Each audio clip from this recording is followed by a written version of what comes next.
Hey guys, Dakotism here. Emergency hot dog. Emergency hot dog here as well. Today we're going to be doing some more TaleSpire. Last time we left off in a pretty little opening.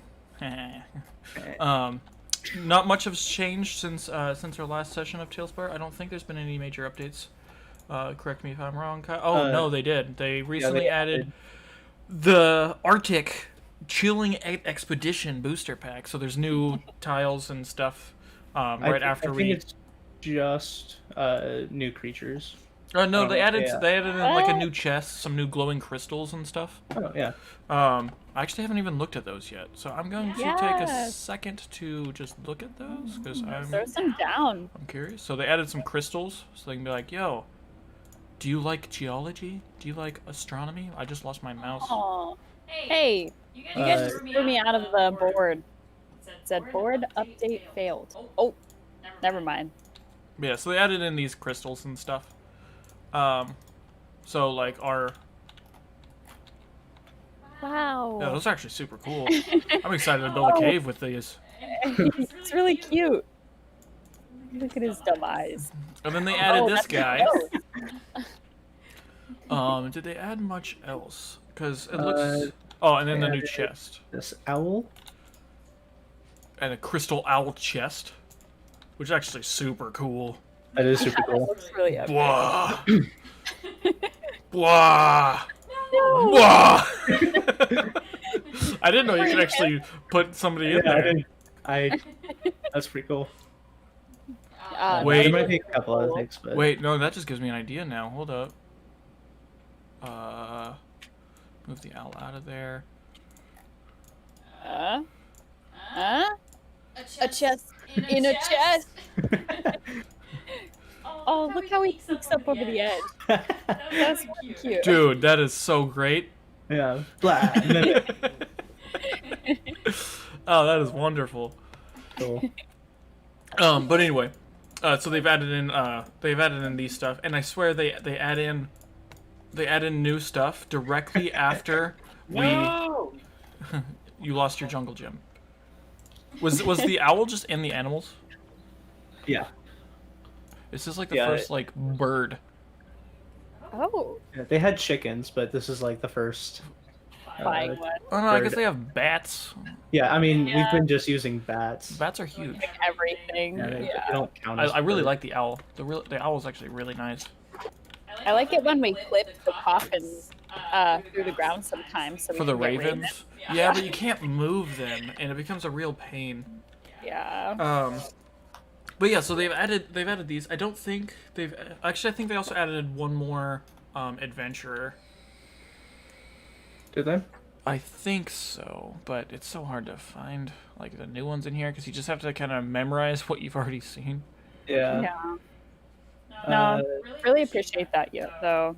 Our townsfolk, it's so annoying when they're like all the same guy. Yeah. Yeah, I'm pretty sure that they've added in Human Explorer. The courageous explorer. Aw, it's Ice Climber, realistic style. It's Ice Climber's dad. Look at that. That guy is. Yeah, that guy's cool. That guy is cool.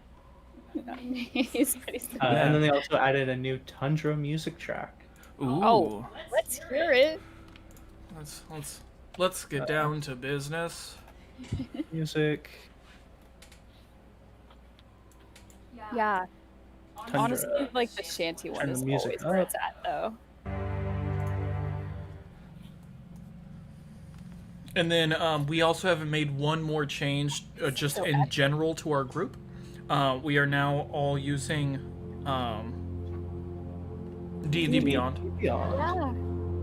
Oh, it's so nice. Yeah, we're trying to get it together. This is the first week we're trying it out. Yeah. So most of us are still very new to D&D Beyond, so there's going to be a little bit of a learning curve. But this means that we can actually manage all the characters and stuff and not have to flip through a bunch of pages or go through a bunch of different things to see everything. But we, I think those are all the changes. This music is both killing. It's just super. It's just quiet time and and relax to some Arctic music from TaleSpire. I don't know about the relaxing. I said relax. I'm sweating right You now. should relax. I said relax. Shut up and you relax. It's like, whoa, I can feel that in my chest. And you guys will see a bunch of the new crystals and stuff in play in Kyle's new cave right here. So be excited to check that out. Did you spy on the map? No, because I didn't do any of that. Oh. It's just putting me on the spot. Speaking of, Levi. Oh yeah, Levi, 5-minute speech? You have to give him at least a topic. You can't just be like 5-minute speech. Levi, 5-minute speech on Aarakocras and their lore. Go. And their importance No. to you in your life. Go. I don't know any of that shit. I was an Aarakocra. He's an Aarakocra. You don't even listen to me, Levi. All right. Alright. You want to go start us off on the last time? Yes. So, last time on D&D. Oh, hold up. I don't have your screen shared. It says DM screen, but there's no screen. But there's no screen. Boop. I mean, we haven't really done anything. But last time on D&D, Garnus tells the party of a more urgent quest to take Lur to see Thorban, the pit fiend, that Lur has been trying to communicate with, but failing since they can only communicate once every day.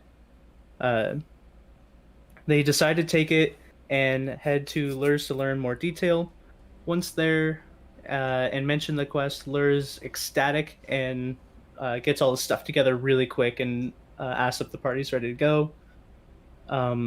He does tell the party that there has been communication through a communication crystal, but it only allows 1 minute per day of talking, so there hasn't been a lot of discussion. During his last meeting, Thorban asked him to come to his abode since he had urgent news that he would need to be talked about in length, and wouldn't be able to talk about in 1 minute incretables. Incretables. Incretables. Official way how to say that word, by the way, in case you guys didn't know. Really did. He tells the party that they will be traveling far north, so be ready for the cold. After getting some provisions and hooking up Chompers, a Mapinguari, and Sperm, SBERM, a polar bear, I had to specify. to their cart, they start traveling. The first few nights go over with no trouble, and the only thing of interest being a large furred beast in the central forest that the party knows of but never been close enough to identify. They eventually do make it to the snow, which makes travel harder but not impossible, because of the polar bear and Mapinguari pulling the cart. The next day, the snow starts to turn into what looks like a flash frozen sheet of ice, covering the entire landscape. Along their travel, they see a herd of what looks like land orcas, which they decide not to mess with at this time and steer kind of around them and to let them pass. That night, the rest is interrupted by 2 ice golems, which they sustain some damage but ultimately defeat. After the next day of travel, they reach a cave emitting a bright orange glow that they assume is their destination off in the distance. They decide to bed down for the night and enter the cave in the morning. So we are now at the next morning. Everyone has woken up and they approach the cave. And that's where we'll start today. Hey, Paisley, can you press F7? I did. Okay. It just still you're still as a GM, so like you could be set as the party GM, and I was curious. Oh, I did it on my side. It doesn't say it, so. Well, that's fine. Okay. So All right. So as our party starts approaching this cave, I'm going to stop at the entrance. I'm going to turn around and talk to her. Okay. And I'm just gonna ask him. Now that we've gotten here safely, at least as safe as we were able to, are you sure that this pit fiend is a friend to us and to Broken Wheel, and we don't have to be at arms while we're here? I would like to go in there without worry. Oh, yes. So, I don't know if any of you have been around lately to the research lab, but I recently got a hold of a magical tome that allows some questions to be answered, and those answers can be any sort of question that the book would logically know or not. So, one of the questions that I did ask it is if Thorban can be trusted, and the book told me that he could be. So, every other question that I asked the book turned out to be true. So I do have a strong feeling that he can be trusted. Oh, I've heard of this book. Okay. So yes, to answer your question, I do believe that he can be trusted. Perfect. All right, then let's get in here so you can meet Thorban. Yes, that would be great. Also, I don't know if you guys have noticed the name of the stream. What is it? The Insatiable.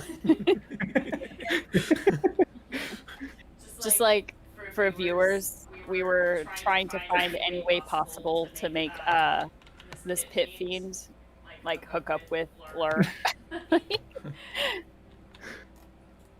Knowing that Thorban can be trusted, I skip forward with good confidence. Okay, so as you guys get into this cave, you immediately see a set of like people-made stairs. Stairs. Damn. The walls. Okay, sorry. The walls are lined with fire. Honestly, I'm not surprised. Oh my god. Let's play Kyle doesn't get a word in. It's honestly my favorite game. So, as you guys head down the stairs, the walls are lined with fire. Like, what color is the fire? Orange. Oh, okay. Hence the orangish glow. Okay, so there's like no hints of red or yellow. I mean, it's like orangish red. Like wide does it extend? Also, there's hints of yellow in there as well, but mostly orange. Okay, continue. Like a thick wall? Are we talking? Just like covering the walls, not like a thick wall. You can see the wall past it, but it is completely enveloping the wall. I rub my little cobalt hands together, looking at it, inspecting. You are very warm now because there are 2 things of fire around you. No melting of snow at the mouth of the cave, did I notice? No, Yoda. At the front of the cave, No melting of snow, did I notice? Yes.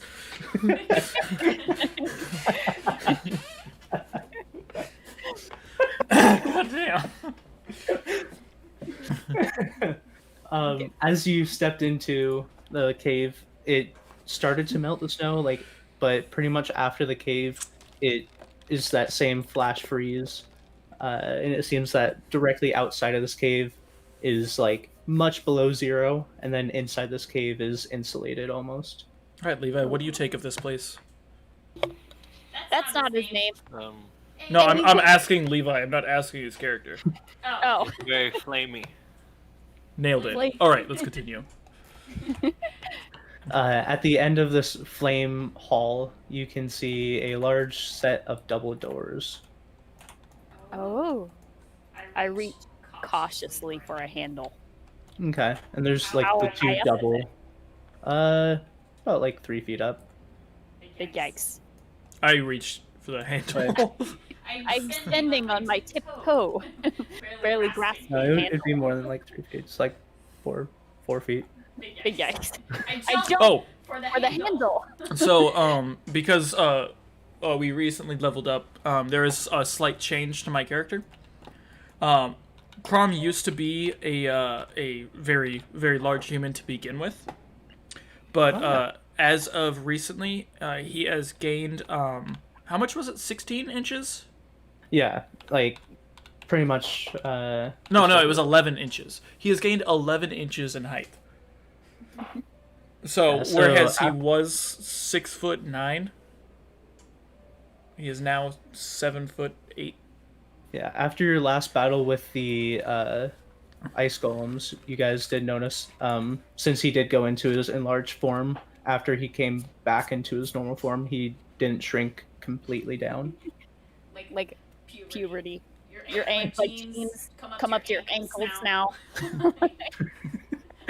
Yeah, your Like- armor's all like too small. Like forget how to use your legs a little. Like, I mean, he already has a limp. oh, that's true. Hey, do you guys like ASMR of burrito eating? Yes.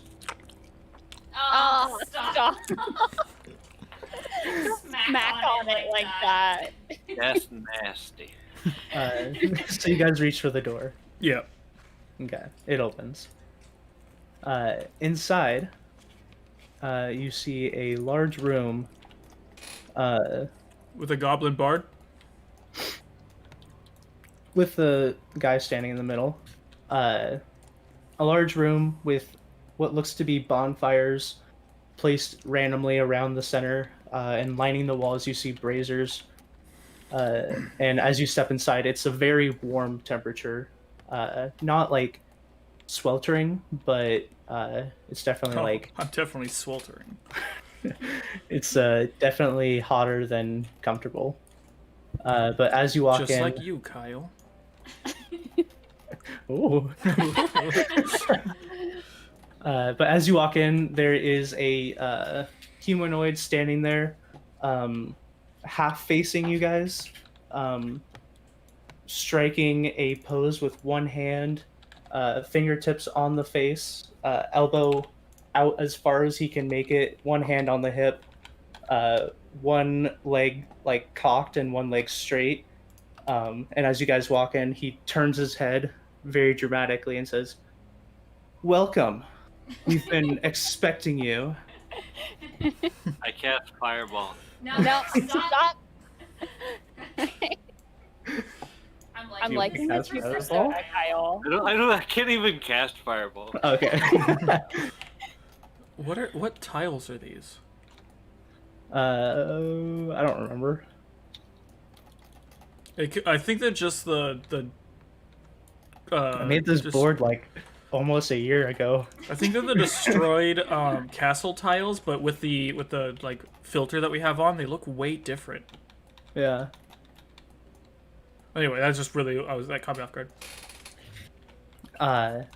And then after he gives his flamboyant welcome, he goes into a bow, looks up, and then runs up to, I guess, Bap, since you're first, and shakes your hand, very like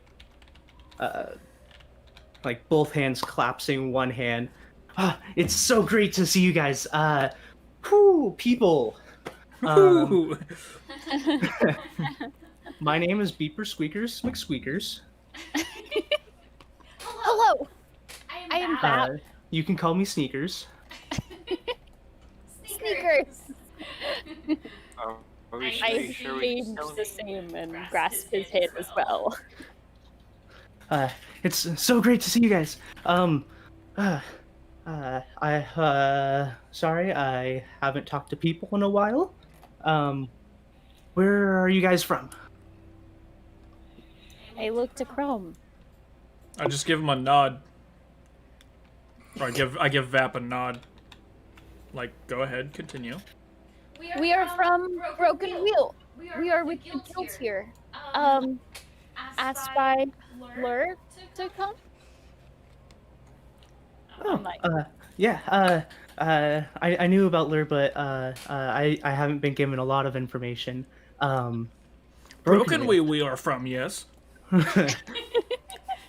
uh, that's the smaller new town, correct?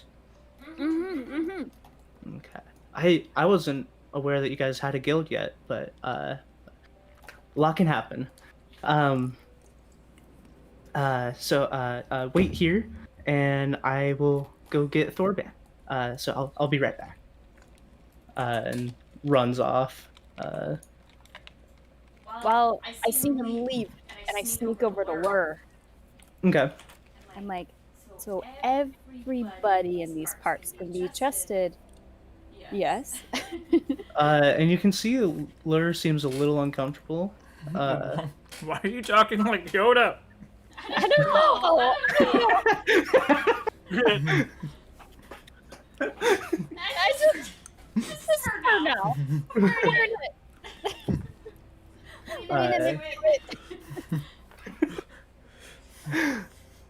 Lur seems a little uncomfortable, and he said, "Well, the thing is, I didn't know that Thorban had anyone else here, so yes, so that was a surprise to me." Okay. Okay, so because there are some unknowns, everybody stay on guard, but we will still be polite and go along with this for now. I pretend as though I am not hiding behind Crom's legs now. And like, you guys, okay. you On guys guard. see as Moore is kind of like going over here, and he goes by this door, but he's not trying to stealth from you guys, but you can tell he's getting into his like I'm being stealthy mood.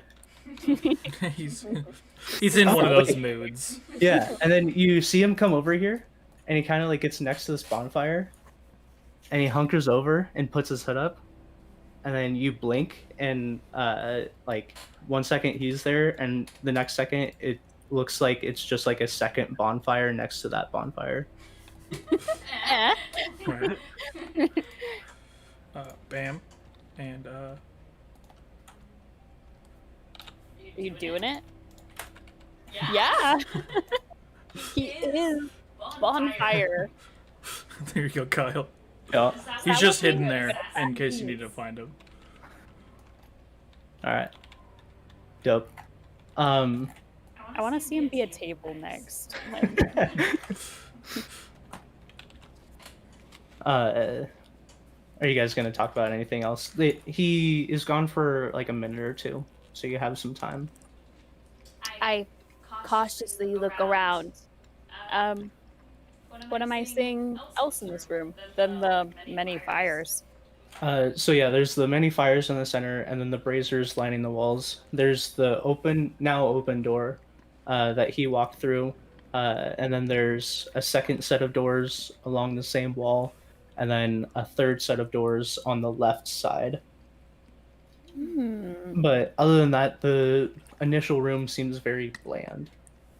Okay, so lots of doors and fires, and that's it. Yeah. Okay. But no, I don't have anything else to talk about now that we've discussed staying on guard.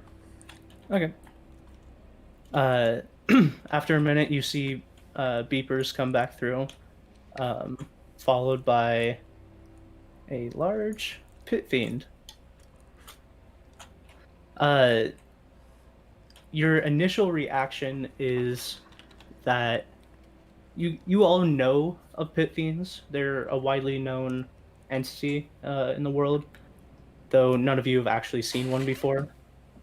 Yeah. And generally they are depicted as like very large, super muscular like fiends that are the leaders of armies, and like just like this all-powerful being. As this guy steps through, and he kind of has to like duck a little bit through the doorway, and like reaches around and pulls himself through. As he steps through, it's almost as if you can see bones on his arms. Like he's just very thin, and more lengthy. And you can see somewhat like sunken cheeks, and like he's wearing what looks to be just a loincloth, but where like a normal pit fiend would be depicted as like, you know, like the 8-pack abs and like super huge pecs and biceps, he has just like regular arms and like Because, you like- know, being strong doesn't make you regular. yeah, no. Yeah, strong people aren't regular. Coming from you, Kyle.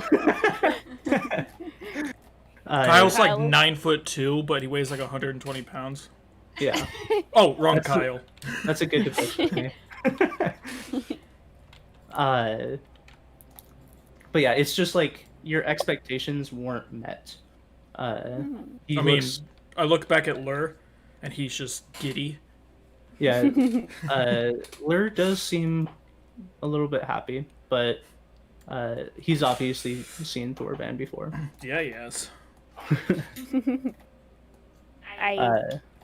And as I- Beepers comes forward and they're- Sneakers? yeah, sorry, Sneakers. Beepers is his first name. McSqueakers is his last name, and Sneakers is his nickname. He's got a lot going on. Whoa, that's a really terrifying little figurine. How Now tall that I is- actually inspect it? How It's tall kind of is terrifying. Thorban? He's somewhere in the range of like 11 to 12 foot. Okay. Whoa! So he's very tall. It's just his muscular build is not up to his height. I like look all the way up at him, like craning my neck to see him, and in Abyssal I say, "Hello, fiend. Greetings." And he reaches down, and it's just like that, like looming reach. Nightmare. But he puts like one finger out, and back in Abyssal says, "Nice to meet you too." I grab his finger and I give it a shake.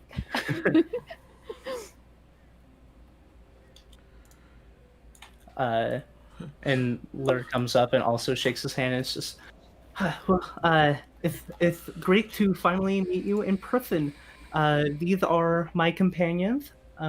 They are trusted members of our guild, so I hope they are welcome as well. Thorban stands back up after shaking your hand. A finger.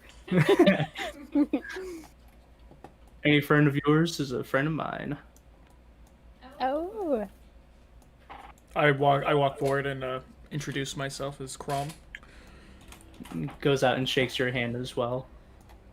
And, And instead of just a finger, he like pretty much envelops your hand. Even though your hand is fairly large, he clasps it, and then like his fingers wrap completely around your hand. and I give it a firm shake. And I was thinking about giant smiting as I walked forward to shake his hand, but I'm gonna not do that. Yeah. Don't do anything to make yourself look threatening. Even though this guy is skinny, he's probably pretty scary. He's a Okay. dexterity-based pit fiend. And then I just greet him and then step back. Okay. And then I go up and like do like a look up and down, and then look back up and do like, the bird head tilt, and then Yeah. my wings that has like multiple insects hanging off of it. Look at it for a second, pluck one, and then give it to him, and then pluck another one and start munching, and then turn around. This is the most Levi has ever roleplayed a character. To have give people wings? bugs. I'm He's a an bird person. Arakocra. I Oh, can fly. I didn't even know that. They don't have. You literally mentioned at the beginning of this session. I was like, I played one, and I didn't know. I thought you guys were just being goofy. You usually ask him to do something random, so. He plucks the one that you gave him. Beetles, a southern delicacy, and he eats it. Ah, God.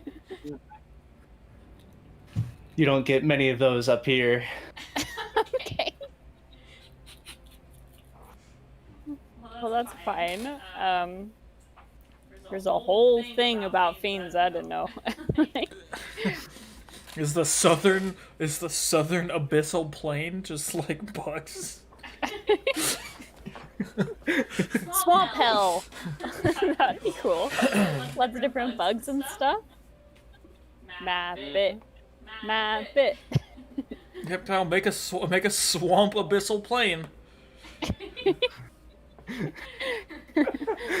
Oh, so anyway, but Sneakers is standing there as you guys look over, and he's kind of like, doing the, like pointing at like down his throat. So what is Sneakers? See a Okay, so jester? yeah, as you get a closer look, you see humanoid dressed in I guess I would compare it to like a jester's outfit, but not like the hat with the bells or anything, but like the outfit itself Okay. has like those like puffy sleeves and puffy pants. Yeah. And then Some more- his face is slender, slightly darker skinned, with pointed ears, and dark hair slicked back into points going behind his head. And you guys assume more than likely half elf. Okay. Okay, then yeah, after the greetings and introductions have been done, I'm going to ask, so what is this information that has been deemed so important that we'd have to make the trek up here? Down to business. That's probably for the best. Yeah, because we've got to defeat the Huns. Those buns. So Lur has filled me in on what you already know about the dragon folk. So I guess to start the story, I will fill in the missing pieces that I noticed. My name is Thorban. I have lived on this continent for many centuries. Whoa. I love that emote. It's so cute. The only thing that it's missing is the noise, like the Metal Gear one or something. Yeah, Like- but the thing is, like, all of these ones, the actual model doesn't change. Like, it just gets picked up and wiggled. This one actually Yeah, it, like animates. squishes it. It actually animates the model a little bit. You like boing. Love it.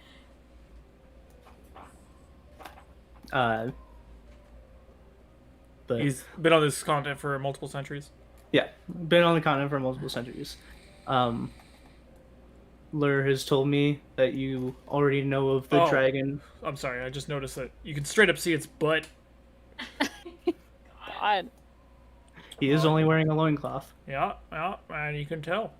Mm-hmm. Dang. Lur mentioned that you already know of the dragon folk, and those of which fled to the Feywild. He's filled me in on what has happened there since, as I had not known what happened on their end. Here, things haven't been going as well. After the young dragon folk fled to the Feywild, the self-proclaimed god, Umbra, who you all refer to as the shadow creature, raised an army and sent most of his army to hunt down the dragon folk that remained. They're Super random side note, but Yeah. I have like this matte black beta named Umbra. Oh, do you? He's a shadow god. Dope. Yeah, okay. Within the remaining dragon folks ranks, there was a traitor, Stillo, who led the shadow creature's army to his own kind for slaughter. After coming to the realization that they had no chance of survival, the dragons that remained sacrificed themselves to create the barrier keeping Umbra contained.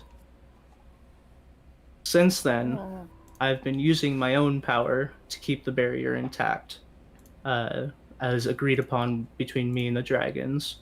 But as you can see, it's obviously waning on me. And at this point, I will only be able to do so for another 2 months at best. Whoa. That is horrible news. Yes. Is there any way that That surprised him out. we could help extend this time? From my knowledge, no. I was not integrated into the dragon folk society, so I do not know if they have any way of extending this, but my powers are at their limit at this point, and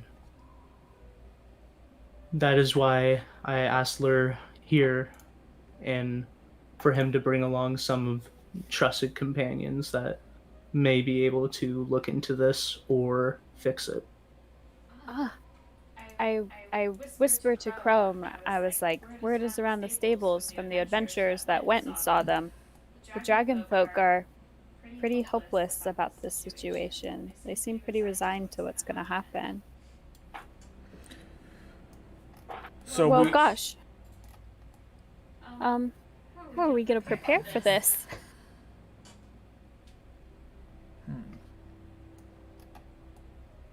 And I know that is a lot to take in. And I am sorry I can't do more. And I had hoped to. I mean, I'm pretty sure Moore is pretty okay about that. Right, more? You guys see over out of the corner of your eyes a bonfire is getting closer and closer.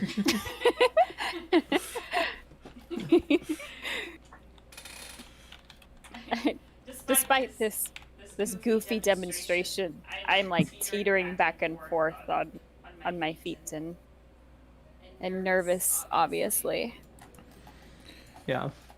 So, other than what you have currently been doing, do you know of any other way that we could face this Umbra on a more equal playing field?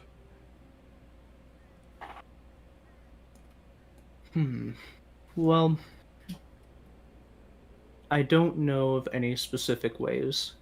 What I do know is that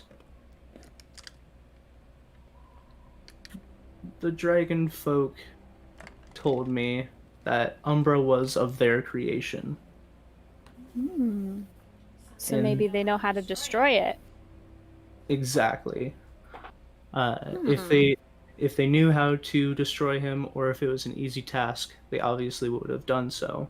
But there may be some hint of his creation or some sort of weakness at the location where he was created, and I could only assume that was at their previous capital. Which was the previous capital, the circle? No, that was a location picked for. For his imprisonment? Yes. Originally, it was for any experiment gone wrong, so to say.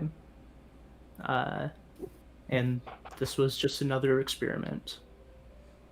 Hmm. Their capital itself is on the northeast side of the continent. From what Lurs told me, you all have not been there yet.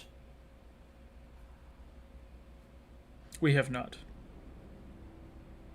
So, if any of you have any maps, I'm more than happy to tell you where. Yeah, Grom definitely has a map. And as you start taking out, Lur kind of like fiddles really quickly and gets a map out before you can, and hands it to Thorban. Yes, we have plenty of maps, and I'm sure I can get this information out to those that can use it. Like us? Yeah. Like the people you are currently surrounded by? Come on, learn. And you can tell Lur's being a little weird. Oh. But Thorban like goes and passes his hand over the map, and on like the very northeastern tip of the continent, a like mark appears, and he hands it back to Lur. Okay. And then I kind of step forward and I'm like, okay, wait. So we're going to the northeast part of the continent, hoping to find their capital. What would be there? Just some clues, or Maybe some are there more information. dragon folk there? Yes. I know that it was well guarded, and I, for one, was not welcome in their capital. But what I do know from talks with their leaders towards the end times, that Umbra was created there at the cost of, I would say,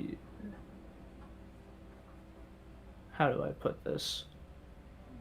A lot of time and energy spent finding resources to do so, and creating or forming the land around creating this one entity. This was a long process and was planned out. The result was just more devastating than they were hoping. So you may be able to find their research along the way, since I'm sure they kept track of what they were doing. But again, I would stress that this is their capital, and there Might have defenses in place. there was fortification. Yes.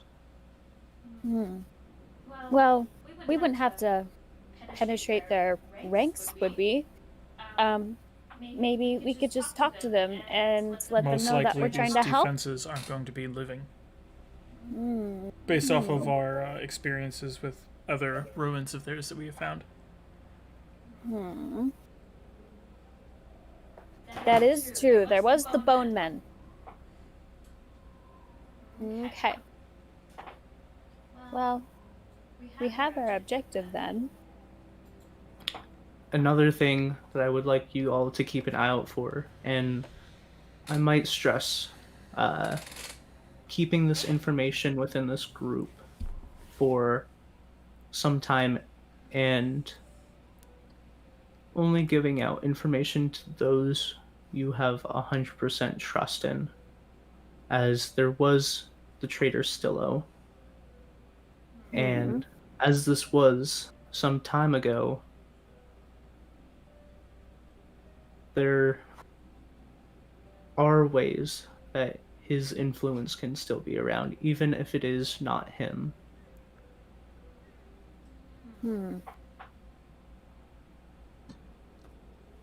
I like. We'll keep this information in mind.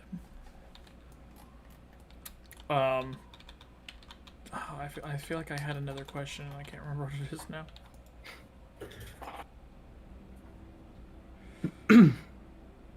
No, I'm like nudge Crow, and I'm like, who's Stillo again? You nudge who? Crow, Oh. you are who I'm closest to. Stillo, isn't that the traitor that he just mentioned? Yeah. Yeah, so he was a traitor, and he was probably the person that, Did all the bone setting up of the traps and stuff? I mean, maybe, or the person that just straight up allowed Umbra to escape in the first place. I don't know. I don't know who that guy is. I step forward. Who is Stillo the traitor you speak of? Stillo was a dragon folk himself. I had no contact with him personally, but we did learn that he struck a deal with Umbra to grant himself power over his companions. In exchange, he helped Umbra create this army and find. Is this just Patrick? And find the remaining non-combatant dragon folk that, if I'm hearing right, you already found in their bunker.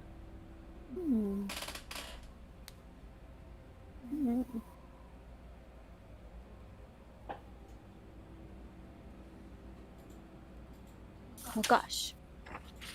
This was a lot of information. Yeah, I turn to Lur and I ask him if there's anything else he'd like to discuss with Thorban. Well, that I think that is definitely what we came here for. If it was fine with you guys, I would like to talk to Thorban some more. Of course. So, yes, I think we would like to discuss some things more, but you are all free to look around if you want, or I don't really think that's Lur's place to tell us. yeah, no, he's being like real awkward. And he kind of just like stands there, and Beepers is like, "Yep, weird stuff. But do you guys want to go like see my room, or I can show off some like cool stuff I can do?" And like as he does that, he like takes a stance and points his arm out, but like he doesn't do anything. Oh. So I know my character doesn't know Thieves Can't, but I know that I have spent a lot of time around more, so I might be able to, I guess, mimic some of it. Okay. I'm going to try to, like, motion for more to keep an eye on Thorban and Lur. Okay. I would say that's less of like Thieves Can't and more of just like you and Moore have like been training together, so you can give subtle signals. Yeah, I know, but that's actually what Thieves Can't is. I believe Thieves Can't is placing meaning to words that don't really mean that. Like there's I would that. like blueberry pancakes. There's also that, but there's also some like hand signals and stuff that can be applied as well. So yeah, because they're able to do it without words across rooms and stuff as well. Okay, so yeah, you communicate meaning to keep an eye on them. That was a cool way to describe it, though, Kyle. It's like their trigger words, like significant, or what am I trying to say? Signify different things and stuff. Yeah. Whether it's like lay low. Yeah, it seems like mundane to the normal person, but if someone else knows thieves can't, then they would understand them. Yeah, like anybody who's trying to go into the bathhouse. Yeah. Or yeah. That's Broken Wheel's drug den, by the way. It's not completed yet. It's the drug den in progress. It's not great. But yeah, so Thorban and Lur start to like discuss, and Moore stays with them to watch over them. And Sneakers You is just like, see a bonfire sneak off. yeah, it's like very slowly moving. You wouldn't notice it unless you already knew he was there. And then we go to follow Sneakers. Dope, follow me. Is Sneakers just you, Kyle? He He's like, you guys You like too, Griff. lacrosse? He's like, because I fucking hate it. he seems yeah, I mean pretty much awkward and more childish than someone his age should be. I poke Griff and wave my hand to make him follow. Griff. Levi. Levi. Did Levi die? Levi might have died. Okay, Griff Rip. follows guys. Okay. From the grave. Yeah. He follows you to the set of double doors to the side. How long has he been gone? I don't know. He hasn't talked a little bit. Well, that's just Levi. Yeah, it's pretty normal. That doesn't mean anything. You follow Sneakers into a much smaller room, and it's very simple. There's like a bed, some books off to the side. There's just like a table, but it's completely blank, and a bookshelf. And he like walks in and does a twirl. He's just like, "This is my stuff. That's where I would do my reading. That's where I sleep. Those are some books." I immediately go over to the books and start shuffling through them. Okay. He's like, yeah, all cool stuff there. And as you look through, it's like basics of incantations. There's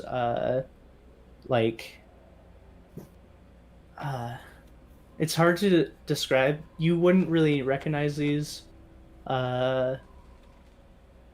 Chrome, you might somewhat recognize these, but they seem to be like basics of magic, and like pretty much textbooks that a magician would use.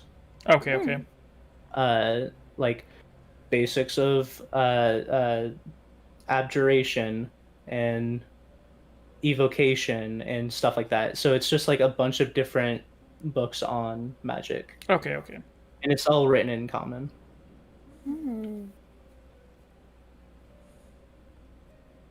So yeah, this is pretty cool. And he like knocks on something and shuffles around. Yeah, we haven't had any guests yet, so this was pretty cool to have someone to talk to. I mention ever. Well, I guess I and my party would have counted as the first guests, but since then, yeah. How long ago did you come here? Few months. Oh. What are your guys' specialties? What do you guys do? Your adventures, right? We are. And Cool. as he says that, I'm just kind of like Giant's Might.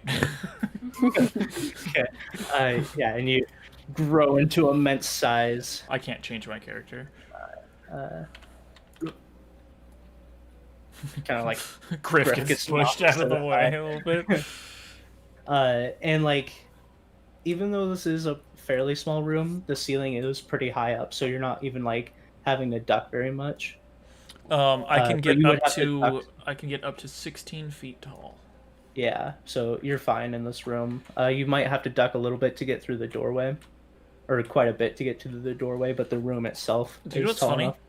enough. I actually just looked this up because I was like, how tall do I get in Giants Might and all this stuff? Do you know giants are roughly 21 feet? Oh, And they're much giant. bigger than I thought they would be. What was that? They're much bigger than I thought they'd be. Yeah, which is funny because that's actually huge, not giant. Oh, Giants can get up to 16 feet tall. What? cool. Like the giant size in D&D Yeah. is up to 16 feet. Above that is huge. So giants are actually huge, not giant. Yeah. Oh, but bouncing exciting, seeing that Chrome is showing off. I summon a Drake. I'm like, look at this guy. It This just is like my friend. manifests out of the cold in this firelit cave. Oh. Well, I thought that would be okay. No, I'm just like imagining it, like what little cold there is just manifests into a white little drake. Yeah. Oh wait, no, you're level 15 now, right? Mm-hmm. It's a large one. Yeah. it's- Oh. Big yikes. Big yikes. Oh, okay. So you summon your Drake, and it like curls up around you, and it's like very big. Yeah. And Seekers is like, whoa, that's cool. Yeah, this is my new thing. So you just like summon it.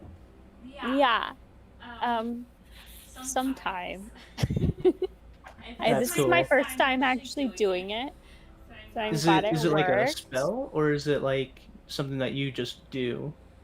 It does say magically summon, but it's just an action. Mm-hmm. Yeah, it's just an ability. It's not like an actual spell. Mm-hmm. Yeah. He's just like, oh, that's cool, but Yeah.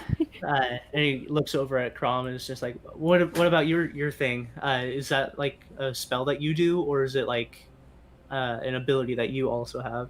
I have studied the ways of ruins for most of my life. Oh, so like it's a rune thing. It's not like a spell thing. It is not a spell thing. Okay, that's pretty cool. Still. Okay. I'm like seeing where this is going now. And he looks over at Griff and he's just like, "You got anything you do?" Okay, okay, I got Levi's this. Oh yeah, Okay. sorry, I had to pull my lasagna out of the oven. Giggity. back. Is that Thieves' Camp Okay. or something? Y'all have seen Frozen 2, right? Yeah. Okay, Pretty You sure- showed us. We watched it at Remember your when- house. Yeah, we all Oh, went yeah. over to Levi's. remember that. Yeah. So There was remember singing. that scene It was where crazy. Olaf like recounts their adventures with the two parties of people? No. No. As you can see, I was gonna do like a silent one of that, but with bugs and like doing like bug things but no, Describe I'll just the bugs and be like, Do it. and then eat one, Dude, and then there's one I can't remember what class feature it is, but it's like the cloak of flies. oh, that'd be cool. You know what I'm talking about, Kyle? I think so. I remember the name, but I don't know what it does or anything. It just surrounds you in a cloak of flies that Yeah. like cause like pretty much blindness right around you. It's something that we looked into a long time ago. Yeah, Because it was for Theodon. yeah. It was like a long time ago that we looked into that. Theodon. What a relic. But he looks at you and he's just like, "Oh, that's pretty cool. Is that a spell, or is that just something you do?" I then shoot an acid arrow at him. What? Okay. I miss on purpose. Okay. You shoot it. You shoot it, and he like, moves even though he doesn't really need to, and it like lands on the floor behind him. And he's just like, "Ooh, I like that one. Yeah, I know. I know that one. That's cool. I like that." And I'm like, okay, I bite. What do you do, Sneakers? I'm glad you asked. Okay. And he like looks around the room, and he's just like, Yeah, That. not a lot of space in here suddenly. yeah, he's like looking around, and he points at his chair, and it like starts to have like a strange light around it, and he's like, "All right, show him what you got." And the chair turns around and like starts like wiggling and Whoa! somewhat dancing as much as a chair can do. And he goes over there and like kind of does like a small little dance with it. I'm clapping. I love this demonstration. Was that animate object? Yeah. Yeah. I'm like, psyched. And I look really excited, and then try to make my bugs dance, but then fail. they like start to like fly up and down in a rhythm somewhat, but yeah. It just like degrades into buzzing cloud of chaos. And he like after he's done with the dance, kind of like slaps his hand on top of the chair.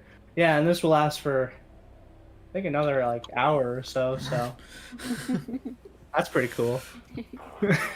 I'm like, wow, you're an excellent magician. Why, thank you. But yeah, I can do a bunch of stuff. I'm pretty handy to have around. So, you said you've been here for a couple months now? Yeah. Why did you decide to stay? Oh, well,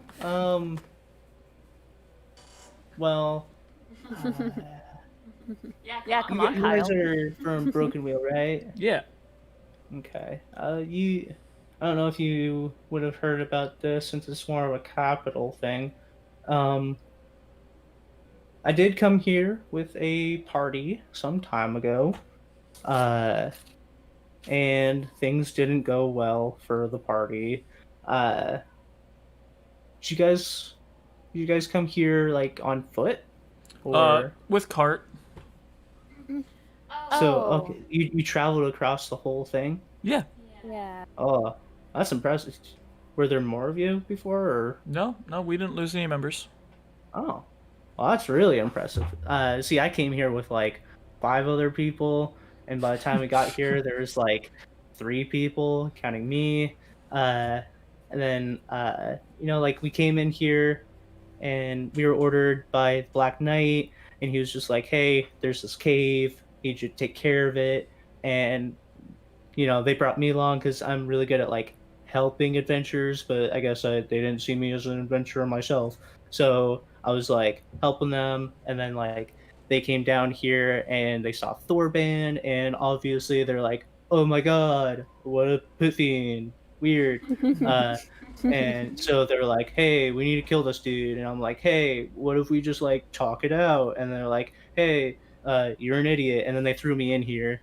And then they left, but like they probably didn't make it back if this is the first time you're hearing of it. So they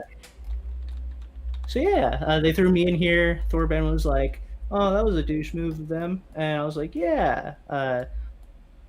It was pretty scary at first, pit fiend and all, but Thorban's a pretty cool dude. Oh, so nice. You just Yeah. Sorry, what? I said, and you just get to live with him. Jesus Yeah, I Christ, mean- did you hear that, Paisley? Yeah. Somebody's like blowing out their base somewhere, like in a passing by car. Like, It's like, Oh, like outside. Like, Yeah. I just felt bass. Yeah. Like the ground- We don't Ground- live close to the road. Yeah, you guys live a little bit off of the road. So it's like, what? The ground is just shaking. I didn't hear anything. Speaking of ground shaking, I didn't hear love it. I just felt it. yeah. But he's just like, yeah, Thorban, he tried to teach me some stuff, and I caught on to some of it, but I kind of have like my own style of doing things, so like I did my own thing, but Thorban like helped me out, but it was pretty much all me. Well, geez. That's pretty cool. But you said that you heard a broken wheel before we got here. Yeah, it kind of like does like the handshaking kind of. And he's, yeah. Or Kinda.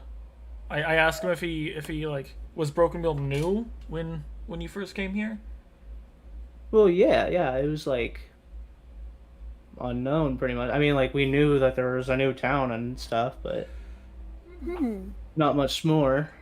But you didn't hear about the fighting rink or anything?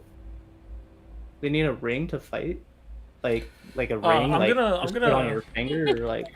I'm gonna let go of my giant smite form. Can you lower me back Okay. down? Yeah, he's just like been talking up to you this whole time. Bad news. My Drake sticks around for 5 hours. You can dispel it. What? But is that can I do it again? Maybe. I love him. But I'm gonna like go over to Griff and be like, I think there might be some kind of weird time situation here. Because out of game, how long has Crom been a part of Broken Wheel? Let me check with it. Like, it's almost been a year. Like our time. How much is that in campaign time? 6. Close to like 6 or 7 months. Oh. And he wasn't even like the first people in the guild. So if he Oh, had since prom, probably closer to 6 or 5 months. okay, so if he had only been here Since for it started, it's been almost 7 months since like your guys' first characters. okay, yeah, because what I'm thinking about is like if he had only been here for a couple months, so 2 months, 3 months maybe, Broken Wheel still would have had a active guild for like half a year almost. Yeah. Mhm. It was nifty that he said he didn't actually know Broken Wheel even had a guild when we first like were introduced. So yeah. And I'm kind of noticing what Chrome is meaning, and I'm like panicked looking around the room. Like, I didn't say it to you. oh.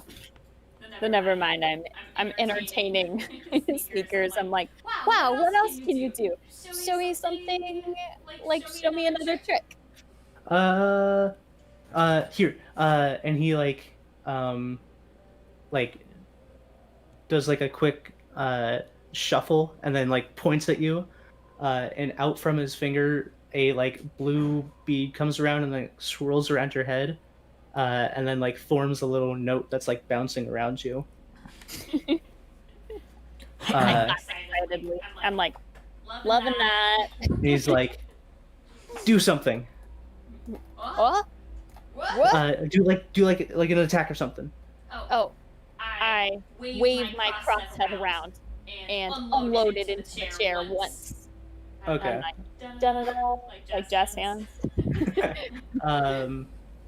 And like when you aim at something, you feel like it's easier to aim at something. Mm-hmm. And you feel like it would be easier to hit something. Oh. And along with that, as you Bardic inspiration, pretty much. Fire! yeah, um, and then as your crosshead bolt hits something, where do you shoot it? She said I at the was chair. gonna at like the back of the chair. I didn't mean to do anything. I was just gonna like wedge it in there a little bit. Okay, I need you, your Drake, and Sneakers to make a Constitution saving throw. Ah!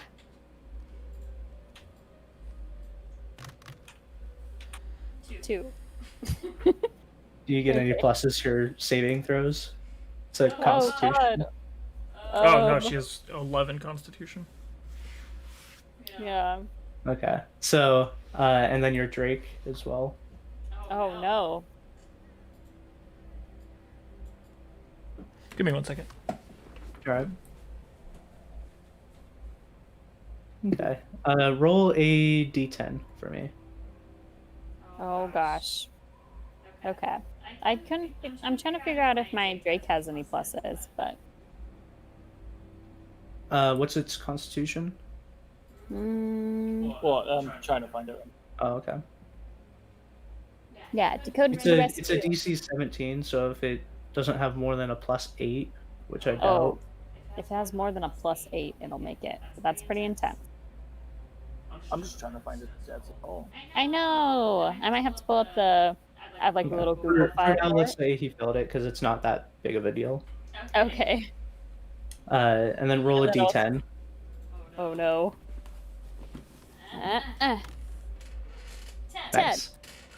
So as you shoot the back of the chair, your bolt like explodes into a concussion of like sound, and you're like just too late to cover your ears as like a sound wave hits you and you take 10 points of thunder damage. Ah! What the heck? And he's like talking loud now. He's just like, yeah, so like when you do like an attack, it like does that. I'm like seeing stars right now. I'm like, oh, what's going on? And he continues just like, yeah, and if you were like trying to like do something, you would like, you know, have twice of a chance to do that thing. And then if someone was like trying to, you know, cast like a fireball at you or something, you'd like get stronger. I like have a tip of my claw in my ear. Yeah, he's just like, I guess, and I'm like, oh god. and the rain eventually stops, and it's just like, yeah, so like it does different things depending on what you decide to do, but it pretty much like, you know, makes you a better person for like doing stuff. Whoa, that's pretty cool. Yeah. I'm sorry about your hair. No problem. Actually,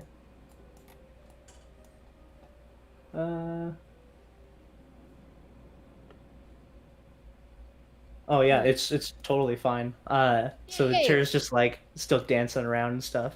Oh, okay. Well, I'm glad for him. Yeah, he's just like, oh, it's fine. It's pretty strong. But while this is happening, Mhm. Chrome and Griff are whispering to each other. No, that's all. That's all I really said to him. Okay, Is you like- just leaned over and whispered one thing. Yeah. I pretty much just said like, you know, something seems kind of off about his timeline. I'm like, I wonder if Laura's all wrapped up in there. Do you want to go see? Yeah, sure. And Sneakers kind of like leads you guys out again, and waits till you guys are all out and like closes his door. Aw, can Dragon fit As- through? I mean, yeah, it like gets You on can all fours and like crawl squeezes and through. keep its wings closed.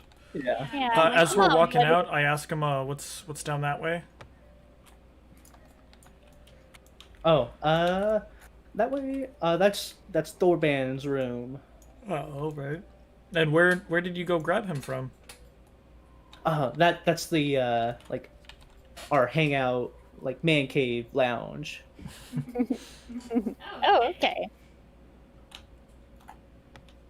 I waved to Lur, and I'm like, hey. Oh, yes, hey, yes, and turns around. Thank you for the talk, but I think, yes, we should be going pretty soon. But we have a lot to think about and a lot to plan. And Thorban's just, yes. Let me get a few things. And he like turns around, goes back in the room, and comes back out. And he's holding what looks to be a like crown that's kind of like made of roots, and on the tips of each of like the points is like a small gem, like a green gem. Ooh. I know it's not much, but this surely could help out hopefully one of you, and hands it to Vap since she's the closest one. Oh. Hopefully one of you can find use of this. I wish I could give you more. And Beepers is like, yeah, but it was good seeing you. I asked Beepers if he'd like to travel with us back. Looks at Thorban. Yeah. So, yes. And runs back in his room. And as he runs back, I turn to Thorban. I'm like, he was telling us how he came to be here, and is it okay if we help him back out? Yes. Kind of like leans in, ushers you a little bit closer. Between you and me, and I was more so hoping that you would be able to take him. It's been good having company, but he belongs back in civilization. I understand. We'll get him back out there.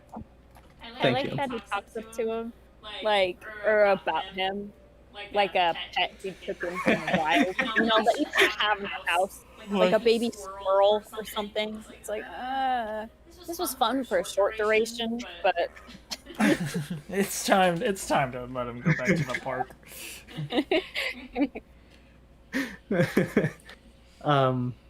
But yeah, like he's in his room, like gathering stuff up for a couple minutes. when Chrome turns back around, I'd hope to have my pumpkin head in my hand and the crown on my stump. I'm like, hey, look at this! Oh, so you put the crown on? Mm-hmm. Okay. On my neck. I don't know if that does anything. So yeah, you put this crown on.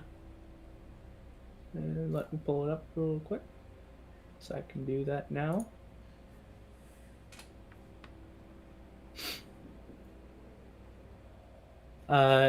When you put this on, or wear it any way you want to, you feel smarter, but not in the sense of like book smart. You immediately start to feel a weird sense, and somehow you kind of know what's around you without being able, or without even like looking around you. You just kind of know where pretty much everything in this room is. Oh. Yeah, I'd say those are the two things you would notice. I do a little spin, and I'm like, this is incredible. You now have Byakugan. Byakugan! This is now your vision radius. So cool. Actually, So so Rich just is in my delicate spot. Just to let you guys know, this is Nature Crown. It gives a +2 to Wisdom for a maximum of 22. Tremor Sense up to 120 feet, and immunity to poison damage and effects. Wow. I couldn't hear the first half of that because Dakota was gurgling over there, but +2 to Wisdom and Tremor Sense. wow. Okay. Well, this is pretty sweet. I experiment with this. I put my pumpkin head back on and the crown on top, and then shake my head a little. Okay. You put the pumpkin head back on, you shake your head a little bit, and the crown falls off. Oh, damn it. Okay, I pick it up off the ground, and I'm like, oh, fail. I walk over to Griff, and I put the pumpkin on his head. Okay. So, Griff, this little kobold walks up to you and has like a pumpkin and just like, yeah, and puts it on your head. You're welcome. I make sure to grab like a few insects and like put them up there so it looks even more creepy. Okay. Mm-hmm. Yeah, and before this pumpkin head was more formed of like large eyes and like a small mouth, and it looked pretty cute. And then you put it on his head, and the eyes form into like flat topped and then slanted inwards, and then like the mouth goes into like a creepy like crooked smile, and then you see like bugs start to come out of it. My pumpkin is cuter. I take his hands, I grab each one, and I put them on his head, and I try and get him to lift up the pumpkin head. No. What? Why would you resist me? I gave you this. Awesome. No. I'm It's like, fine now. You put it on my head. uh-huh. And then I grab your hand, and I put them on the sides of your head, and I lift them up. Okay. Okay, as you begrudgingly let her do this, you feel taller for a second, and you're like, "Oh, this is weird." And then you notice you have your arms stretched out, and your head is completely detached from your body. Sweet. I thought you'd know what it did. Yeah, I was trying to get you to know. So this is Helm of the Headless. You gain superior dark vision. You have advantage on intimidation checks, and you can remove your head. Sweet. Okay, I bounce over to back to Crom with a new crown on my head. Okay.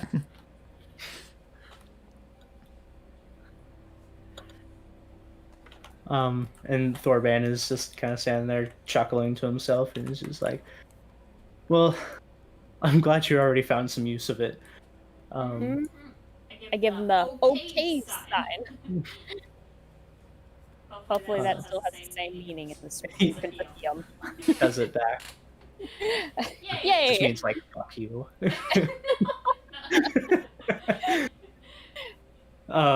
He's just like, you are all welcome back at any point.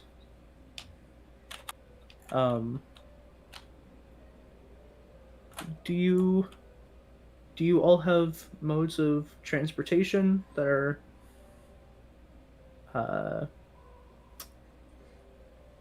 do any of you know how to draw magical circles? I'm proficient in ruins. Nope. Well, It's a that wizard sure. thing, right?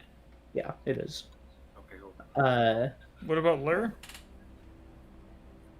Because Lur kind of looks at you and he's just like, that's a little beyond my capabilities at the time, but I can definitely look into it, but it may be a little before I can do something of that grander scale. And just so you guys know, like, Lur isn't actually a wizard class. He's a commoner class that has like a couple spells. Oh, His power is smart. Valuable.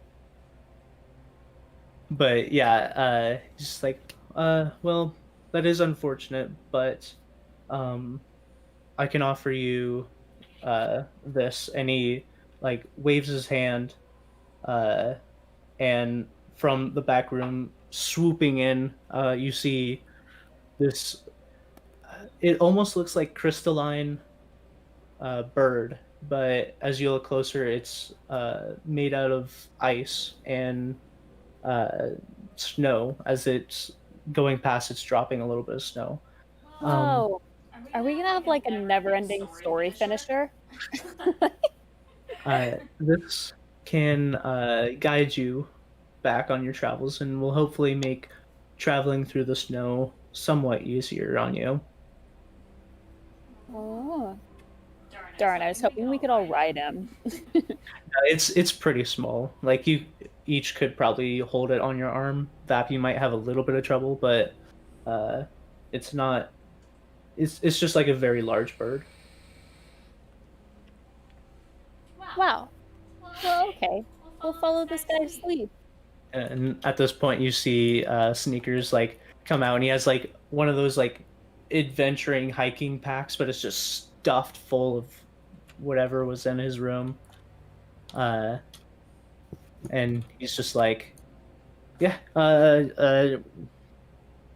cool. We're doing this like right now, or you guys good? Yeah, no, I believe we are all prepared and ready to go.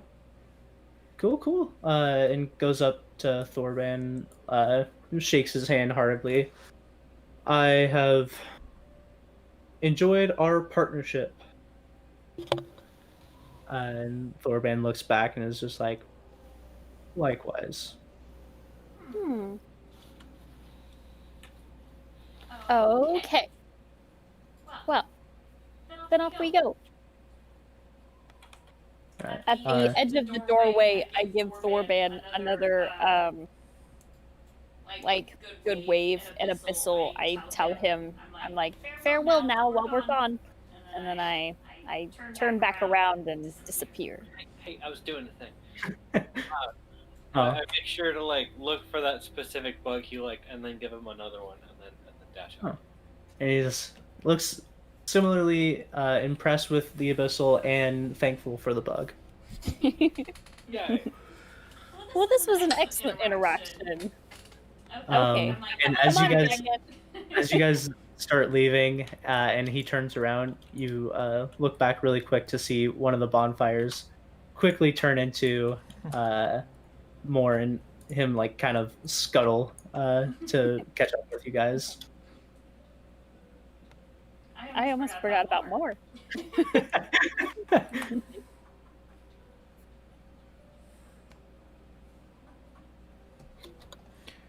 All right. Okay, so we make our way out of these fiery hellhole.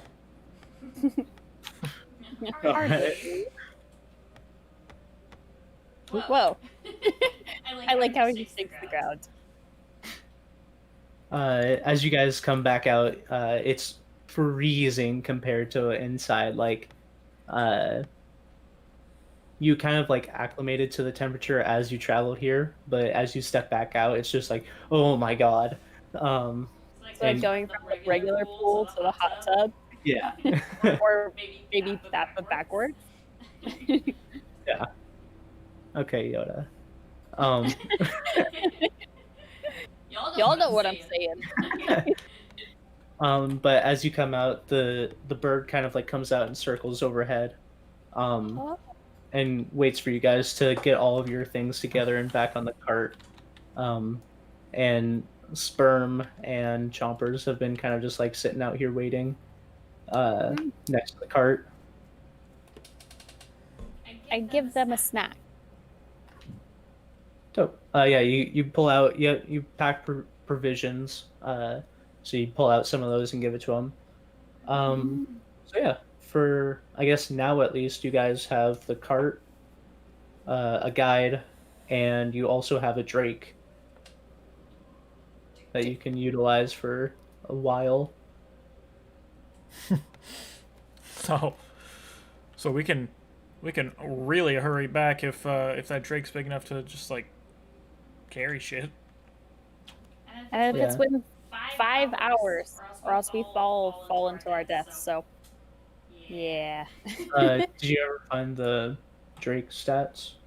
I do have the Drake stats. Okay. Do you know what its fly speed is? Its fly speed is 4, or it just says speed is 40. Okay. So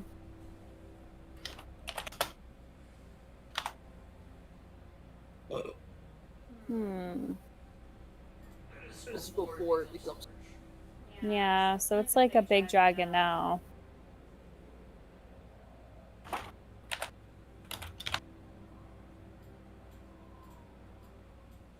Oh, this flying speed is also 40. Okay. So at full speed, it wouldn't be as fast as like you guys on foot normally, but going through the snow and ice, his speed would be greater flying over all of it. And similar to going into this cave, as you emerge, it's pretty sunny outside. Sunny in quotation marks, like it's not a storm. It's fair weather. So you guys gather your things up, and are you Can just? you guys do that too, or is Dakota like specifically annoying me? No, I hear a little bit of it every now and then. Oh, here, let me fix that.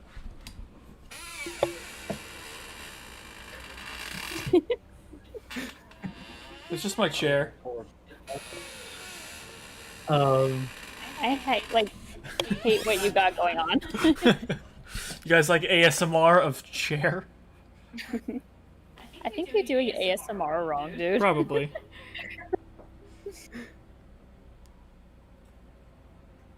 So here's the decision: to fly or not to fly. Fly! Because I can already fly. The catch is we'd have to abandon our cart. Oh, you couldn't carry it? You're a large dragon. Well, I don't Well, know. that's what I was asking earlier. Is that a DM question? Oh, It's a what is your strength? yeah. What's the strength of the Drake? Drink of large drink.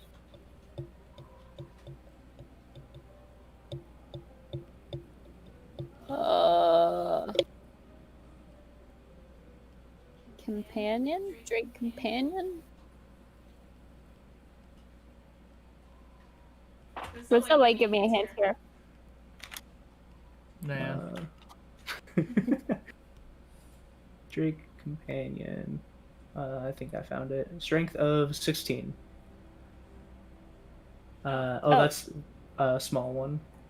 Yeah, that's what I have written down for the small one. But you now leveled up, which made it bigger, right? Made it a large.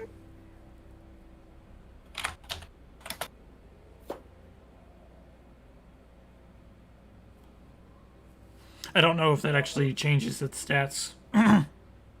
Or if it just makes it a large. So are we now going to Broken Wheel? Yeah. We'll be taking the making the journey back probably. Yeah. I would say, just for now, it wouldn't be able to carry like the cart and all of you and all of the animals and stuff. But Give me a second, I'm getting a phone call.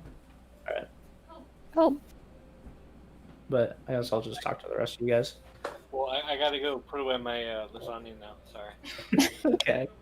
Oh my god. just me and Kyle here then. Oh. I guess we'll. Fine. I'll look up your Drake some more. Yeah, Yeah. So all the information I have in is for like the small drake. So it's like, I don't know. I don't want to sell him short because he's like, does that make him a large creature now? Its size doesn't increase until you reach 17th level, looks like. Oh. If what I'm looking at is the correct thing.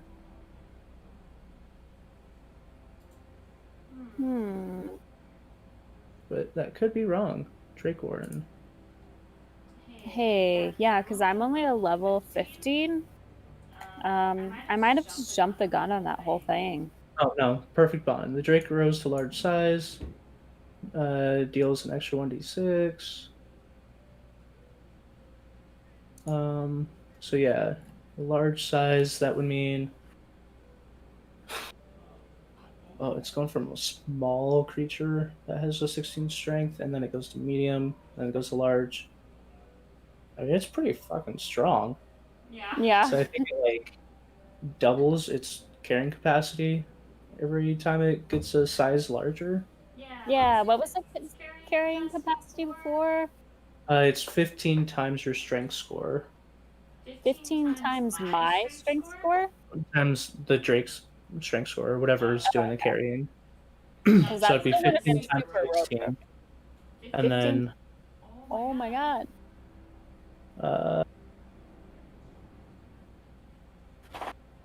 Carry...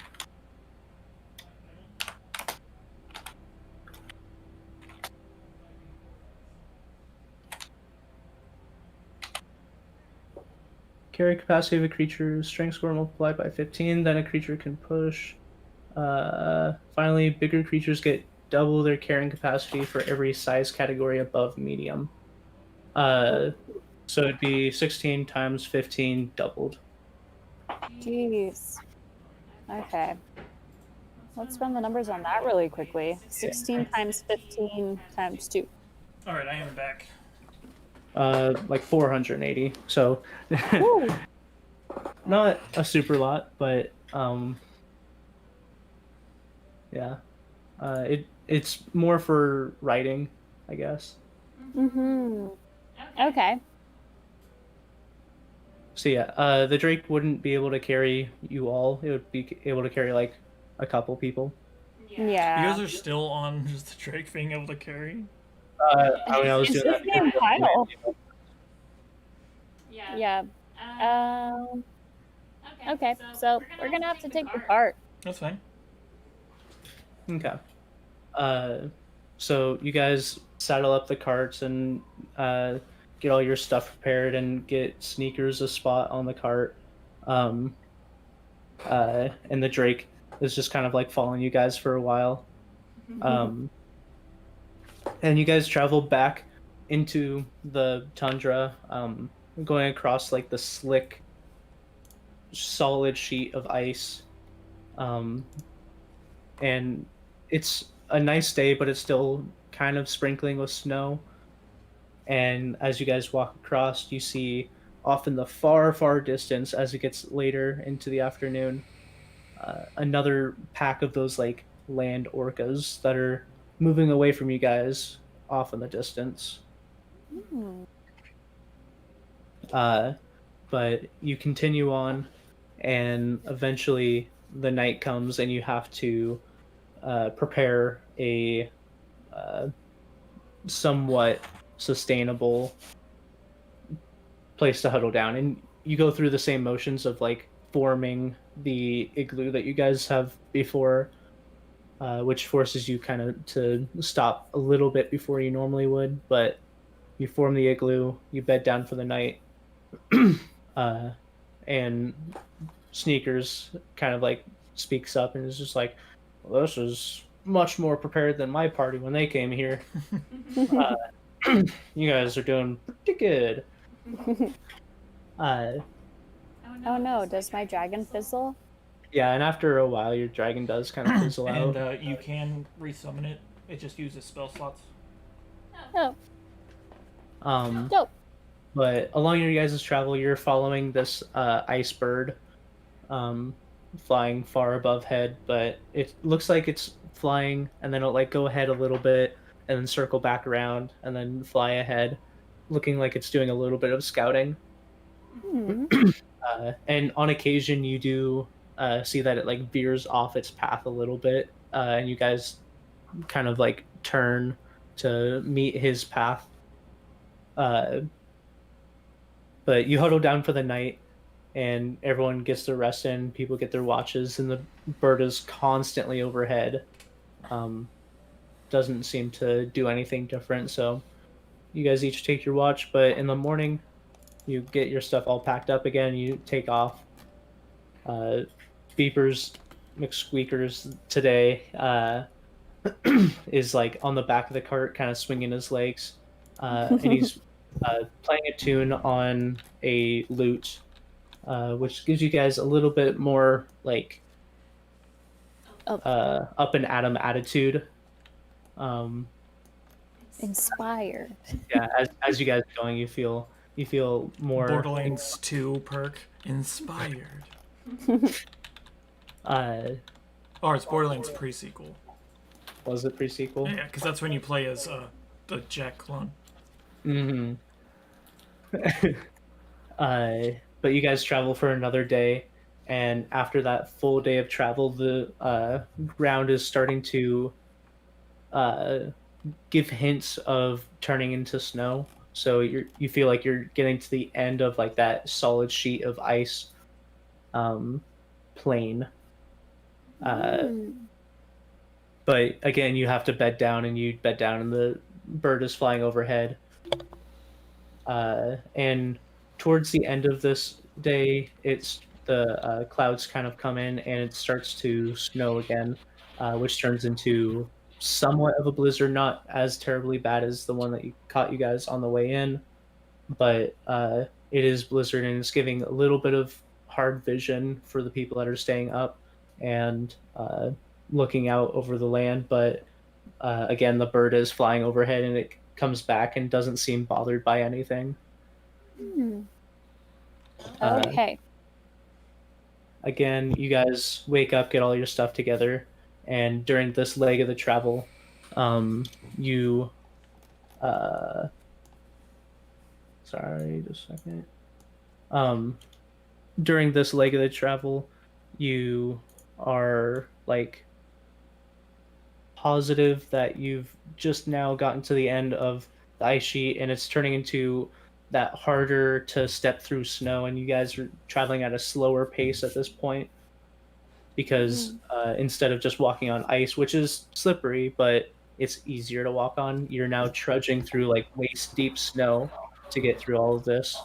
And most of you hop onto the cart, but even Sperm and Chompers are having a little bit tough time, but seem Sperm. Sperm. They seem easier going than they were before, and partially you feel like to the guidance of this bird, and partially to Sneakers playing them a tune as they're pulling the cart. And at this point, it is getting a little annoying. Just like he has a lot of songs, but he's been singing this like whole time. And he's very talented, but I mean, It's like, give it a rest. a few days of singing, it's like, oh, come on, man. Yeah. And it sounds like me. Just constantly doing something that's annoying. For days on end. For days on end. But do you summon your Drake every chance you get, or are you kind of leaving that off? I am leaving it off now. Okay. But towards the end of the day, you guys off in the distance see what looks to be like the transition from snow into more of a grassland. It's not like an immediate stop, but you can see ahead of you like patches of dry land. So you kind of continue slightly into the night. So you can set up camp in this dry-ish area. And at this point, the bird is flying overhead, but as you guys take your rest, and get up in the morning and pack up. You guys continue on, but the bird does fly back. I wave him goodbye. Yeah, He was and a good scout. he does like a low flyover and caws as you wave him off, leaving like a raining, shimmering snow in its Like wake. Spirit. Yeah. With the eagle. Talking about. Yeah. The wind picks up. His mane and the wind. It's very nice. Yeah. Do we switch boards now? We're just doing travel, so I just switched over to the world map. Yeah, same. Okay. I've just been, I noticed I'm alone. alone in here, and I'm like, But yeah, you guys take off, and after another day or so travel, you make it back to the road, and you go along the cliffside. And this is much quicker travel. You guys get through the forest, and Sperm and Chompers seem like this is definitely more Chompers area, and Sperm can deal with this area more than Chompers can deal with the snow. Okay, okay. And so they're going through, and you do get some looks as you get to the road.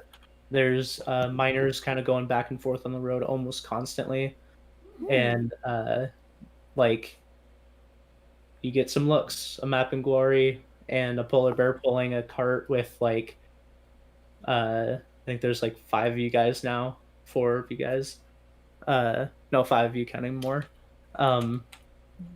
and all 5 of you guys, aside from Crumb, are all like variant humanoid. And you guys know, like, at the capital, there's a large population of humans and a very small population of everything else. Yeah, yeah. So you get some strange looks, and people are like uncomfortably, like, as you come down the road, they're kind of veering off the path to get just that little bit away from you guys, and then they get back on the path. But no one stops you. Why would they? Why would they get involved with that? Exactly. Just like, Yeah. don't make eye the pack contact. of monsters. Yeah. But you guys make it alongside the mountain, and it's starting to get nighttime again, but you feel like you're making good time, so you want to like get to the cave where you know is more The broken wheel side of things. yeah, it's more so not just wilderness. So you guys travel like an hour into the night to get to the mouth of the cave, but you're making very good time with your guide and getting back on an easier path. But you do eventually make it to the mouth of the cave and bed down for the night. You get a fire going, which is harder to keep going in the snow. So like this is like really nice that you have a fire that will just stay up into the night. And again, as you guys are sitting here camping out, and Sneakers is like doing a jovial dance around the fire and stuff, you hear like a large thumping sound from the forest, which you guys know is the unidentified creature that seems to be wandering around the forest, but you guys don't really know what it is. I've just about had it with giant Sasquatch. It's stressing me out. I know exactly what it is, but my character doesn't. But so like you're doing that, and Sneakers is I kind of forgot. dancing. Oh, just let stream catch up for a second.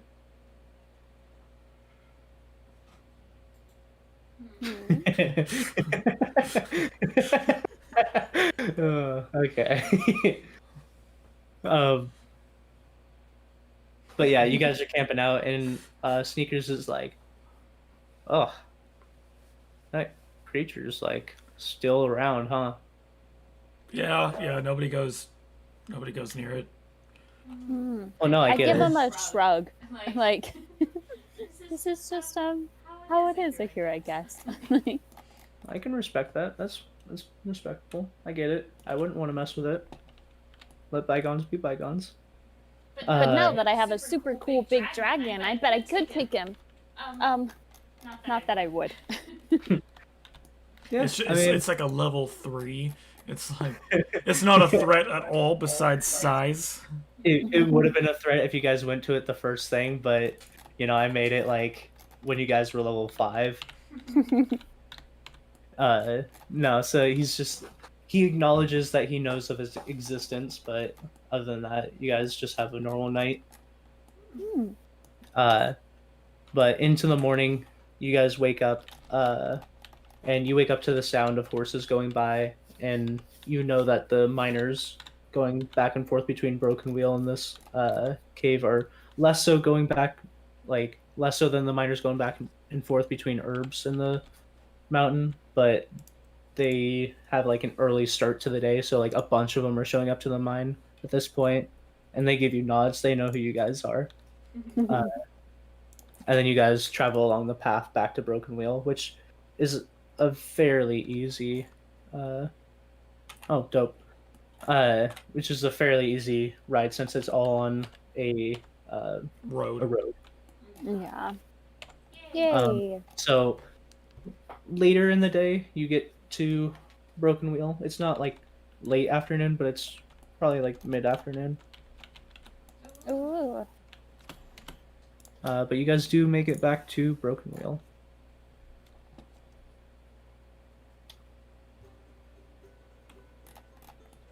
Sometimes I forget that we don't have music going until we get back to Broken Wheel. Yeah, And and it's like, music.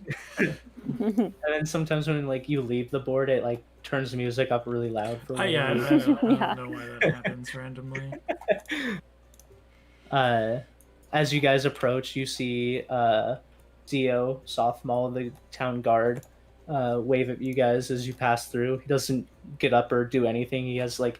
He's in his chair, hands behind his head, feet on the desk of this like stall as you guys pass. Like into the Leaf Village. Yeah, I mean, it's The like two guys who just hang out there all day. yeah, he hangs out there and makes sure there's no suspicious people. And even though you guys are suspicious, he knows who you are. Crom's it's not like- suspicious. I mean, you guys are He's the huge well-loved part being Smith told in by the a town. polar bear and a Mapinguari who Mapinguaris are not a thing that people know of, so it's just like a monster. Yeah. Yeah. Yeah, I but still it's am also not so sperm. certain. Yeah. So everybody knows sperm. The nice As- polar bear. As you guys get into town, Sneakers is kind of like at the front of the car, and he's just like, "Oh wow, I actually hadn't been out here yet, so like, this is a lot more than I thought it was. I heard that this was like a really small town, but I mean, this is kind of like Venari size, maybe even more." Question. Yeah. When we come back into town, has this building changed at all? Yeah, it would have. We won't do it right now because Yeah, I don't have a copy. But Well, you mainly do- I'm using that to judge how much time has passed. yeah, it looks. If it's not finished, they're just putting on finishing touches. Okay. But it looks like a finished building at this point. Okay. Like they just have to clean up the lot and stuff, kind of. Yeah, deal. I mean, like the building itself looks finished. If the inside isn't furnished, then that might be like the only thing left. But the outside looks like a finished building. Okay. But does it look like it's like? I'm trying to confirm the my suspicion of the time being weird there. Oh, Like, does this seem like it's on par of what it would be, or does Yeah, it seem it- like it is? it seems like it's making the average amount Okay. of progression. So this guy's just bad. He just doesn't know what's going on.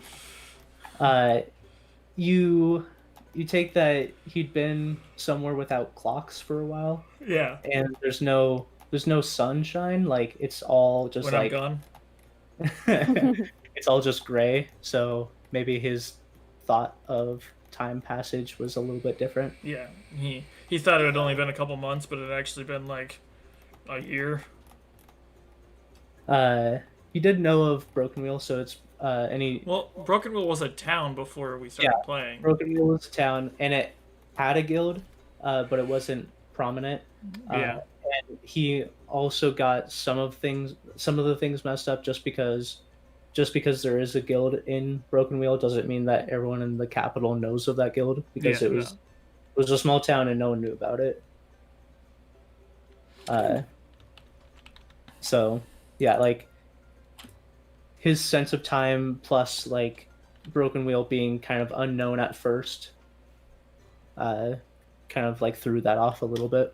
Okay. All right, then I lead the cart and Sperm and Chompers back to the guild house. Okay. To the stables, Goofy. No, to the guild house. Oh, that is where the stables are. Yeah, and as you lead the cart back, and Sneakers is also just riding in the cart, sees like the house, and he's just like, "This is like just for you guys, like."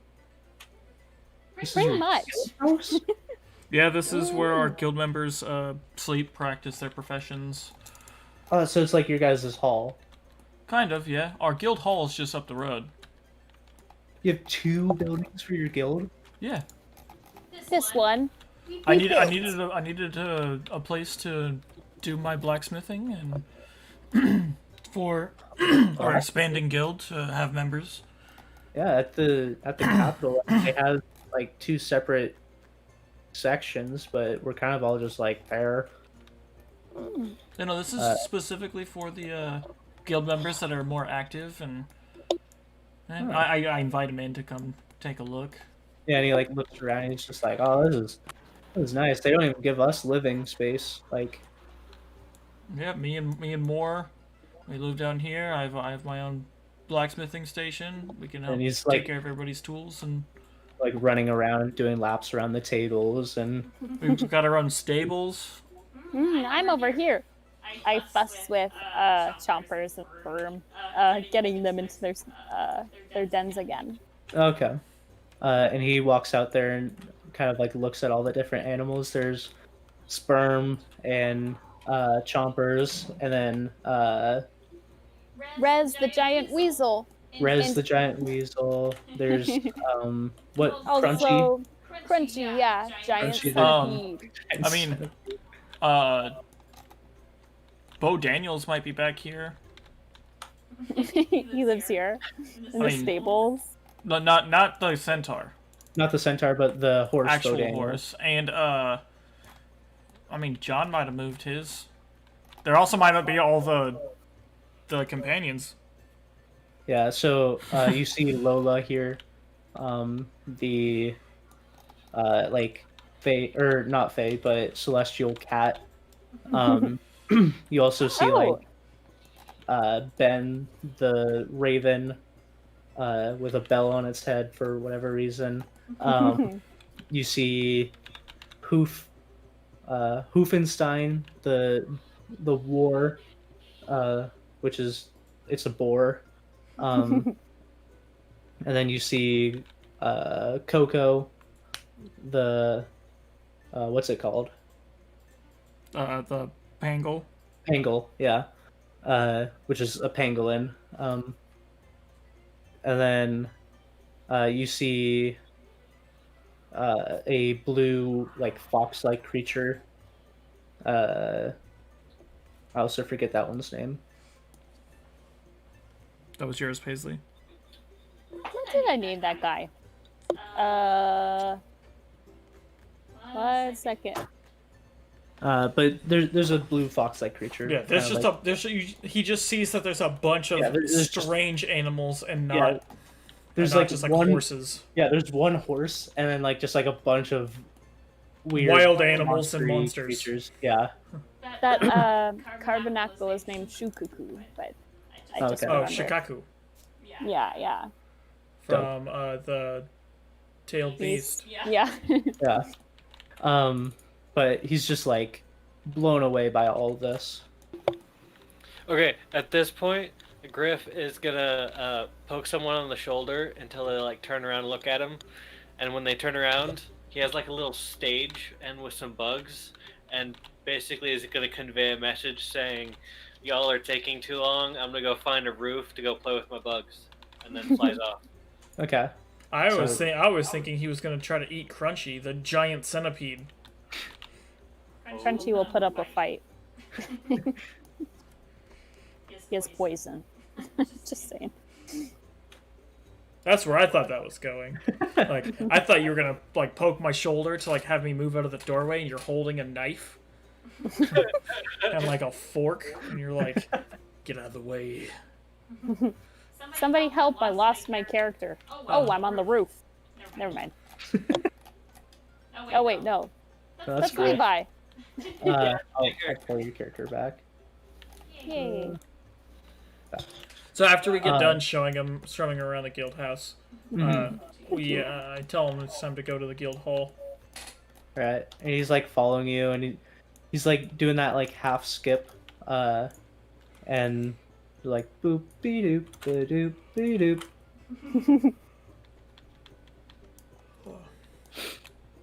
And he's like looking around at everything, like a kid in a candy store. As he's passing everything, he's pointing it out, like, "Oh, that's a cool shop. Oh, you guys have like that.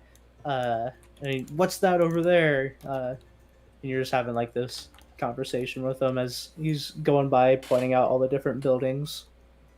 And you lead him into the main guild hall. Yeah. As you walk in, it's pretty empty aside from Garnus, which is pretty normal. People are normally out on quest at all times. Not a lot of the adventurers stick around at the guild hall. After rallying all the animals, I head to the guild hall too, so I'll be a little bit behind them. Okay. Then I approach Garnus. I see that you have returned. Yes, we have. It's terrific. I scurry up behind him. Yeah, and yeah, no. I assume you have good news. We have made it to Thorban's cave, spoken with him, and returned with some information. I wouldn't necessarily say good news. Oh, okay. I'm sure Lur is going to go everything with you, so I won't confuse you or give you any misunderstanding. So I'll let him explain everything to you whenever he comes by. Okay. And then Yeah, I saw him go by earlier, so I knew you guys were back. But he went to his research center real quick and said that he would come by later. okay. Hmm. This is Sneakers. He was left by his old adventurers. Yeah, and Sneakers attempts a somersault. And does pretty good. So he like as you introduce him, he does like a somersault and gets up and like reaches across the table. Beeper Sneakers McSqueakers, sir. He's from the capital. You think? Indeed, I am. And I have come here to join your guild. And Garnus is just like, terrific. I swear to God. That is always the noise. We're always happy to have more adventurers on our side. And can you guys vouch for him, or should I run him through the normal tests? You should run him through the normal tests like everyone else. All right. Then we'll make sure to do that. But preemptively, welcome aboard. And Beepers turns around with like a huge shit-eating grin, just like, yeah. And then I ask Garnus. Wait, hold on. What was the reward for this quest? 1,000 gold.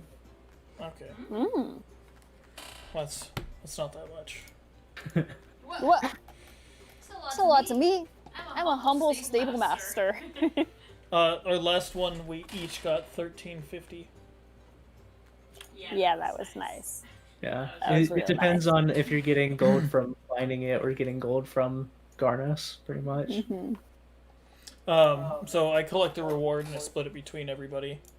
Okay, and as he hands over the bag, Beepers is just like, "Phew, all right. I think I could get used to that." And you don't give him any because like he wasn't part of the quest. I but, like, don't share with any with Yeah, him, but he acknowledges that that's like the normal, I guess. yeah, like these people aren't playing around. Yeah. They get paid. And then I'm gonna ask Arnis if there's anything else pressing that he needs us to take a look at. Well, at this moment, nothing comes to mind. We've been having this like weird theft problem for a while.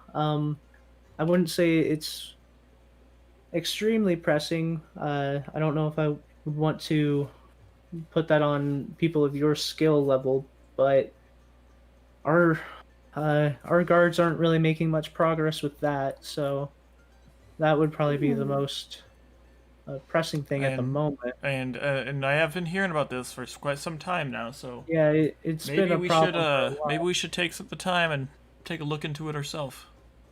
No Yeah. time like the present. If you all could, that would be terrific. What do you think, Levi? Explain yourself in 2 to 4 minutes. I'm not there, so I refuse. Fair enough. Another interesting thing is we found another one of those I guess you would just call them dungeons in the forest. That's not what they're called. That's what adventurers call them. What's really? I mean, the game's called Dungeons and Dragons. Yeah. And so far today, we've had both of those mentioned.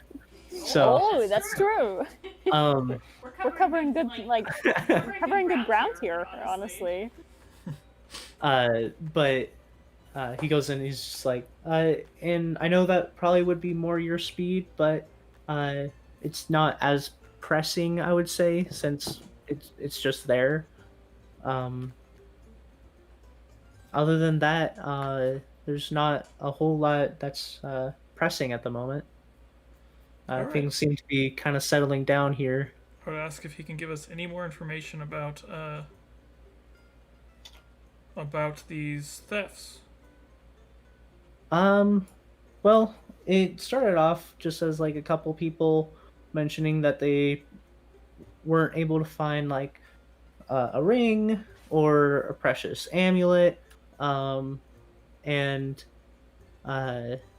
they were more so hiring people to see if they could find it around if they had lost it somewhere. But then we kept getting more and more, and soon realized that it was more of a problem of theft, more so than just people misplacing their personal objects. Not much else is known about that, but we do have a few people in town. Let me pull it up real quick. Hi, I'm gonna run to the bathroom. Brief me.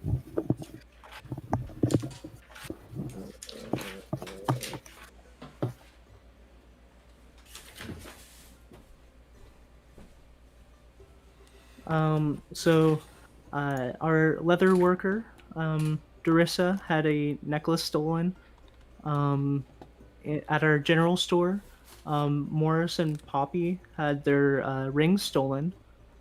Our local blacksmith, Umgrum, had some of his equipment stolen.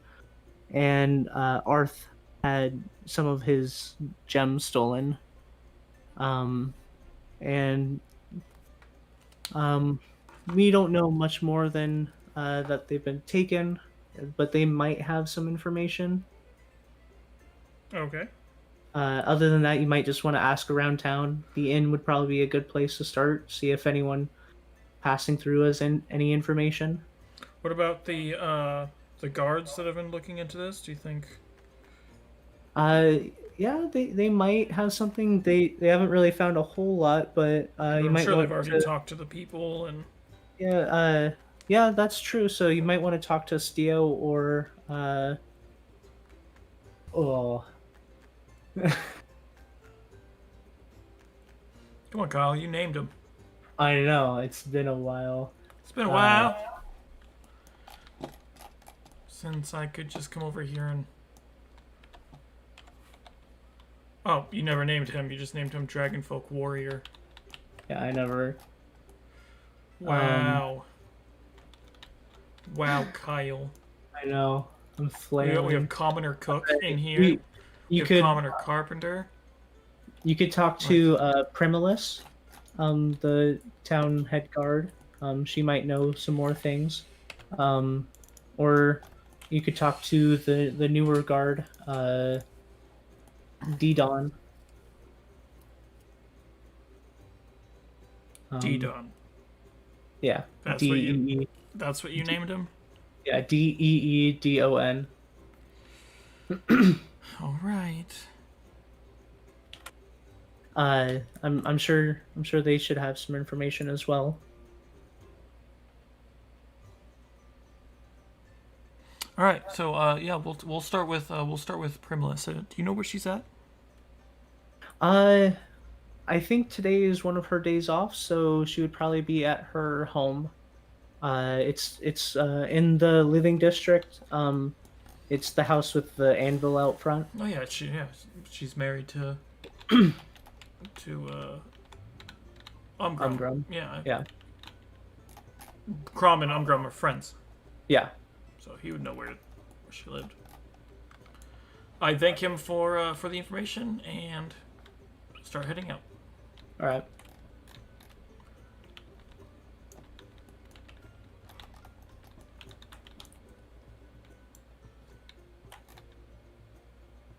All right. So you head over to her house. Yeah. And inside you see a light flickering.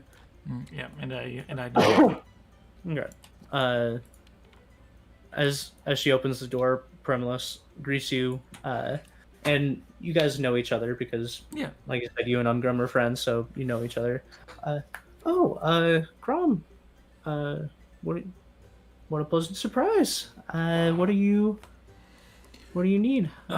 We've been tasked with looking into the thefts that have been around town, and I figured you might know a little bit of something, and was well, hoping to get some information from you. yeah, yeah, and she goes in, grabs some papers, and brings them out to you. These are the people we've talked to. Hands you a piece of paper, and it's pretty messily scrawled, but under Darissa, you see leather worker. You see necklace stolen.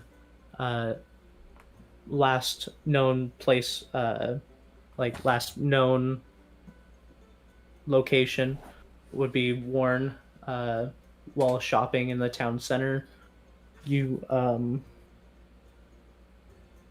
see Morris and Poppy Selbus, the general store people. Their rings are stolen. Those vanished without them knowing where they went. They were wearing them one day and then looked down the next and they weren't there. But they were stolen like they never took off their rings. You see under Umgrum that just like a list of equipment was stolen, like an anvil, smelting tools, like just a long list. Obviously, Umgrum had written this part himself. And it's just like a long list of both mundane, but some more fancy equipment. And last place you knew about it was in his shop.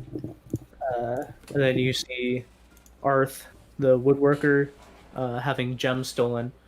And you see under him, he saw a hooded figure leaving his wood shop late at night, Okay. running towards the town center. Okay. Obviously, not a lot was given to us by most, but Arth did give us a lead. We know that this wasn't Have you just some. guys looked into the lead at all, or is this where things have this- hit a roadblock? This was more recent, and as well as, I mean, a hooded figure running in the night doesn't give us a lot to go on. Oh, of course. But our next step was to start questioning the people at the inn or the casino or, God forbid, the stall. Buildings in that general direction to see if they had seen anything. Okay, then thank you for the information, and I start heading towards the woodworker. Okay. I wish Primless have a great rest of her day off, and You too. And gives a that awkward when like you're at the movie theater and they're like, "Enjoy the show," and you're like, "You too," yeah. and you're like, "Oh fuck, I'm retarded." Damn it. I catch up with Chrome. Okay. So he's heading to the woodworker Arth's place. This guy. You mean Carpenter Common? Yeah. That's what they called him in college. Yeah. Yikes. That was his nickname. As you open Like, the what door. a lame nickname. It sucks. You open the door and he's kind of just sitting there behind, like flipping through a book haphazardly. Looks up. Yeah, what do you want? Oh, this guy. Good to see you again, Arth. I heard that you've had some gems stolen recently. Yeah, it wasn't so recently. It was a while ago. Fair enough. Well, I also heard that the guards haven't been able to find any information about this. Nope.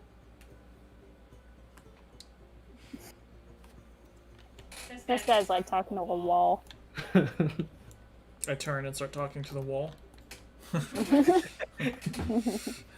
Is there anything that you have left to share? Any other leads? Yeah, haha. Yeah, like I told the guard, hooded figure took my stuff, ran away. Personally, I don't trust those people at the inn, or I don't know, they just seem kind of weird to me. People at the inn. How long ago were these taken? Couple months. Oh my goodness. Yeah, this was a quest you guys had like a long time ago, and no one's taking care of it. Man, the guards and the other guild members in this town suck. It's like we have been all of them. Yeah. How tall was this guy? Did you get a size on him? Human sized? I don't know. Okay. Yeah, I guess that would rule out the inn people, whatever their names are. Are you saying that because you don't remember what their names are off the top of your head? No, or... I know their names. Okay. Yeah. He's just a douche. Yeah, don't like Mr. Wordworker. Okay. Well, I hope there's not an arson in this town, says the dude with flaming fists. is that a threat? Are you trying to intimidate him? No, Okay. Cromwell would do that. Well, I thank him for I guess reiterating the conversation that he had already. Thank you. So one thing that I'm noticing right now, right, and Mhm. I really hope that they implement this at some point. But when you put a person down, right, Yeah. and then you pick them up to move it, it keeps your original position. Hmm. What do you mean? Oh, the little circle that's It leaves transparent. the circle. Yeah. Oh, it does. Yeah, that is very nice. Why don't they tether it so you can see how far you're moving like this? Oh yeah, that would be much smoother. Yeah. So like if I start moving Crom, it would just have that number. That'd be cool. Yeah. Or maybe at least the option to like turn that on and off. Yeah. Just in case people don't want to see that every time they move. Yeah. Yeah, if it's just like Or if freely it's in the or if it was town. just like if they just had that during initiative mode. Mm-hmm. Yeah. Yeah. Not that we really use that anymore. If it had that, we might start using it. Yeah. Yeah. There's no benefit to using initiative mode as it stands right now. Nah, it just kind of looks cool. That's about it.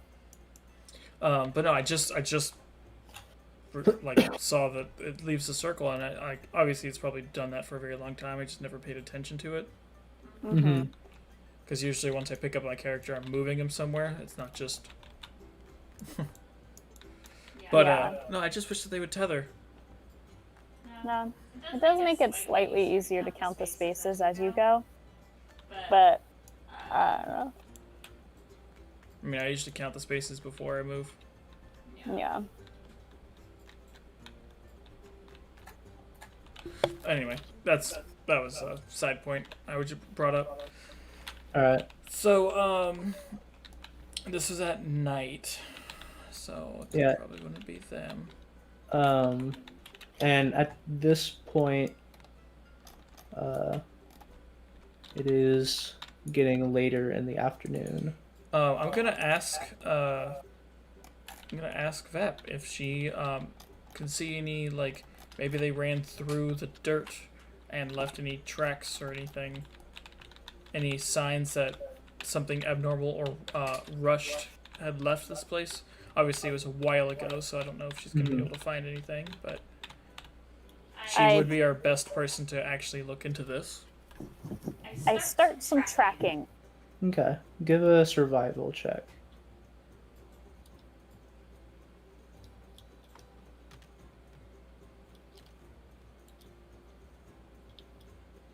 $18, and then for survival, I should get some pluses. I get +8. So 26. All right. Yeah. So, you're looking around, and you obviously see like the normal boot tracks of people going around, and you don't. Oh man. You see like the normal boot tracks of like the normal people going around, but like right here along this path isn't necessarily traveled a lot, and there's not like boot imprints, but you do catch hints of like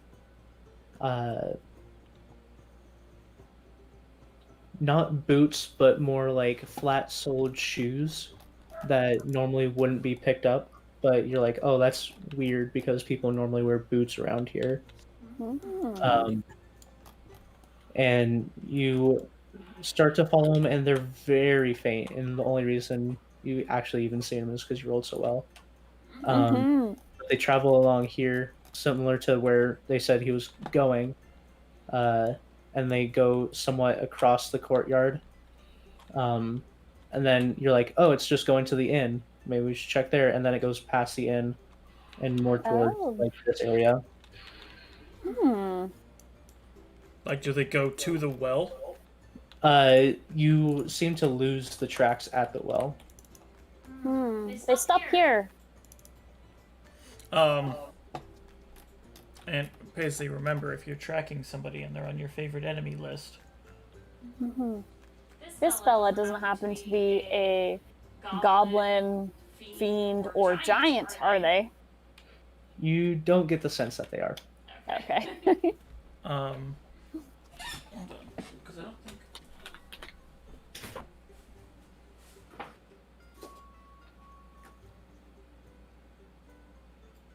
Or It's not goblins. construct. I have a lot of favorite enemies. You don't get that sense either. Okay, worth a shot. Her favorite enemies, it's not goblin. She just learned goblin. But her favorite enemies are giants, fiends, and constructs. Yeah, you don't feel like you've picked up on any of that. Oh, okay. I'm like, okay, Chrome, lower me down. I grasp the bucket. Oh, yeah, and I start lowering the rope down by hand. Okay. And this is when I magically swoop in. Do you land on top of the well? Like a crow? Yeah, totally. Can someone like teleport me over there? I have no idea where you are. I have no idea where you're at either. You're there. You're on top of the Okay, well. I wasn't actually that far. Okay, cool. Oh wait. Yeah, that's you, right? Yeah. Okay. Yeah, so you get inside and you start lowering the well slowly. No, I just lower the bucket.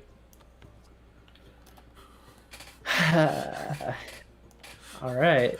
Yeah, we know. Just do it.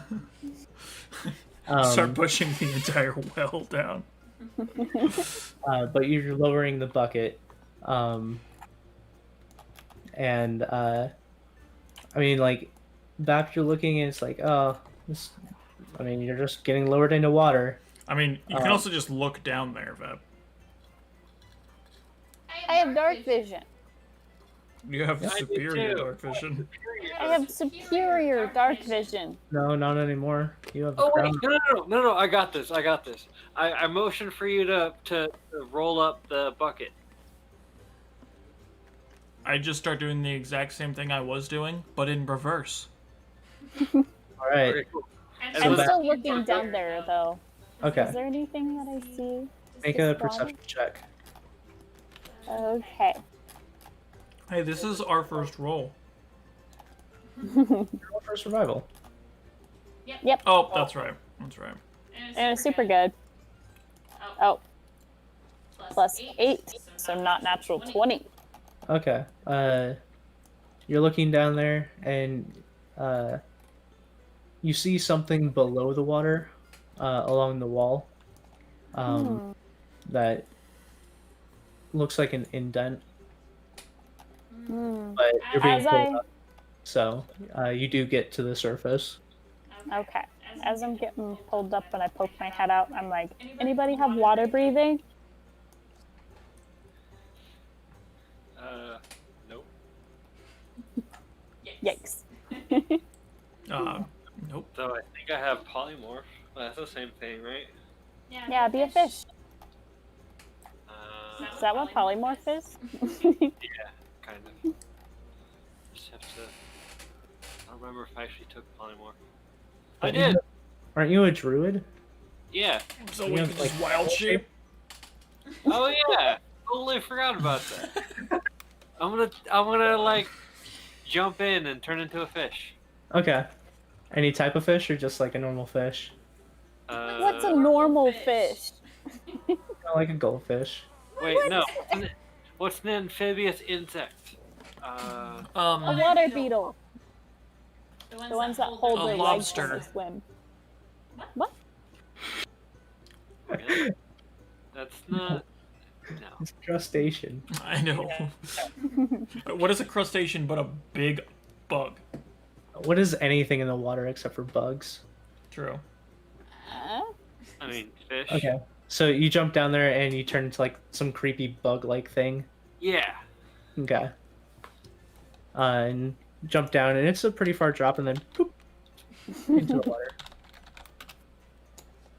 water. And you're. Oh no, like- there's in D&D. There's giant water bug. Yeah. All right. So you're a giant water bug. Aw. You can hold. It can hold its breath for 15 minutes. It can also spider climb. Ooh. That's Cool. perfect. So yeah, you're now down in the water, and you're slowly floating down. And similar, like before, to Vap, you float down there and you see an indent, and as you get closer, it's a cavern that leads sideways into the well's wall. Oh, cool. I go back up and inform my team. Okay. Hmm. You said that there's a cavern down there? Uh, yeah. Oh, yeah. Oh, yes. I jump in the well. All aboard. I don't think Crom could fit in the well. Hmm. I've Wells turned- are usually pretty big. Oh, no, I have an idea. I'm gonna activate my armor. Okay. Hmm. So you guys watch as Crom is standing there, and then he like kind of like wiggles for a little bit, and then like turns into a puddle. And I just start slinking down the well. Yeah. Oh. Wait.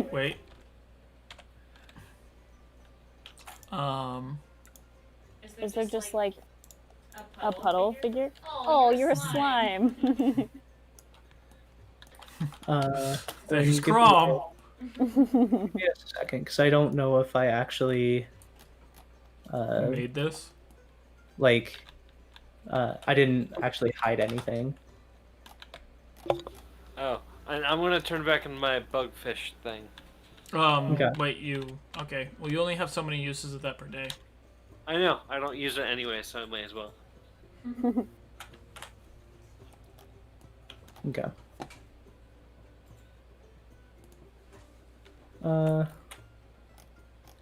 So you guys drop down into the well, and you're going to this small like cavern type thing. Yeah. Okay. You go down there and then you start going into it, and like it's going more so into like a tunnel like thing. It's a fairly large opening.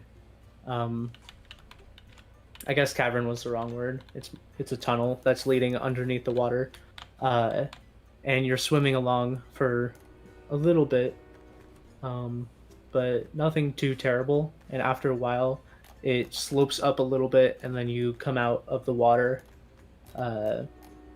into a long tunnel. And inside of this tunnel, you see Secret tunnel. You see man-made walls, and Hmm. all you guys. You goofball, you didn't make this? They had so many cool sewer skins. Oh. I did make it. I just forgot to hide it, so I went here first. Hey. And then you guys will be right here. Oh, I guess I'll do that then.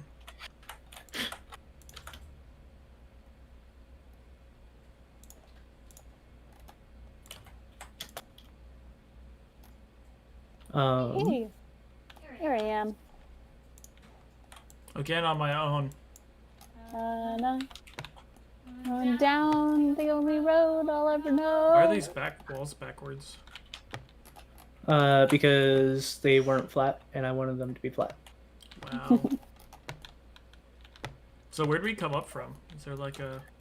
So back here, it like slopes down into water. So. I like how you said wow, like you haven't done janky shit to try and get like tiles or objects to work. Does Yeah. that... I don't know if there's much stuff that goes down. Yeah, no, so coming back from here, it's like a tunnel that's completely enclosed in water, and then it slowly comes up into a regular tunnel with the water just behind you guys. Okay, as I leave the water, I leave my slime form. Okay. Come back into prom My form. Ribberoo form. Yeah. And That time I was hopefully- reincarnated as a slime. Been watching the spider one. It Yeah. is where it is at. Hopefully this doesn't get away too much. Okay. You coming Uh, too, Griff? You aren't bouncing along with us. Wait. Levi. Wait. Levi, there you are. Come on and bounce with us. This wall is different.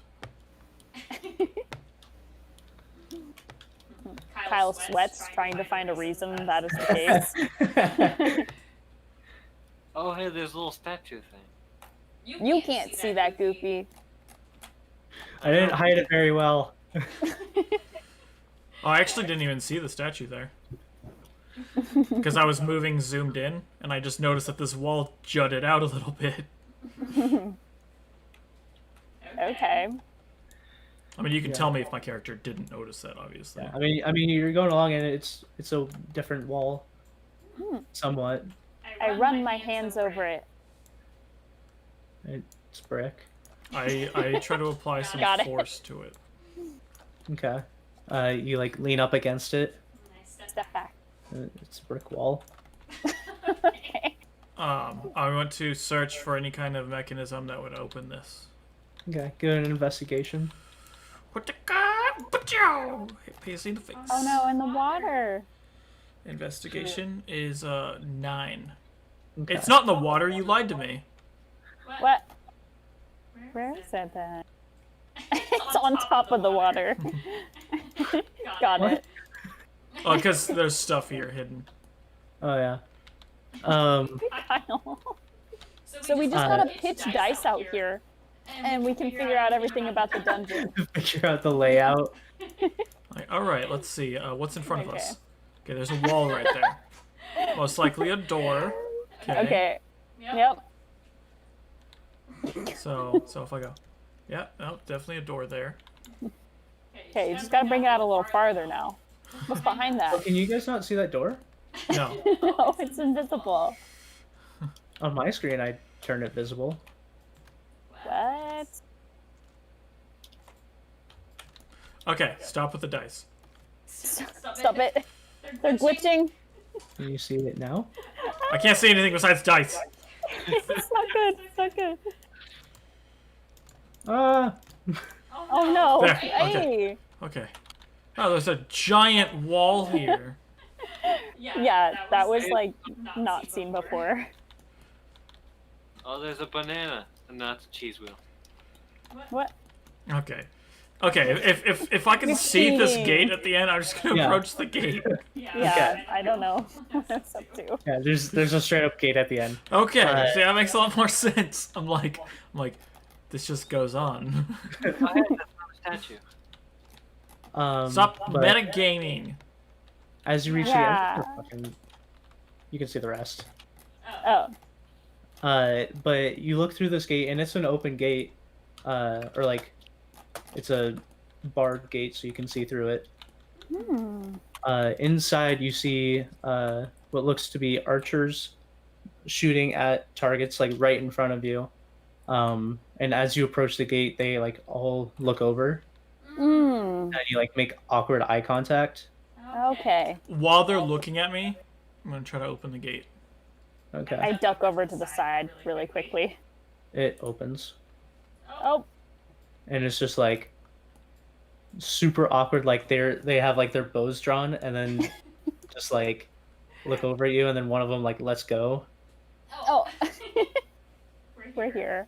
Hey, wait a goddamn second. Who is that right there?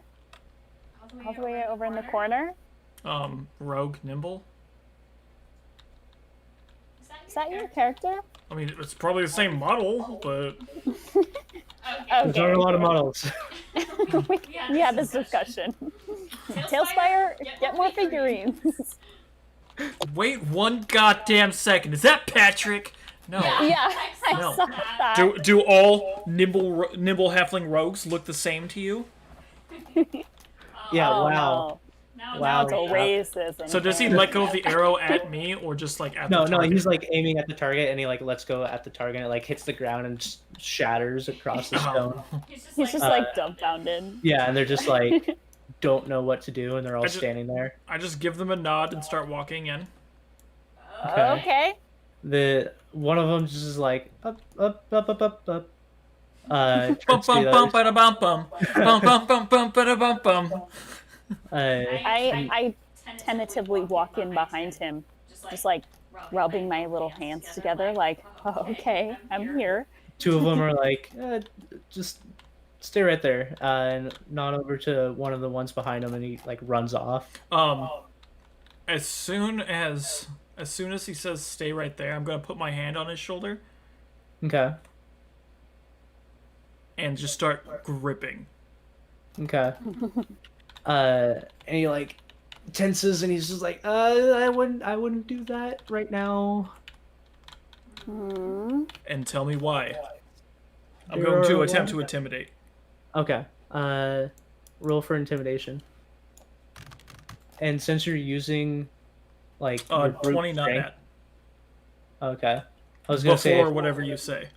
since you're using like your brute strength to do this, you can either use charisma or strength as a modifier. Oh, okay, then that'd just be an extra +3. Is So- this literally the Thieves Guild of like So Samuel, 22 like- not net. And Where he's like are we? gripping his shoulder, and he's just like, there are a lot of powerful people here. What is this place? He like looks over, and you like pull him back, looking Yeah, at you. no, as soon as he tries to look back over, I squeeze. Yeah. He feels my hand getting a little warmer. Yeah. When that happens, he just sees like a floating pumpkin insect, like hovering over the right shoulder. his Winks at him. Yeah. Right... Yeah. with cute jack-o'-lantern emoji. And Love he's just that. Like, this is our guild. I can't say much more. But I just, you guys shouldn't be here. OMG, it is the Thieves Guild. You guys are so dead. Well, I let him go. Okay. And he like falls backwards and like almost starts crying. And like the second one is just like, what's your business here? I'm following a lead. There's been a little crime on the above ground. On guess. the above ground. I don't know. Are these guys mole people? They No, I only mean, live in they're- the sewers? They look like humanoids. Oh. Yeah. I said Um, what I said. And looks down at you. And like now notices your guys' sashes of broken wheel.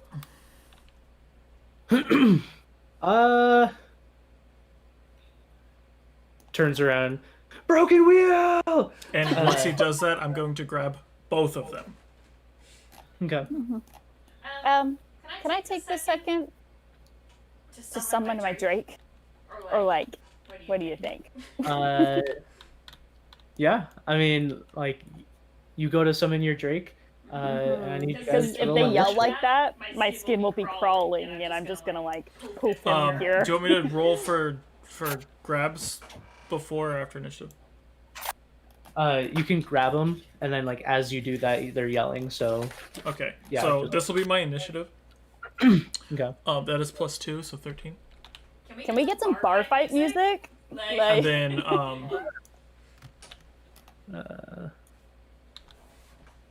oh, my first grab is not great. It's +4 plus yeah. 6. Oh, and I'm not able to drop my dragon. Oh, okay. Dragon, best friend. Oop. Yay. Okay, so my ice drake has materialized. Dope. Give me 1 second. This is my new Favorite broken thing that I can do is just like have a fucking large drake. He's wild.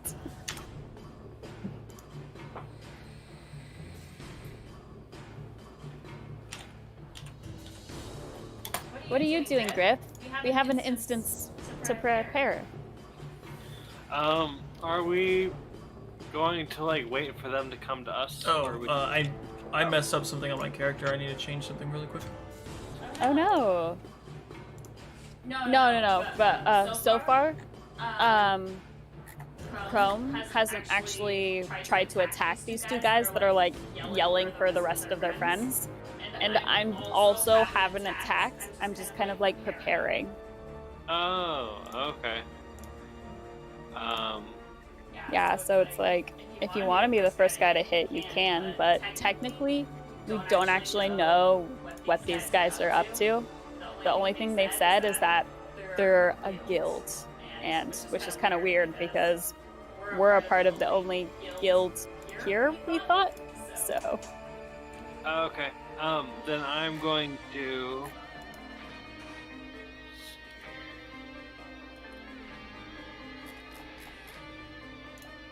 Oh? What's up with that radius? What are you doing with that? Second.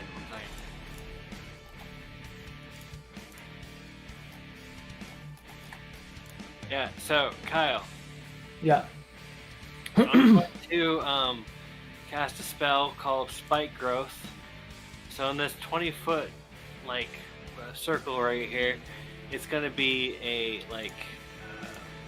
floor of 1 inch or something spikes, and there's gonna be an illusion over it. And whenever they see it, they have to make some save or something. Okay. So whenever they move over this. Yeah, well, when they see this little bit of ground here, they make a save to whether they actually see the spikes or whether they just see regular ground. Okay. Weird. So it's Yeah, like it's spike cool. growth with extra steps? Yeah. Okay, I fixed it. What was up? Oh, I didn't have my starting class was supposed to be a fighter, so my skills were wrong. Because I'm like, I know I had athletic proficiencies. Yeah, just a little bit of a learning curve to the D&D Beyond and getting us all prepared to use it. So far, loving it though. So organized. Love how all the information is like right there with like D&D and Beyond. Mm-hmm. Okay, so there we go. Plus 9 was that one. So my last roll was a 9. So it's my first one. My first grapple attempt was an 18 Ooh. for grabbing them, Okay. and then my other one is a 17. Okay, just give me a minute. Yeah. I was like, wait, why don't I have actual proficiency in this right now? Mm-hmm. Yeah, because your whole thing is kind of like fisticuffs, right? Yeah.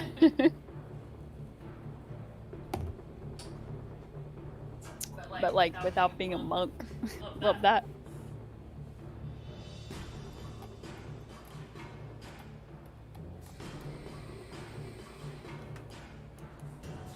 Yeah, my Drake can like fit here, right?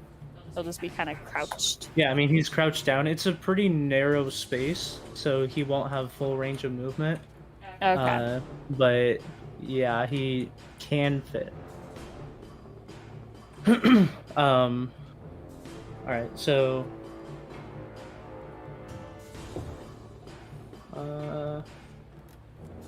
so you tried grappling twice, Yeah. or one for each of them. Yep. I pretty much Okay. just want to grab both of their shoulders with my hand and make it so they can't try to move away. Okay. The first one is a 22. Okay. They have disadvantage, by the way. Okay, then the first one is a 19. Ooh. That matches mine. Ooh.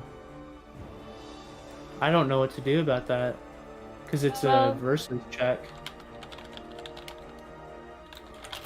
Yeah, does it go to the defender? Who wins in grapple text if it's a tie?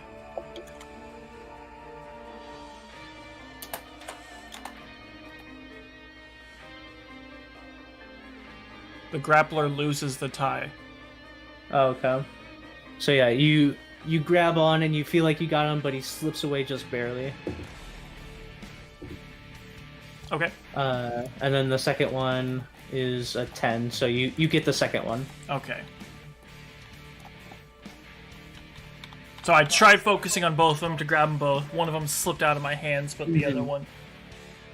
Yeah. stays. Yeah, so you have this guy. Okay. Yeah, come here, sugar.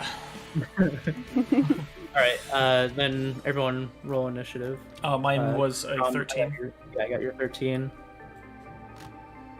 Okay. Oh, what? Plus 5. So for initiative, I rolled an 8. Okay.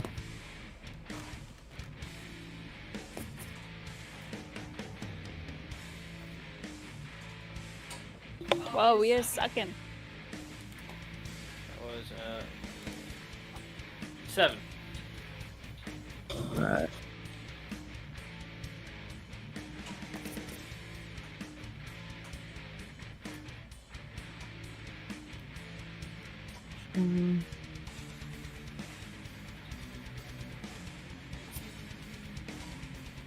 Alright.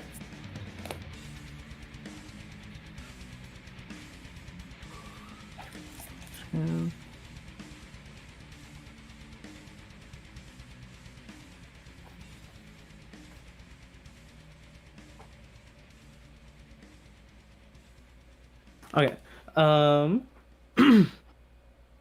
So this first guy, who's the first one to yell and like kind of slips out of your grasp, is going to move away. Use disengage. Oh, he used as a bonus disengage? action. Yeah. Ignore that. Cat.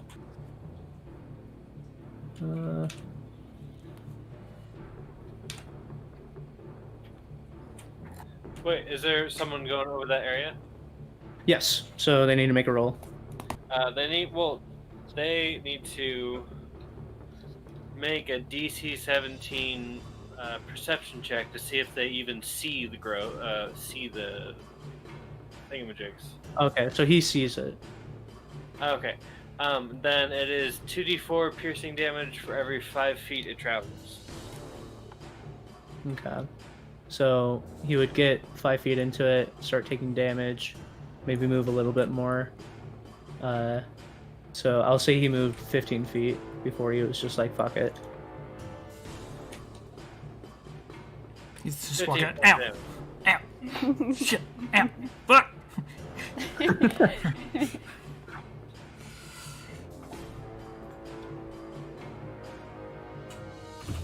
All right. And then he turns around. Yeah, and he's gonna throw. Everybody watching now who sees the title is probably like Thorban or Ban the Who? Like, where is this guy?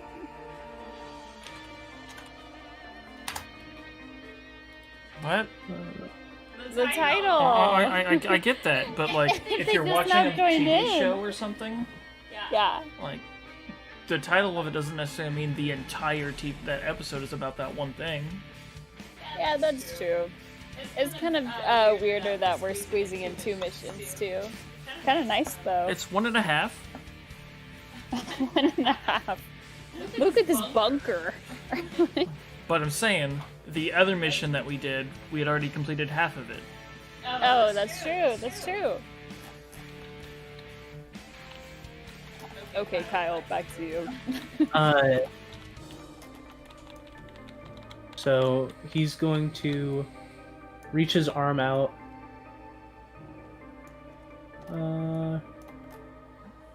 Crom, I need you to make a wisdom saving throw with advantage. With advantage? 20, not net. Good thing. That was with advantage. Alright. He reaches out and you feel your mind cloud for a second, but then it's gone. Oh. And then next is this guy. Can't say that I'm surprised. He's gonna try to slip out of your grasp. Probably fails. Also, he's gonna take 7 points of damage. All right.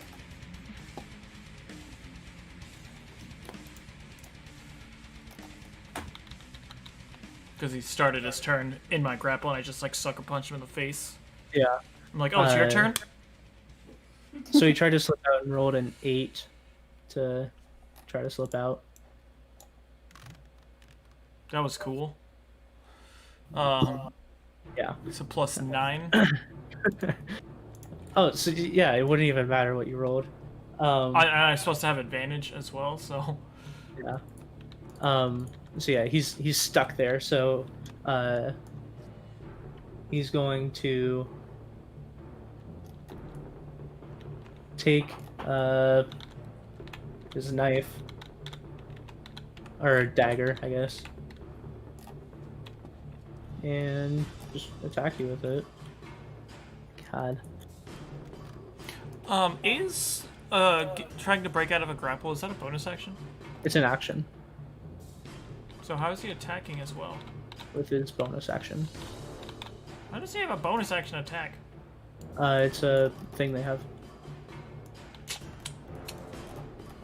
Real He can attack. convenient. They can attack once as a bonus. There's like so many classes that can do that. Well, yeah, usually there's like, if you do this, you can attack as a bonus action. Yeah. No, if you attempt to break out of a grapple, you can attack as a bonus action. Are you fighting the DM right now? I'm always fighting the DM. That is a player's job. The DM's not saying yes, like he should. Yeah. I'm on everybody's side. So, that is 13 to hit. No. So pulls out his dagger and tries bringing it down, but like just hits like the bulk of your armor. I grab it with my teeth. Yeah, and he doesn't really get anywhere. This one turns around. He needs to make a roll to see if he sees the thing. I think that would fail. A 6, Levi. Yep, that fails. Okay. So he doesn't even know that the train's there. Correct. Okay. So he's gonna move. Ow, ow, ow, ow, ow, ow, Yeah, ow, ow, ow, ow, ow. What would you say that's like 15 feet in? 15 feet. 20 feet. Well, my thing was like... Oh yeah, no. That's... Yeah, I mean, it was about an area, so I'll just say that. 20 feet. So 20 feet, so every 5 feet to 4. So 8d4. 19 points of damage.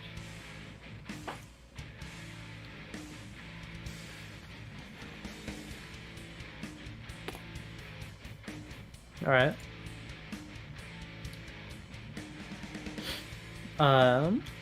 Then this one disappears into this room. Crom. Okay, so I'm gonna use my bonus action to Giant Smite. Dope.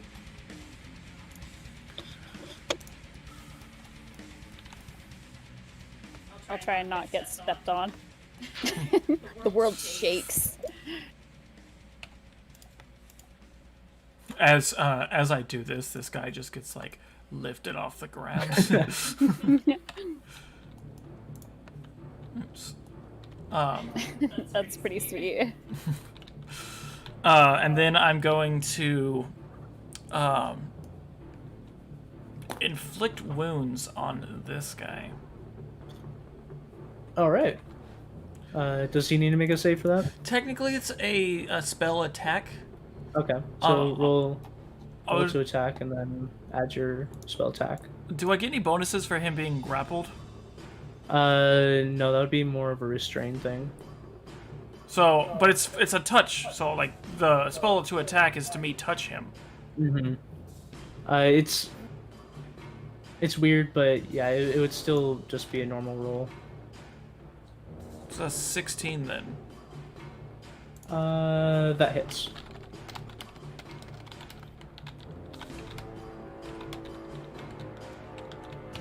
Okay. And then, oh, no, while grappling, touch attacks against your opponent automatically succeed. Is that actually a thing? I just looked it up. I thought that was, restricted, but okay. Long answer, assuming you pass the concentration check in order to cast the spell while grappled. And you have a hand charged with the spell. Spells always charge one hand unless otherwise specified, then you can automatically pass. But I mean, I passed anyway, so. Alright. –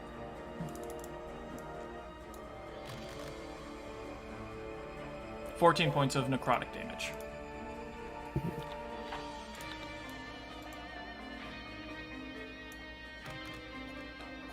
Oh, I did. That's wrong dice.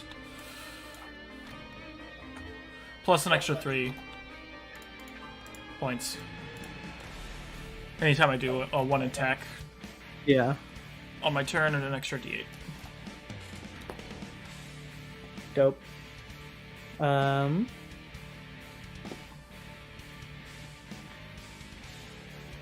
Think that's it. Okay.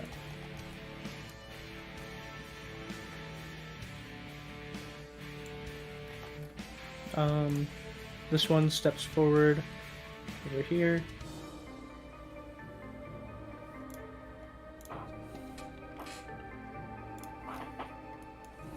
All right.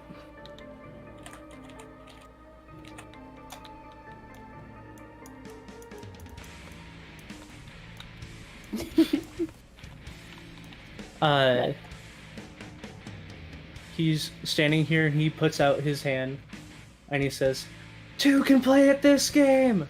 And from the bottom you see like this like circle appear, and out of the circle, where is it? You see a red drake appear. What? Oh my god. Dragon fight. Oh yeah. In this small of a space, everybody's gonna die. Like, I'm resistant to fire and cold. nice. Both of those dragon types. Yeah, and aside from yours being That's so like a white, convenient. yeah, yours is white, but his is more like a red tint. Ooh. Okay. So, do you seriously just have a Drake Warden NPC right now? Mm. Big shrug. Okay.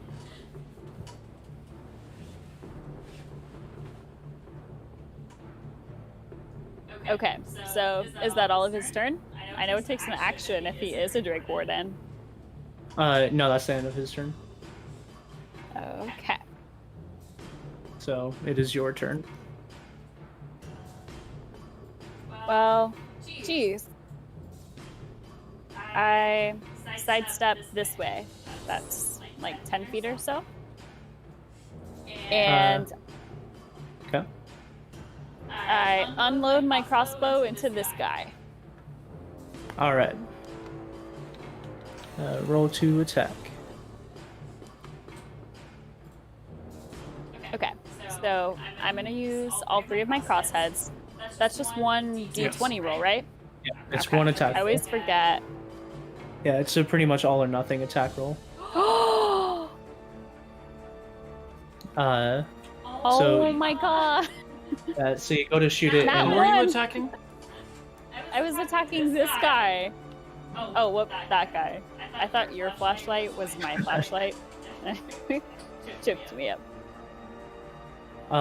but as the crosshead shoots, one of the arrows gets notched or something, and it knocks both of the other arrows out of the air right as they come out, and kind of just like jumble to a mess in front of you. Ugh. Okay. I'm going to take the rest of my action to move to the side, this way. So that's, I moved 10.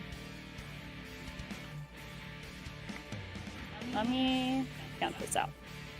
I'm really bad with like this far-ish. Okay. And then, so being a Drake Warden, my Drake goes right after me in initiative. So Yeah. it would be his turn. Yes.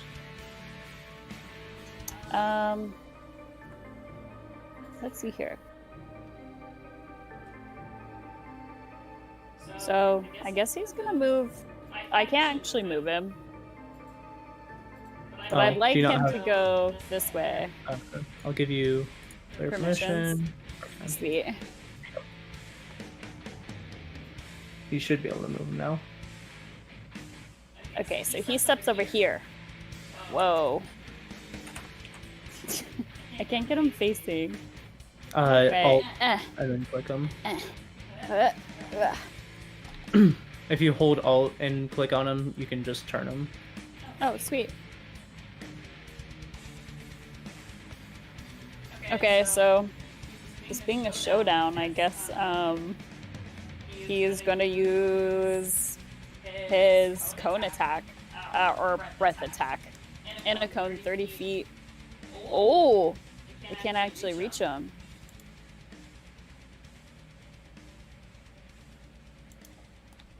Yikes. I guess I could move a little closer without Yeah, he provoking still attack has of movement. opportunity. You can move a lot closer without provoking attack of opportunity. Like this far? You can literally Sure. get to here without provoking an attack of opportunity. Yeah, from that guy? Yeah. Let's do it then. Okay. So just like face to face with this guy. Okay. Give him And that breath attack. yeah, I'll say you can also. Hit Do this you guy want to too. move in so that you're 5 feet away from this guy, or do you want to move so that you'd still be able to get away? So pretty much, if you move in within 5 feet of this guy, he would be able to get an attack of opportunity if you move Not away. if he has a bow. He threw knives. Oh, okay. Oh, But Well, he didn't do any attack, actually. He Yeah. tried to do something to my mind. oh yeah, that's true. The other guy had a knife. So yeah, you Well- can move into 5 feet with him, and also get this guy in the cone, or you could stay 10 feet away and not be in his attack. well, I guess I want to get both guys, so I'll move in. I thought they were both already in it, so. This guy would be just out of your range if you're still 5 feet away from Oh, this guy. I see the problem. I can't actually see the person behind here. Oh, my bad. Yeah, so there's actually 3 people that can be attacked in this. Yeah, so there's this guy, and then the big Drake, and then the guy who summoned the Drake. Oh, yeah, Okay. I can't see that guy either. Yeah, he's Oh. totally hidden by him. Okay. Yeah, but I'm gonna try and get them all then. Okay. Isn't it a 45-degree angle? Yeah, it's a 45 degree. And Okay. I'll say that you moved so that guy was in it. Okay. So Now, So then they kids. Now they make a dexterity. it is. Okay. I'm not sure if The this is from the first- small Drake, but it says 16 is what you're trying to beat right now. Okay. So, and it's a ice breath, right? Yes.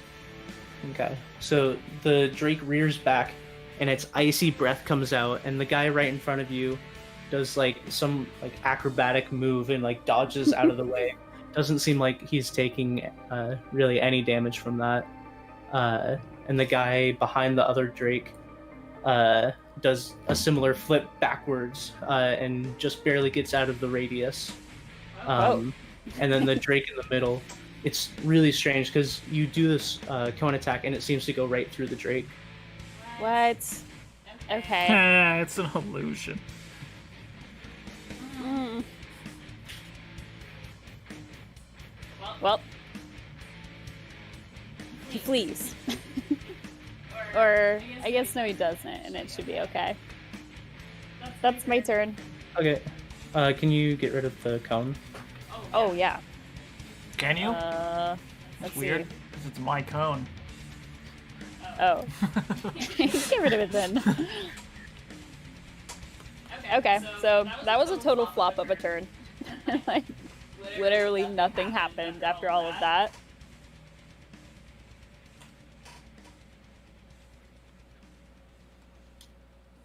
You see one more guy right here. Step forward.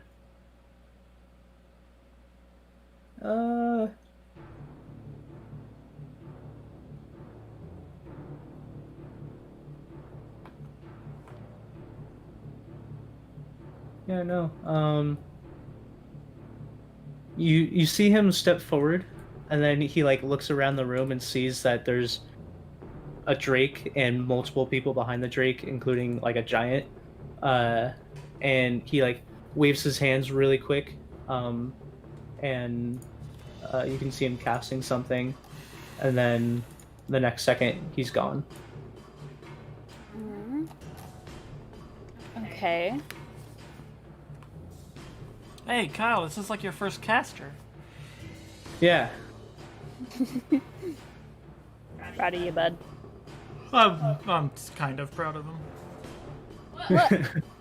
They're hard. They just have so much stuff to keep track of. There's a lot to keep track of. Okay, Griff.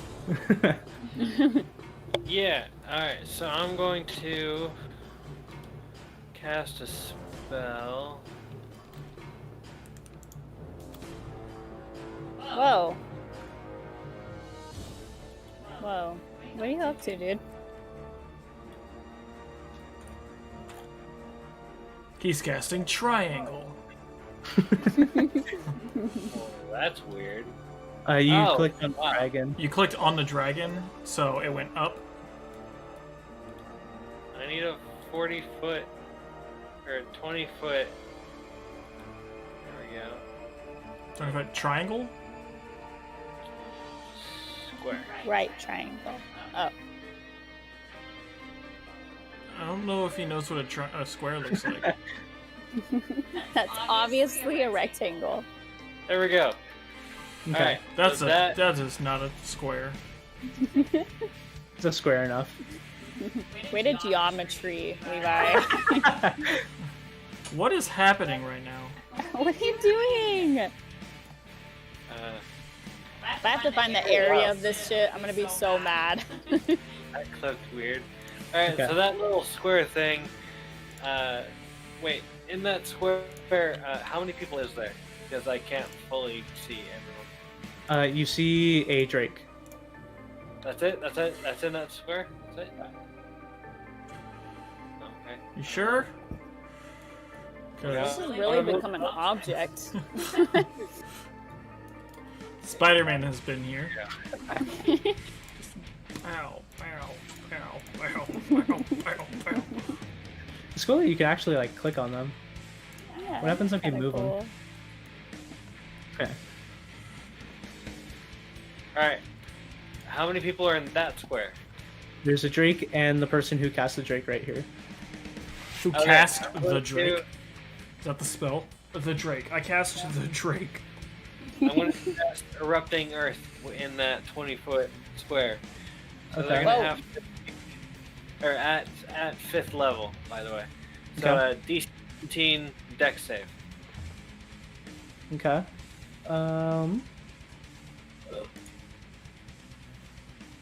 DC 17. Yeah. Okay. He failed that. Alright, cool. He takes 5d12 of bludgeoning damage. Give me 1 second. Jesus. What? Glad you're doing some damage. Okay, yeah, so 5d12, and then that square is difficult terrain until that area is cleared.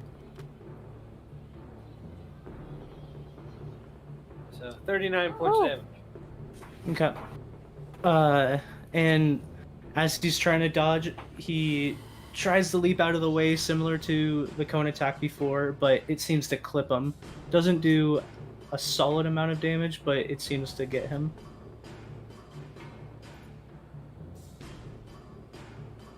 Wait, what do you mean? I thought he failed to save. Yeah, the rogues. Oh, something else. Okay. And that's my turn. All right.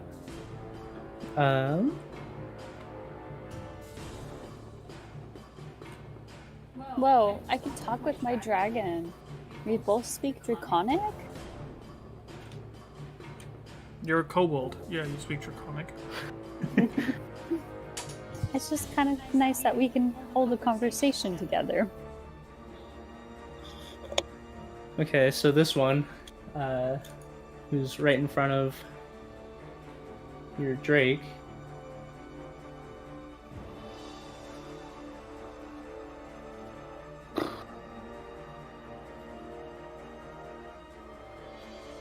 Do it. Hit me.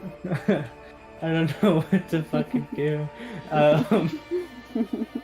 Keep running. Yeah. Keep You gonna running. stab him in the ankle a little? Like, you're talking about this guy, right? Kind of in a tough spot. Oh, okay. Definitely keep running so I can do some more damage to you. So he's gonna reach out and try to touch the Drake. Hey, wait. Isn't this another concentration spell that you did over here? No. Oh. Usually when something creates difficult terrain, it becomes a concentration. Well, it's literally, the spell is literally, so a fountain of churned earth and stone erupts in 20-foot cube. So the difficult terrain is by the after effects of the spell. So it actually alters the terrain. That's crazy. Yeah, It says That's cool, it's difficult terrain until it's cleared. that's So, pretty dope. Yeah, I like that you're not using the super stereotypical ones. yeah, I have all the control, like AoE difficult terrain type spells. Okay, that's a 22 to hit your Drake. A 22? Yeah. Oh. Yeah, that hits. Okay. He takes 1 point of shocking damage as he reaches out and touches the Drake's like tail as it's sweeping by, and sends a shock through its tail. And then, well, I guess you really didn't need to do that, but it causes 1 point of shock damage, and your Drake can't take reactions for this round. Ah! Oh, okay. So he's gonna move 15 feet in your circle, and then I think after that point he should be out. How big was the circle, Levi? With what now? How big was your original. initial circle? 20 feet. Okay, so yeah, he moves 15 feet inside of it, and then he's out of it after that point. Okay.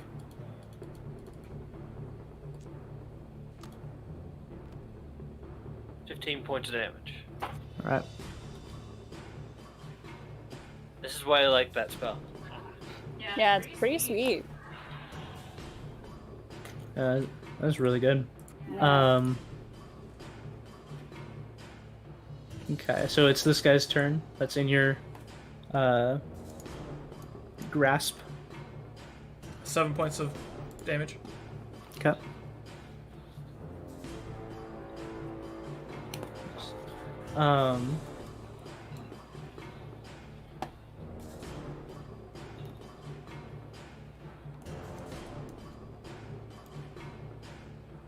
Okay, I guess he would try that.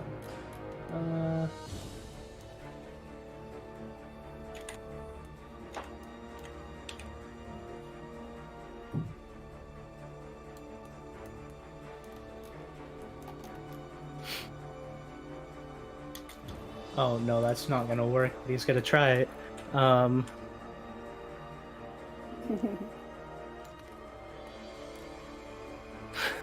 damn it. Do you have less than 23 health? No. Okay. So he like is being grasped, and then he kind of like reaches out and does some movement with his hands and like throws some sand at your face. But I mean, just kind of like brush it off. Yeah. He tried to cast sleep on you. Oh. Okay.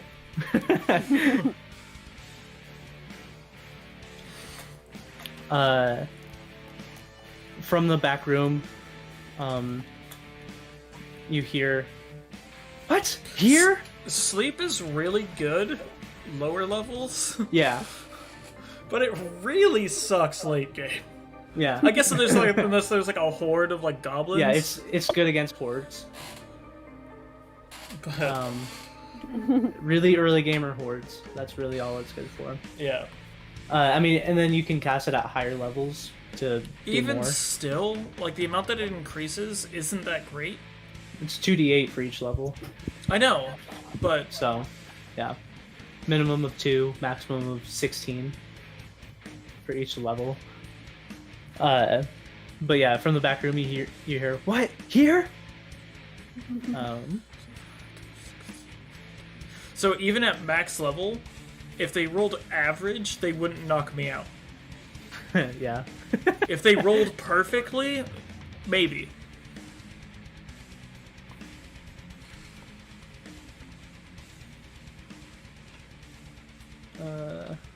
This one is gonna turn towards Vap. And throw 2 daggers. Are you kidding me? Go. That is Patrick. Does a 16 hit? Negative. Okay, then the other one misses as well. So he pulls out 2 daggers and throws them, but as he steps to throw the dagger, kind of like realizes, oh, fuck, ground's spiky, and misses both of them. Woo. Crumb. Okay. I'm just gonna hit this guy. Oh, so first one is plus 9. So 22, and then an 18, and then a 1. Hits. Okay, first 2 hit. So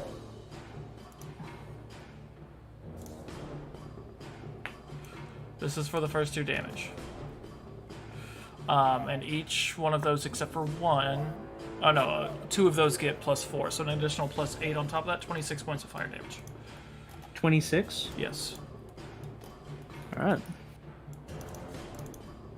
As you're like just like digging into him with these like burning hands and just pummeling him, he's like screaming out in pain. And then my last one is a 1. Yeah. So, I mean, the last one misses, but he doesn't really notice because he's like being pelted by fire fists. Yeah, yeah. Consecutive normal punches. Yeah. That's from One Punch Man, right? Yes. Yeah. Yes. Okay.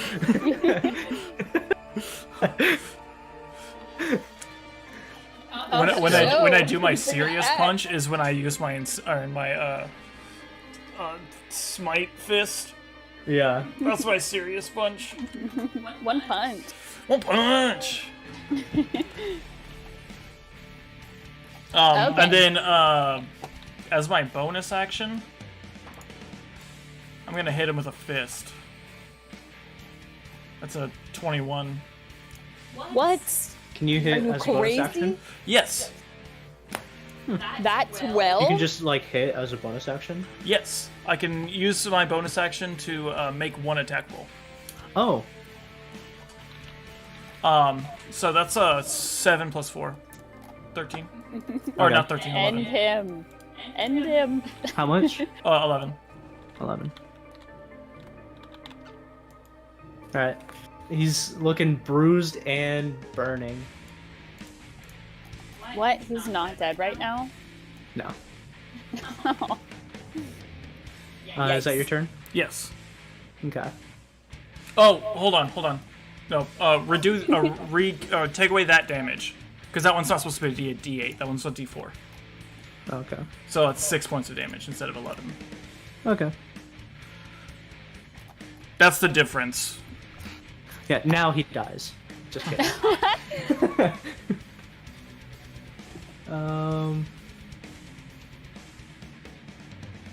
Oh, that... Damn it. I was looking up a spell and it didn't do what I thought it did. World's tiniest violin dude. World's tiniest DM. Yeah. She's making fun of your Tiny. size, bro. I know. Everyone who knows me knows I'm like a tiny human being. He's literally a giant. Yeah, but that is the end of my turn. Okay. I'm gonna step away for a second. Okay. This guy is gonna somewhat move away, but he's going to move his hands, and he takes out a piece of licorice root, and aims it at this guy. Delicious. And over him, you see like a wave of like golden light surround him. Whoa. What? I like licorice root. You use it to make root beer. Or it's like one of the ingredients you can use. I've tried that before. It went terribly. Anise! And anise, yeah. Wait, did that dude that you're pointing at take the damage for being in the spell? He didn't move. Oh, okay.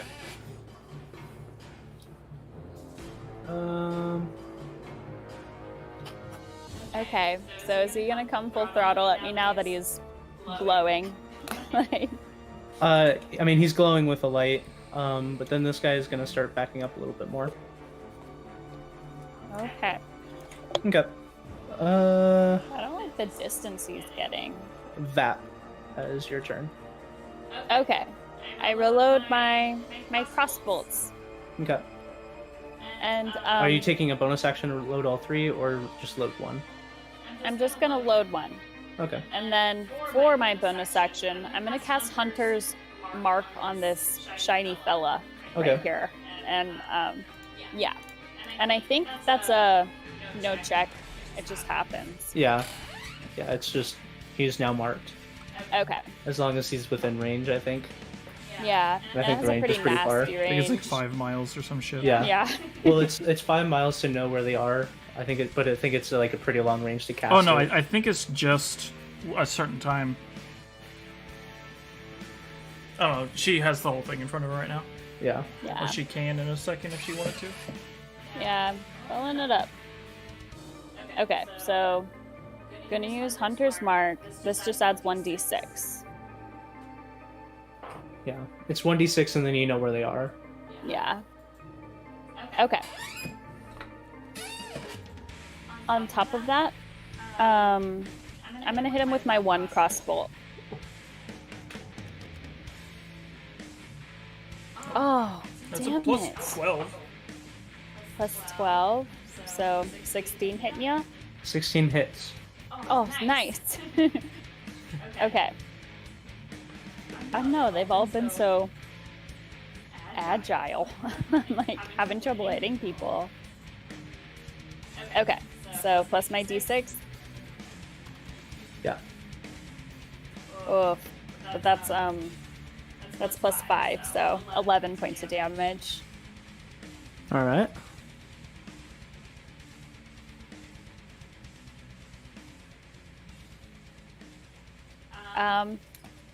With that, I'm going to backpedal towards my friends Okay. just a little bit. Yeah. Make him jog a little farther to get to me. But after that, that is my turn. All right.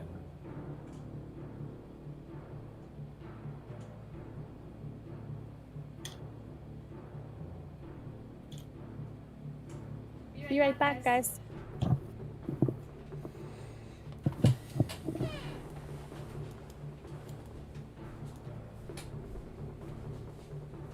Levi rolled 20 feet of movement in your circle. Okay.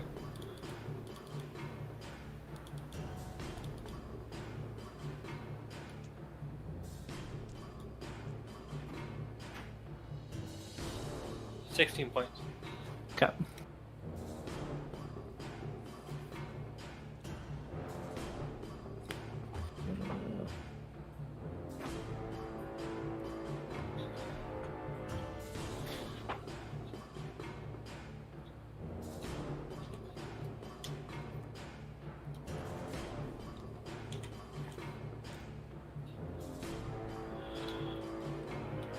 Alright. And then when Paisley gets back, I'll tell her this, but I'm gonna attack at her with a thrown dagger. Damn it.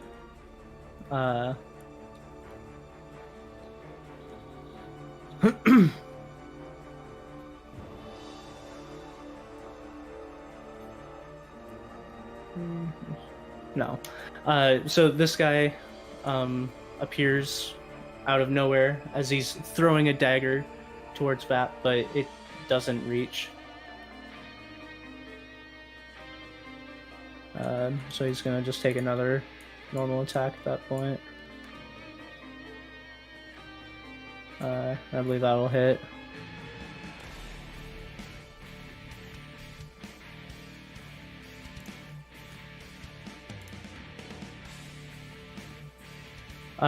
So when Paisley gets back, she'll take 7 points of piercing damage.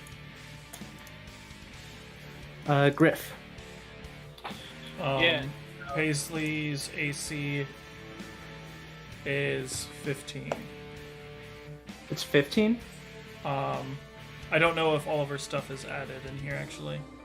Okay, because I thought it was a little bit higher than that. Is she wearing her armor that she put in her equipment? I don't know if she actually did that. I can't change her Okay. stuff. Yeah. I'm gonna assume it missed because I rolled like a 4. I think the total was a 10 anyway. So it Oh, doesn't she hasn't matter. added all the rest of her armors yet. Okay. The Besides- first one was a Besides the stuff that I added earlier. yeah. The first one was like a 10, and the second one was a 25. So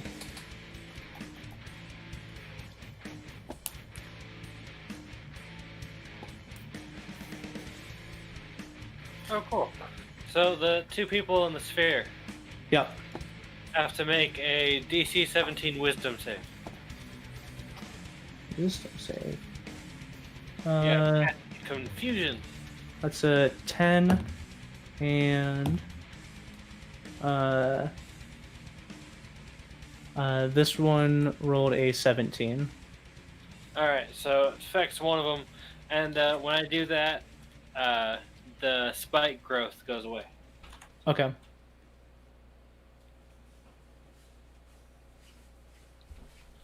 So what happens to him?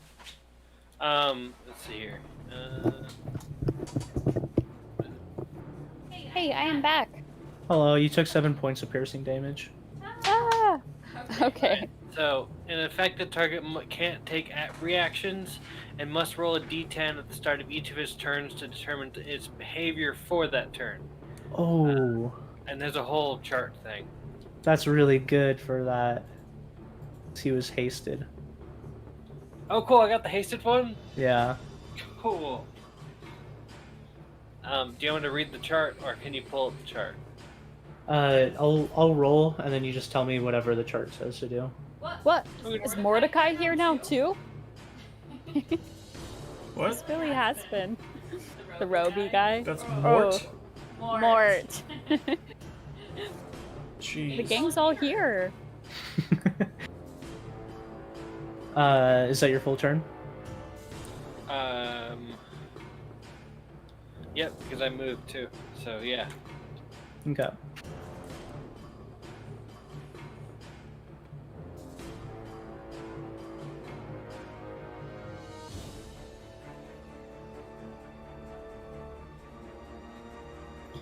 I'm just doing things.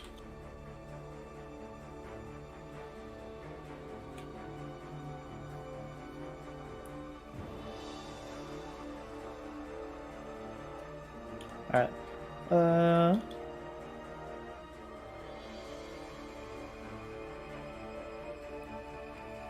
So it's back to this guy.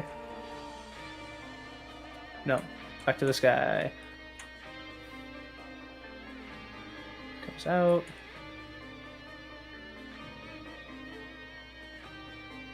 Whoa.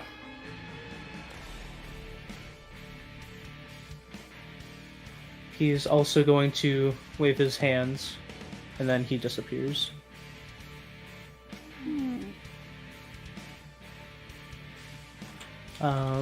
This guy in your hand, he takes some damage. Yes. 5.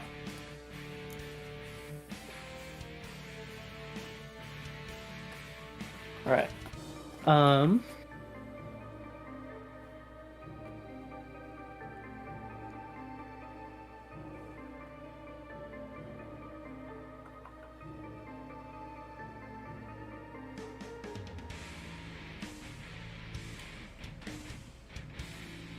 Okay, this might.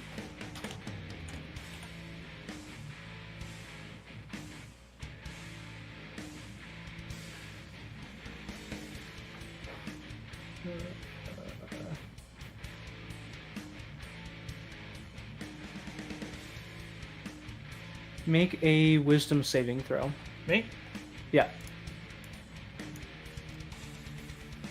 17. DC. Oh. Damn it. Yeah, you had to beat a 14. I have saving throws and 3 skills. Alright. He looks at you, and he, with a lot of confidence that you didn't expect out of this guy that's beaten to a pulp, says, "Drop me." Did you try to And cast you're- command? Yeah. I was gonna do that by next turn. But yeah, it fails. So you're just like, the fuck, dude.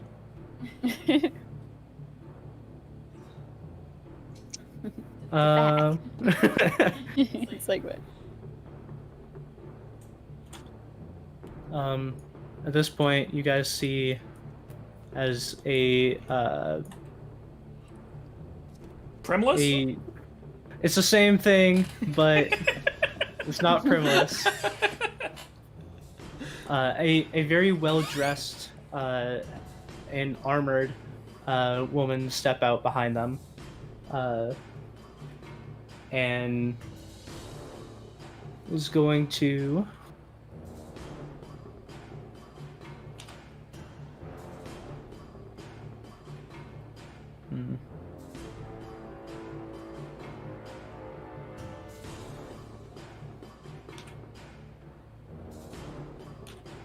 Bonus action, move again.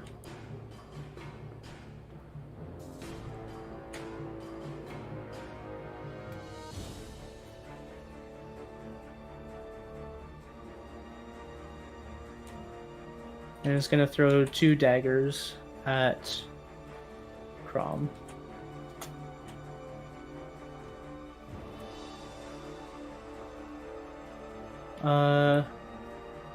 Does a 26 hit? Yes. Does a 15 hit? No. Okay.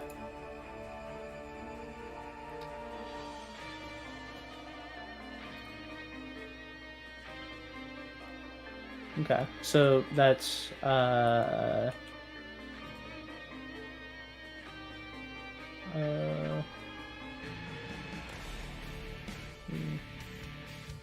7 points of piercing damage.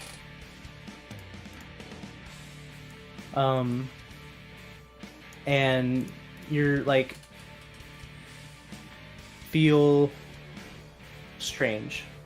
Nothing happens yet, but you feel out of place. Okay.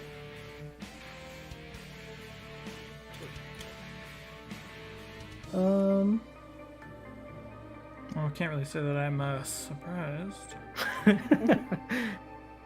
Okay, Levi, roll that d10. Or I can roll it. Random thing number 1.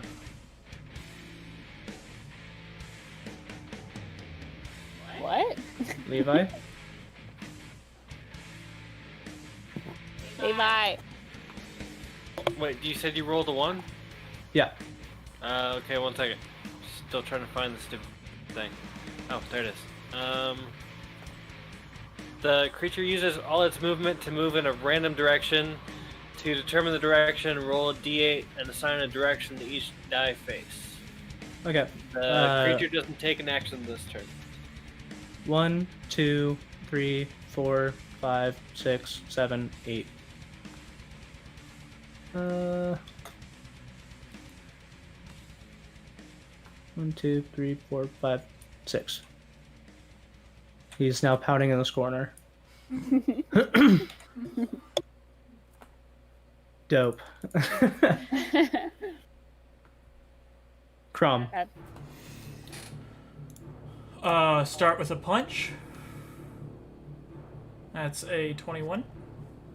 That hits on this person. Yeah. Okay. Oh, perfect roll. 21 damage, or 20 damage. Jeez.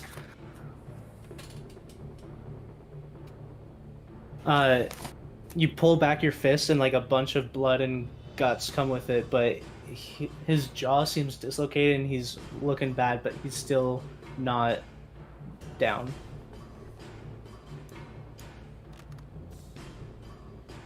Uh, 28.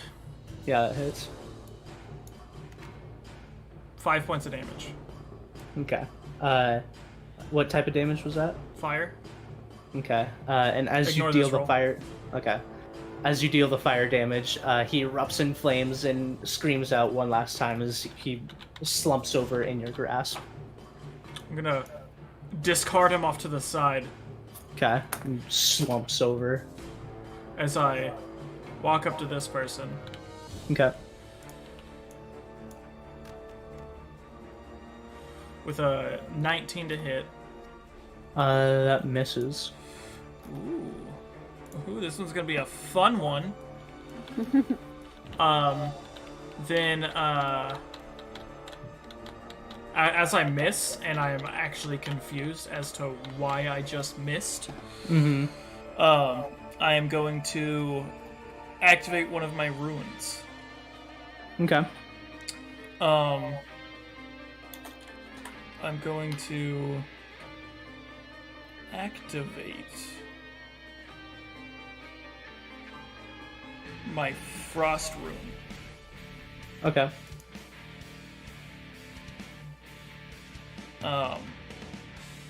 Oh, actually, no, that's ability checks. Never mind. I'm gonna activate my storm rune.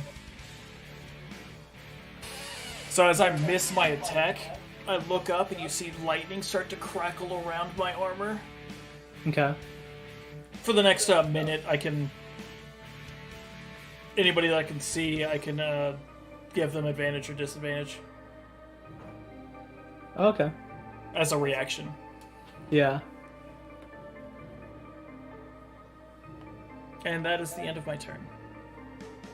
All right. This guy turns around.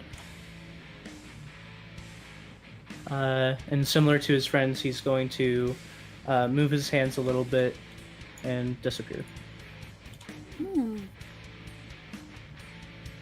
That. Okay.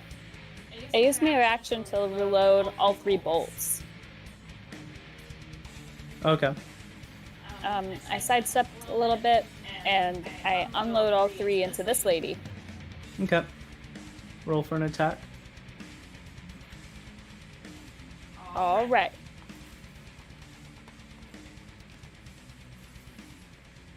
Okay, that's plus 12, so 27.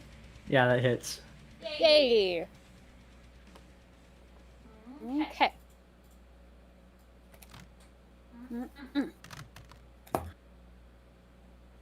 So plus 5, so that's 18 points of damage. Dope.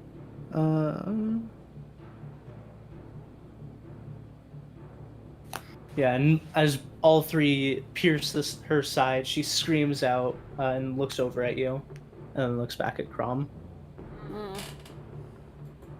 Next up is dragon. Mm-hmm. I am going to spin this fella and use an attack against maybe this black-robed fella. Okay.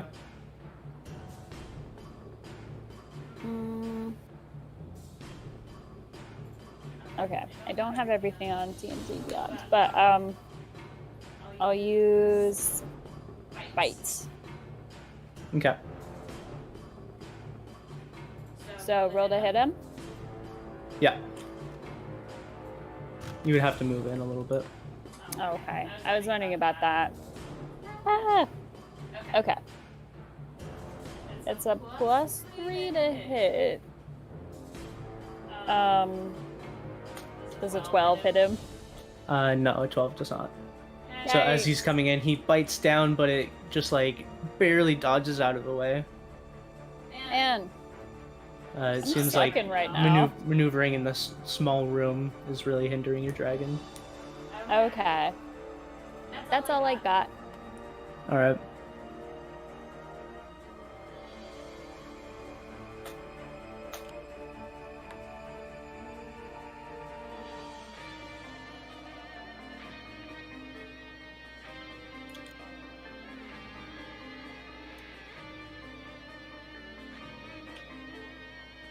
Okay.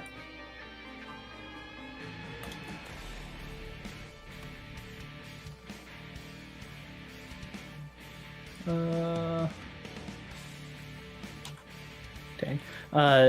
So Vap, as your turn ends, you see as one of these figures appears directly in front of you.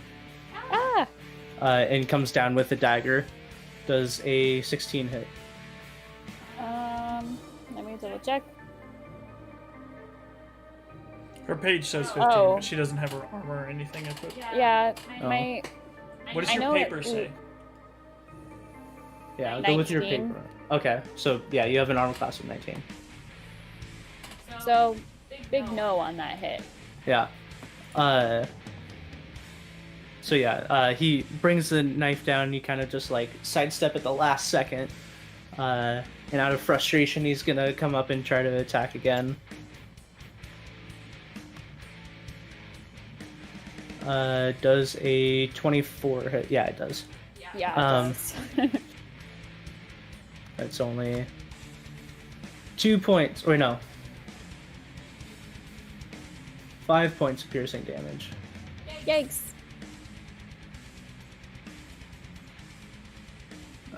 Griff. Yeah, so let me.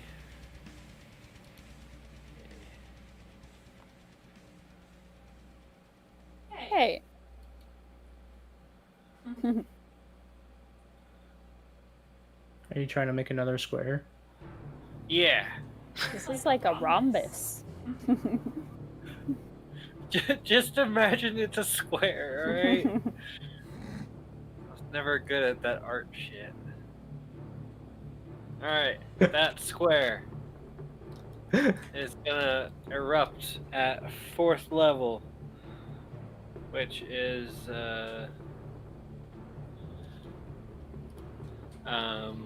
DC 17 Dex save. Okay.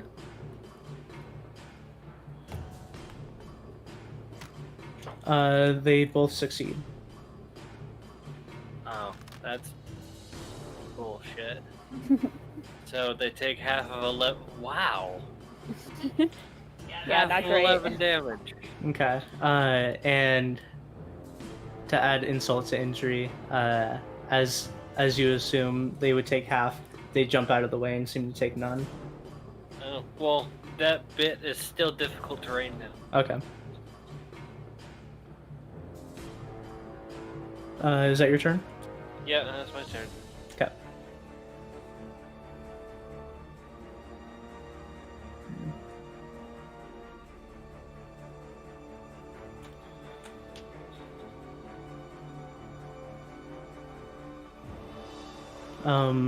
Off in the distance, you hear the shuffling of boots.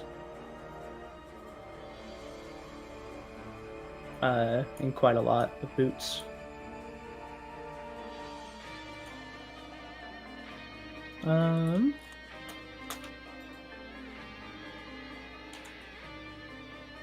But moves back to this guy.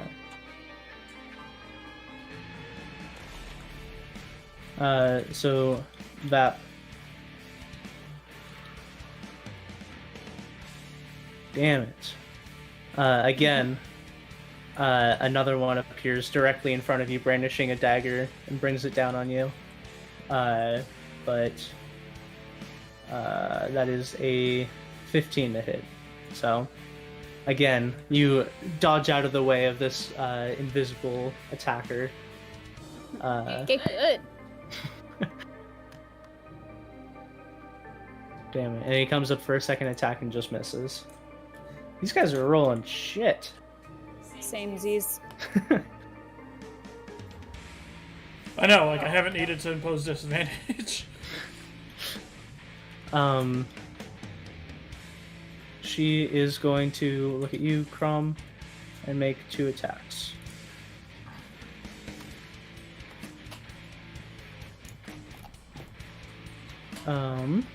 I'll impose disadvantage.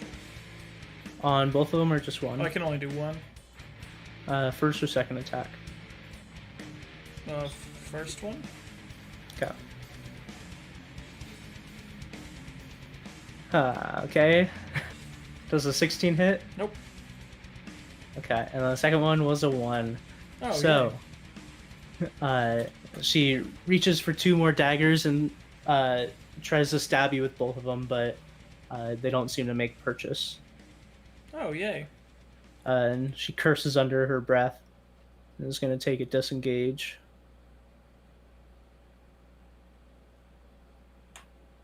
And she's moving to the stable.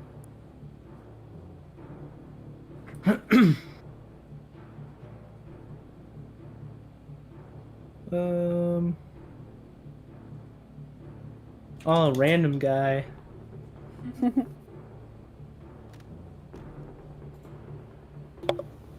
Oh, that's a 1 again. Oh yeah, so same thing. Okay. So he's gonna move north, clangs over these racks. Oh, and then he uses his full turn to move, right? Yeah. Okay, And because then, they can bonus action and do stuff, so he gets all the way like on top of these boxes. All right. Crom. Okay. So, it looks like Paisley's being surrounded. Mm-hmm. So, I'm gonna move over to here. And... let's see...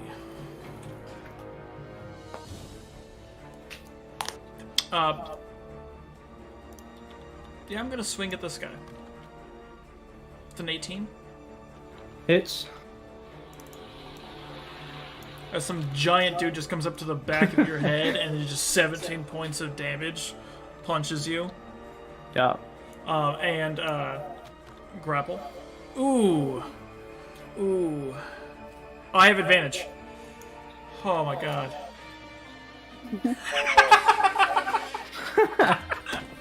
Wow. It's the biggest turnaround in history. Grapple check. Yeah, nope. Okay, so he's now grappled. Yeah. With him being grappled, I'm going to move him over here with me Okay. and hit this guy. Okay. God damn, that's a fucking 11. Miss. 26. Hit. That's 8 points of damage. All right.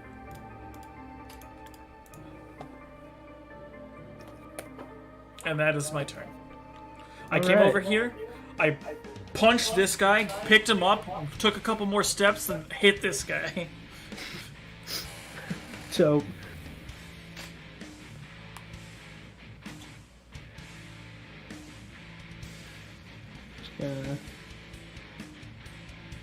this guy back here turns invisible.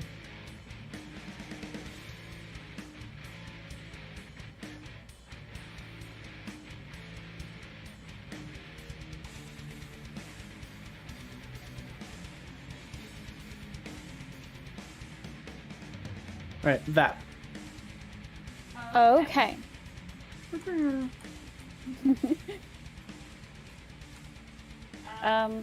But he's invisible. No, not Oh. either of these two. Well, dang. I break my last spell and recast Hunter's Mark on this guy. I Okay. cast it at the 4th level.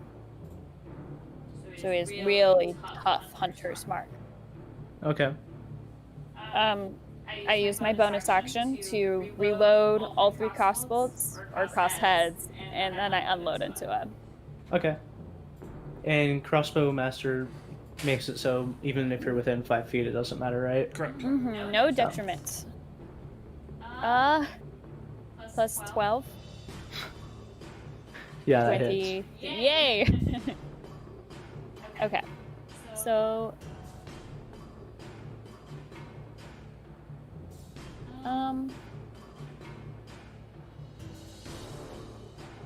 Let's see. I'm trying to figure out how much more damage is added at the 4th level compared to the 1st level.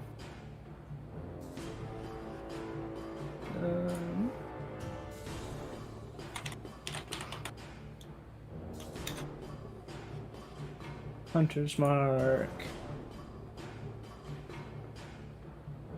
Please load. Oh, wait. Does it even increase the damage? Yeah, the Hunter's Mark, you should do. It should increase the damage, the extra damage that you do. But Yeah, you can that- check. That was not specified in Then- D&D Beyond. Then you don't. Okay. At higher levels, you can maintain. It makes it so you can concentrate on your spell longer. Oh, okay. Ooh. So that is 22 points of damage. 22? Mm-hmm. That's a lot of damage. Yeah, it is. And all 3 bolts go into him, and he's coughing blood, but he's standing. Okay. And, back to Dragon over here. It attempts another bite attack. Okay.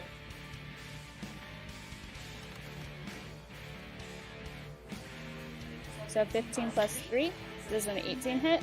Yes, 18 hits. Yay! Okay, so Drink Companion. For a bite, it is 1d6 piercing plus 1d6 cold. Well, that isn't very much damage at all. Okay, 7 points. And then that is my turn. Cool.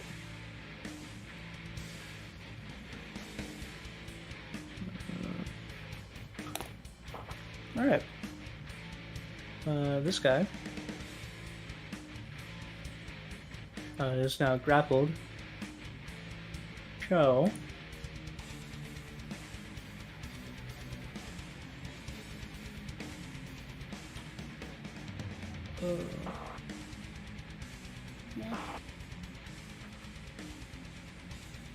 it is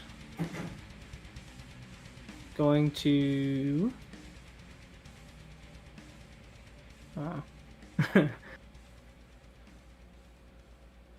look at Crom, hold his hand again, and taking a cue from his friend that didn't work last time, so he's trying it though.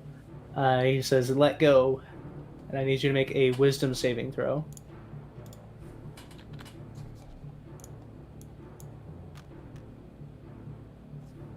Damn it. I mean, it's +7 either way. Okay. They're not doing much. Griff. Yeah, so I'm gonna cast Acid Arrow at 3rd level at the one Crom's by, the one closest to me. Okay. Wait.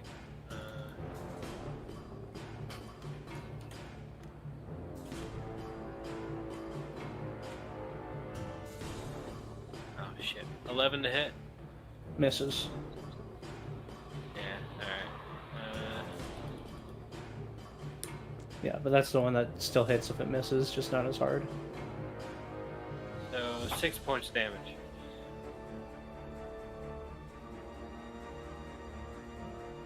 Alright. This one's turn. He is looking at his situation, waving his hands once more, and disappears.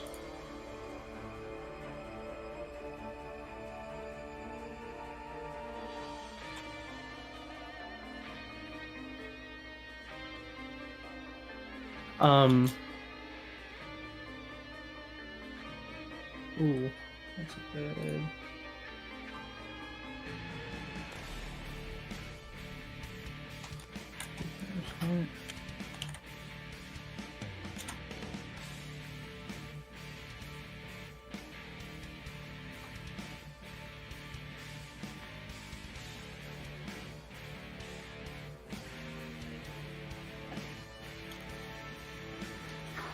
Okay, both Vap and Crom, he turns invisible, and then you hear him running away, so you can both make attacks with disadvantage.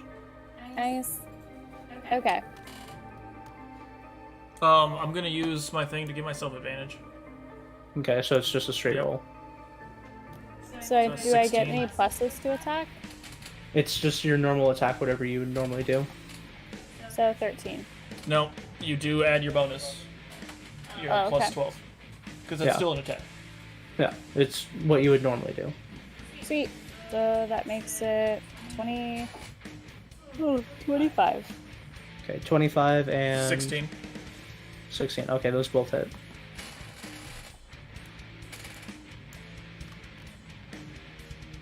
$12 points of damage. Okay. That's 7 points of damage.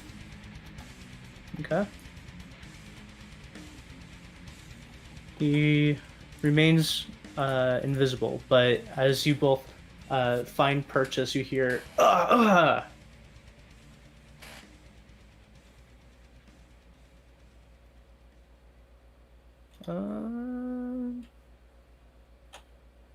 Alright, it's this lady again.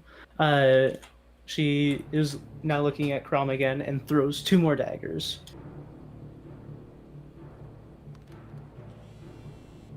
Damn it. Does a 21 hit? Crom. 21 matches. Okay. So first dagger flies past your face, and as you look over, a second dagger sticks in your chest, and that weird feeling from before becomes more so, and you take 1 point of exhaustion. Well, I'm not surprised, but I'm not happy.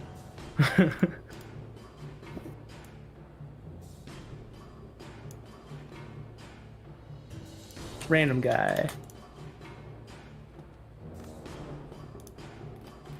4 this time, Levi.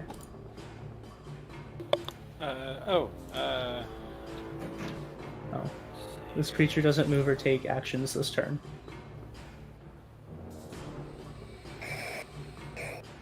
Dope. Is that what a 4 is? Yeah. Yeah. Yeah. Hashtag cancelled. So, so he's just kind of like sitting there. Crom. Okay, well, now I'm getting pissed off. So is her that just threw the dagger at me? Yeah. While holding this guy, I'm gonna walk over there Okay. and Searing Smite, Okay. 20, not nat. 20 hits.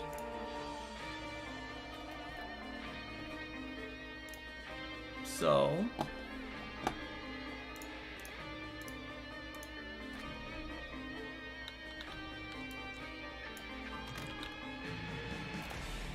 14 points. Nat 20. Okay.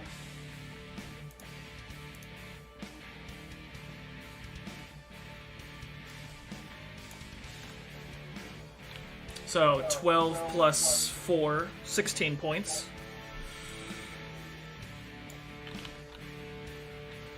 Uh, 28. That hits. 13 points.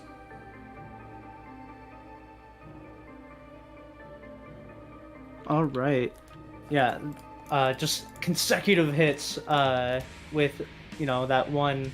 What does he call it?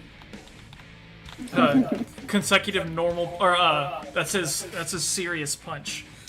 One serious punch and a couple consecutive punches. No. My flaming fist is that turn. Oh.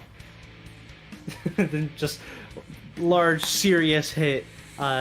Consecutive Almost. serious punches. Yeah, almost knocks her off her feet. And like realigning her jaw, she gets back into fighting position. Is that your turn? Yes. Okay. Dang, she tanky.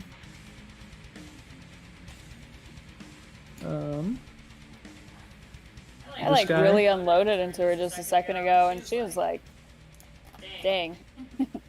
This guy's gonna turn invisible, and then your dragon does get an attack of opportunity because he hears it moving away Yay! with Okay. disadvantage. Oh. So just roll this one and then roll another one. Oh, okay. Well, that's worse.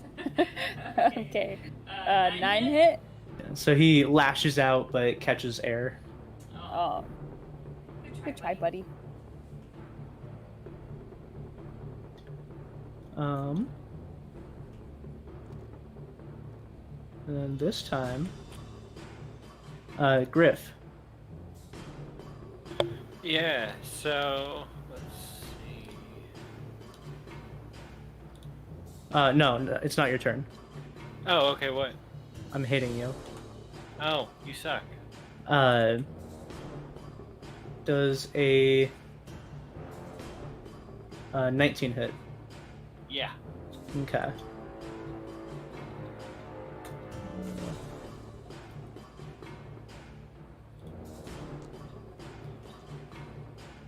So that's 27 points of piercing damage as this invisible guy appears out of nowhere in front of you and jabs the knife into you. Okay. Vep, your turn. Alright. I take my reaction again to load 3 crossbolts in. Then I'm gonna hit him with all 3 again. This guy? Or... Yes, yeah. Okay. Oh. So plus 12. 21? Hits. Yay! That's my 3d8 plus my 6 again. So 19 points. Dope. Where's...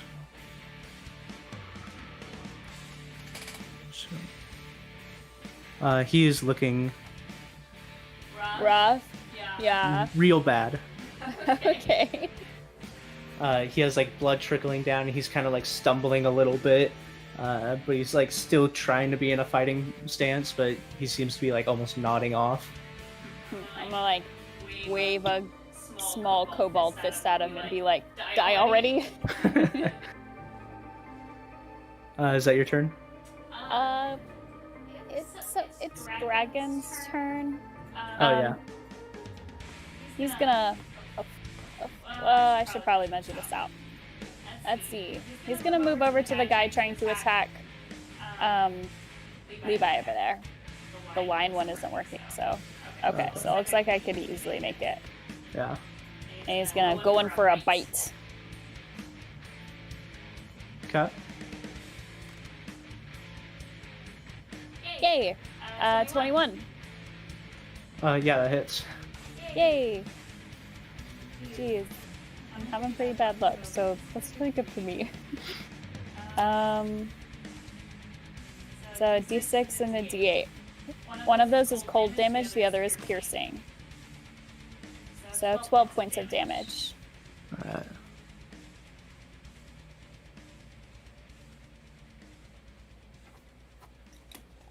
Alright. And that's all of my turn. Alright, now it's this guy. He is out of spells, so he's gonna disengage. He's in my hands. Oh yeah, you took him! Oh. You still Okay. would have been able to hit him because that's within your So- range. Okay, We also so I take don't have 6 to more move points. over there. Okay. He takes 6 points? Yes. Okay, you like in your rage, you look down and in your hand is just like a crushed person. I forgot he was there. Yeah, you forgot he was there and you like heard something when he got hit from Vaps attacks and you look down and like you just crushed him and then you like let him go and it's just like the middle part of his body is kind of like hourglass shaped.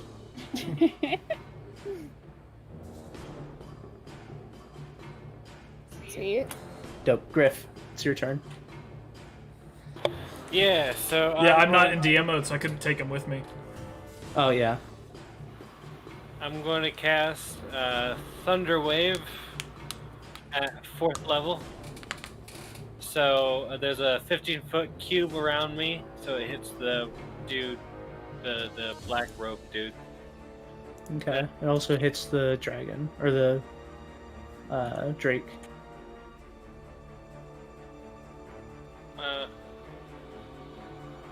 It has a strong. Oh, also, this person's on fire, Okay.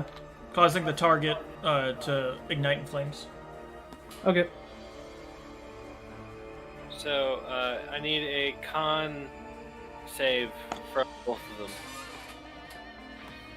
From both of them. Yeah, I'm actually hitting the dragon too. 13 for the guy. I don't appreciate your behaviors. Sorry. Oh no. Well, big yikes. So what I was actually can't figure out where his. They both failed. Okay. Yeah, I only have a +2.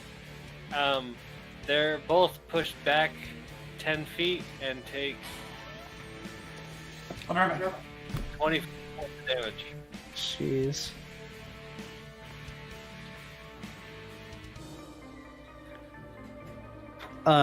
On that, oh, that's gruesome. So, you pulse outwards, and the dragon is pushed back 10 feet, and then it lands, and then, like, its legs are just covered in, like, a smear of blood, as the pulse just, like, obliterated that guy.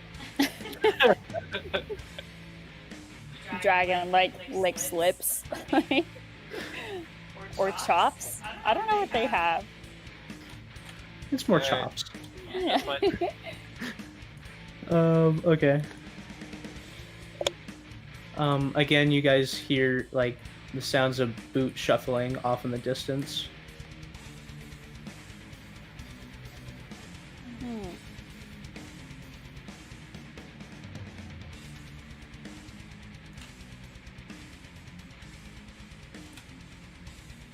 This one's dead.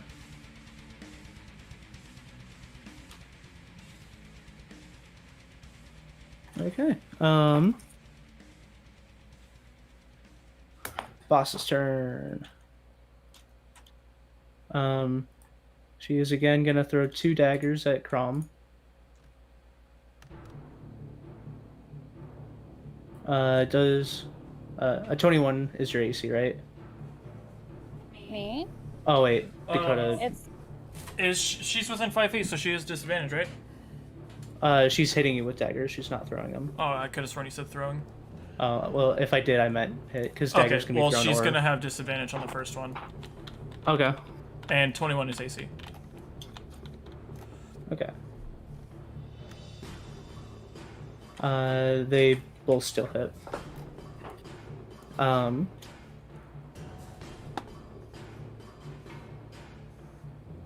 So you take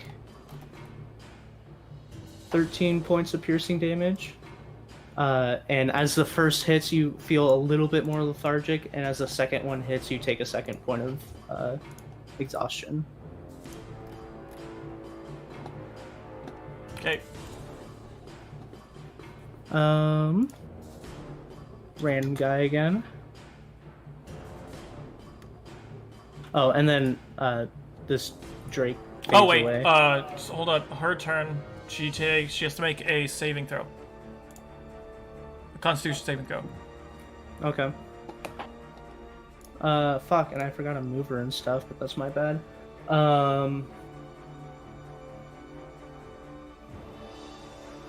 Constitution. 11. Okay, so she takes 2 fire damage. Okay. And fuck. she's still on fire. Yeah. Oh, yeah, and so she takes another 1d4. No, that's what that was.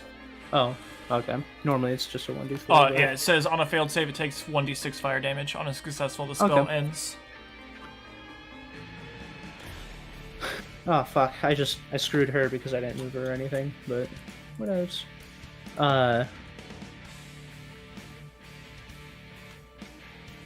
So a 4 does nothing and takes no action.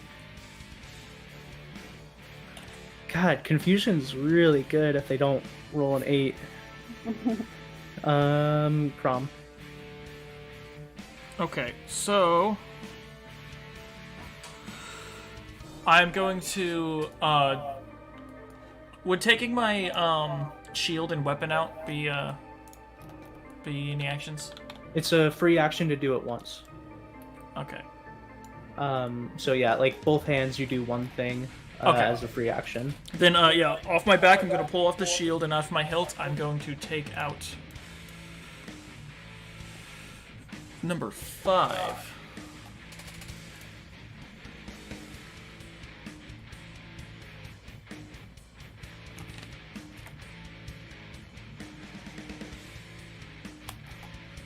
That is 1, 2, 3, 4. That is a longsword. Dope. And 3 attacks. The lowest being a 19. The 19 misses. Okay. Then What's the second to lowest? a 24. Okay, yeah, those two hit. Okay. So that.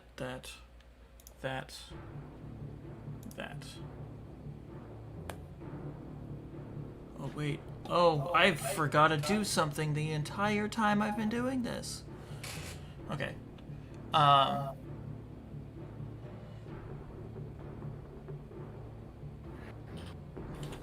Because when I go giant, my equipment scales with me. Yeah. So my damage should have actually been higher. Because, like, if I'm, like, for example, I'm using a longsword now. Yeah, it's a large longsword. Yeah, so doesn't that go up by 1 dice value? Yes, but doesn't it, like, say it, like, in the giant might, like, Oh, your attacks deal more damage? This is how much? No, that's... Well, but that's only for one of my attacks. Oh. I mean, I'll read through it later, but if Okay. it says that they scale with you, then yeah, add an extra damage dice. It says, for... if you are smaller than large, you become large along with anything you are carrying or wearing. Okay. I'll I'll read through the exact ruling what they want, but like for now, just Okay. add an extra damage dice.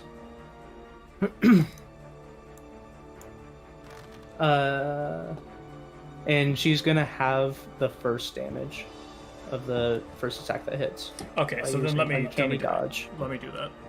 Okay. So it would be this, and this, and this.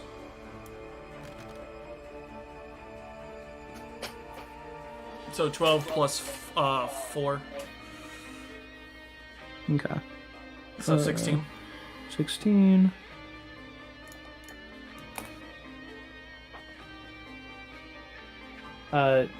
You slam down with your longsword, just like cutting into her, and she takes a large gash, but she's still ready and going. Oh, god damn it. Oh. And then 6. Okay.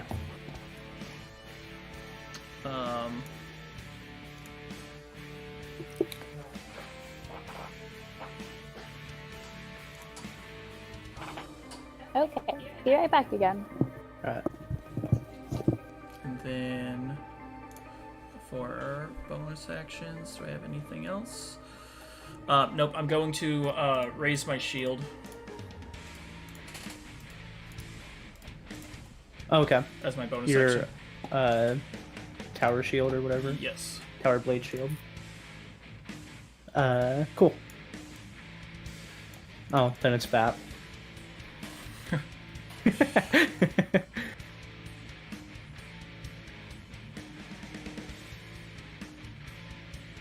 This is dope music. It is. They released a dev blog.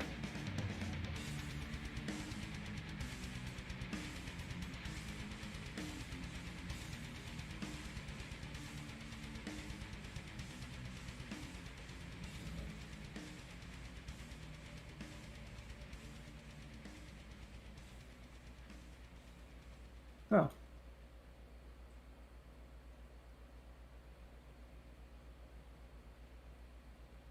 What's They up?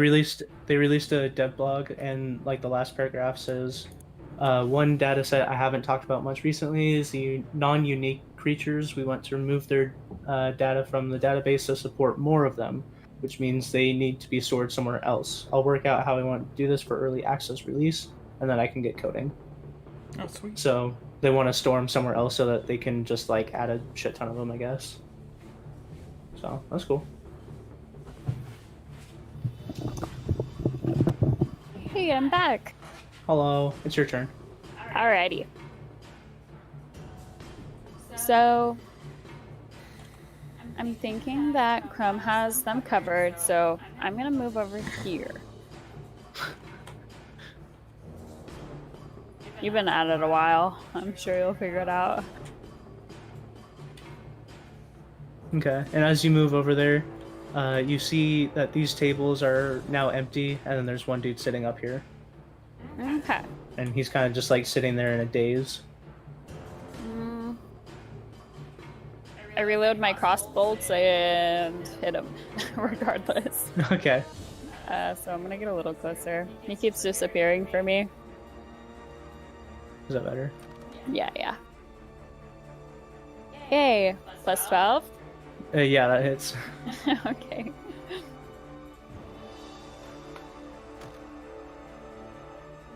Sweet. That's 16 points of damage. And then Dragon, he's gonna come over here too. Give him a bite. Alright. Okay, I'm gonna mess with that in a sec. So he's rolling. Oh, a 13 hit? 13 misses. Rats. Okay. That's all I got. Alright, Griff. Yeah, so You see one person tussling with Crom over here, and then there's the person that you confused over here. And those are the last two that you can see. alright, I will oh.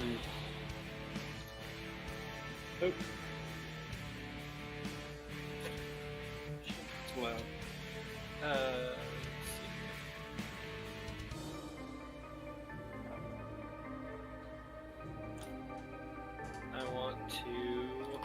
acid arrow, the one that's confused. Okay. At a level that is 3rd level.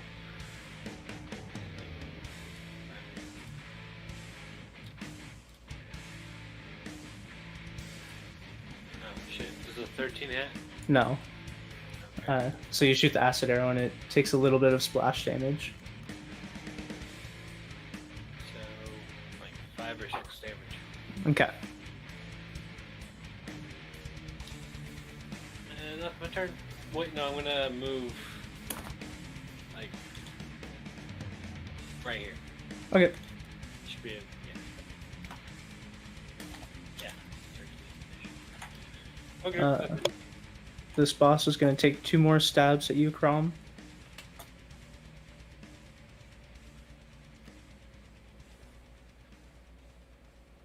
Do you want to do anything to either of those?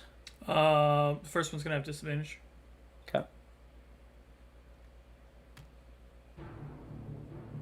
Ooh, 19 doesn't hit. Nope. Okay. So one of them hits. My AC's higher. Yeah. I rolled an 11 and a 14. It's plus 10. Okay. Yeah, I know, but and then- my AC is now 26. Oh, it's 26. I have a shield and an extra +2 on top. Oh yeah. So- So it's 24. So it still misses. Damn. All right. She's gonna bonus action, disengage, and run. Also, the confusion has worn off. Okay. Good to know. Oh, god damn it. So I meant to do something else in my reaction, but I fucked up, so never mind. Okay. But Because I'm like, I wasn't saying something on purpose, but then you're like, hey, are you gonna do something via stack? I was like, yeah, I'll do this. oh, okay. And then it just made me forget that I was saving it. Yeah. Okay. So now this one can actually like do something. He's gonna wave his hands and turn invisible. Your dragon gets an attack with disadvantage. That. Okay. Can I roll it up? Wouldn't Paisley also get an attack? No, because she's not in range. It's not like going in and out of her attack range. 13 hit. Is it not? Wait, No, where? because it was right here. Oh, okay. I and thought it was between she- them. I can't see No, them over there. Yeah, she He's hit it been with hanging out in a, the crap in the crates, so yeah. 13 well, though. 13 misses. Yeah. So it slams down and destroys a couple of these boxes, but doesn't seem to purchase anything. Hmm. Crumb. Okay, I am going to...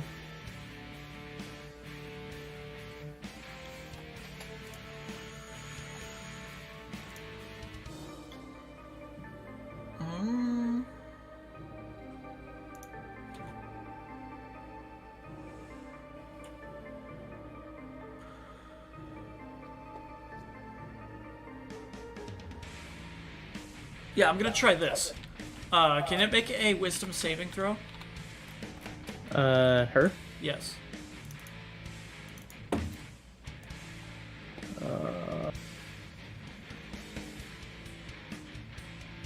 14. Oh my god! I say, come here. Alright. It needed to be a 15. Dope.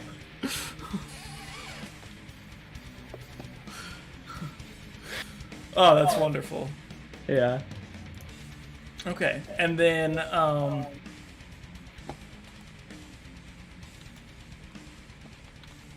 yeah, that's my action. So, bonus action, I'm gonna keep the shield up. Okay.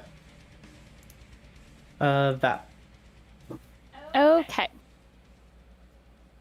And she'll have to use her action to do that. So it won't happen until her turn. Yeah, yeah. So the guy with confusion is like gone.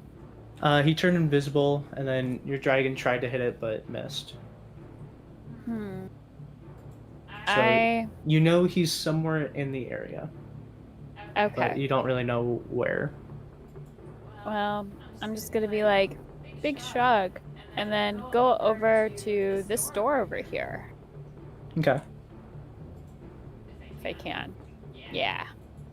So I go over. I tuck behind this crate if it's not one of the ones that were destroyed, Okay. and I kind of like poke my head in. What do I see? Inside, you see a large pile of just like jewels and gold and just random knickknacks. Along the back wall, you see a few sets of armor. But I would say from your vantage, that's all you can see in the room. I'm like, in Draconic, I wave to my dragon. I'm like, come here. And I'll have him kind of bounce towards me. Okay. Where did he go? Oh, yay. He's like, oh. We're just like ogling it together in here. Dope. Yeah, but that's my turn. Can I hold an action? Yeah, because you didn't take an Use action. anything? Yeah. So yeah, you can hold an action. The second I see that fellow reappear, because I would know by now that they just like blink in and out kind of thing. Yeah. I'd like to smack him with some crossbows. Okay. So Can I reload my bolts just like right now? as a bonus action, yeah. Okay, so I do that and then I hold my action. Okay. So you have your 3 bolts ready to fire at any hint of this guy showing up. Yeah. And then All right. that's my turn. Dope. Griff. Yeah, so let's see here. How far away is... Wait, if I do damage to this person, will it like undo your command thing? Being a magic person, you would assume that that's normally how it happens. That is how it happens? Normally. If it wanna doesn't roll actually points? say that. This is just command. Yeah.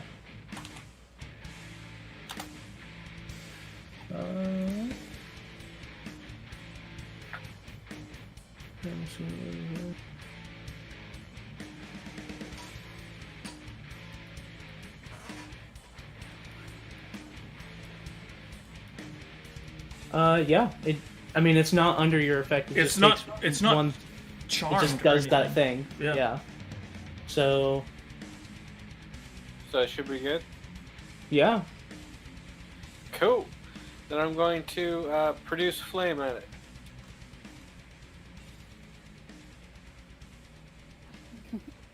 You can't Ah, use shit. Fireball, but you can do that. 13. Miss. Okay. And you gave the command approach, right? Yeah, pretty much. But Yeah. didn't use that word. I want to move down here. Okay. And then that's my turn. Dope. It is her turn. So 5, 10, 15, 20. She is within 5 feet of you.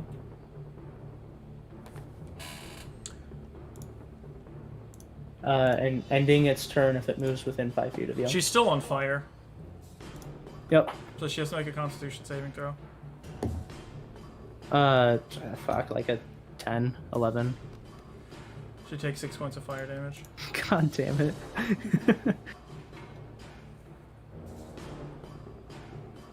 Alright.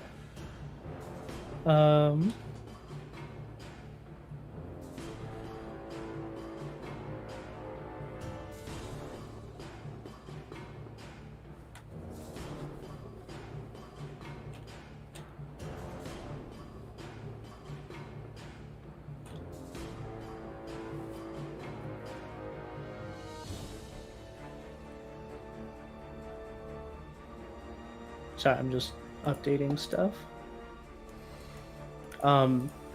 The boots that you guys have been hearing are now, you can't hear them.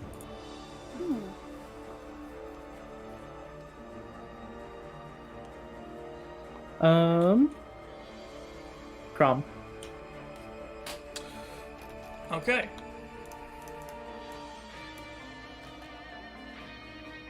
I'm gonna give my second one advantage. Okay. Can you decide that after your roll? Let me double check. Yeah.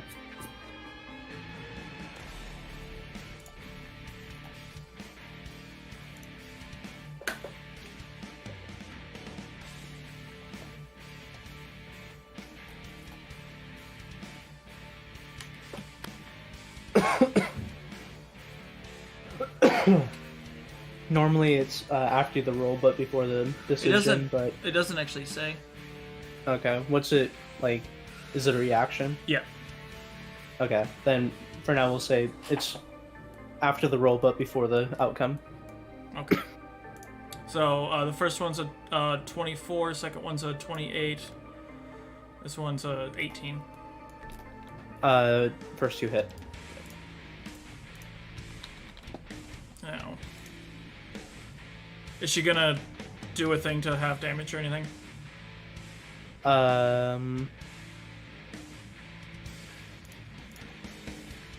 Yeah, on the first hit.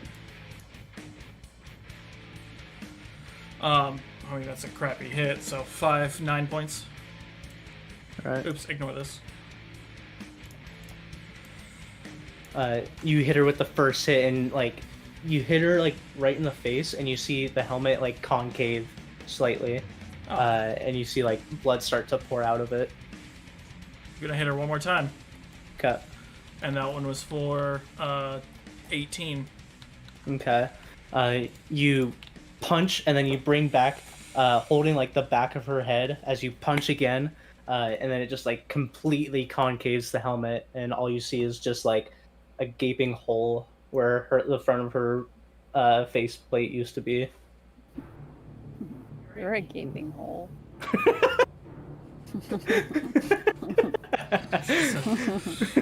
Just kidding. I love you, Kyle.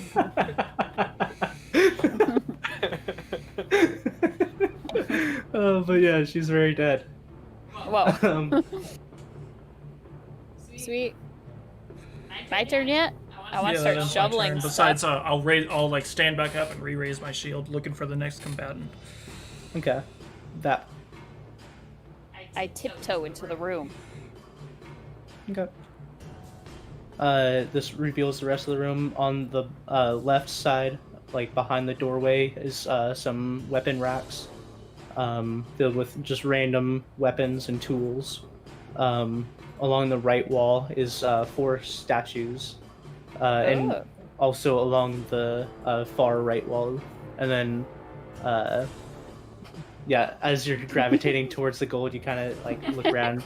But the gold is definitely the most most prevalent thing. Dragon And- comes too. Yeah, and your dragon. Oh, can he fit? Yeah, he can like crawl through the door, and as he's like crawling through, he like Kind of busts, shimmy in. like Oh. busts open the doors a little bit, so the doors are kind of like hanging off their hinges now, but it like squeezes through. I'm like, get a load of this. And I start like shoveling it into my bag of holding. Okay. That is my turn. All right, Griff. Yeah, is there any more enemies? None that you see. Keyword. See. Yeah. I don't remember if I have anything to see.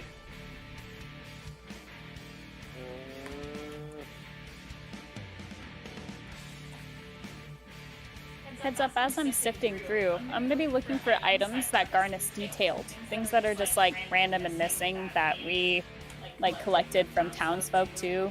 Or Okay. like the information we collected from the townsfolk. So that'd be an amulet, 2 wedding rings, and pretty much just like a crate of jewels. Yeah. and like a bunch of tools. Okay. Wait, did I say crate of tools? You said creative tools. Oh, I meant a crate of gems and like random tools. Oh, okay. So, do I know? Would I remember which one is missing? You know that a few rounds ago, so like just a couple seconds ago, one went invisible somewhere in this area. And then you also know that the one that you shot the acid arrow at over here went invisible. Oh, so that's not gonna work.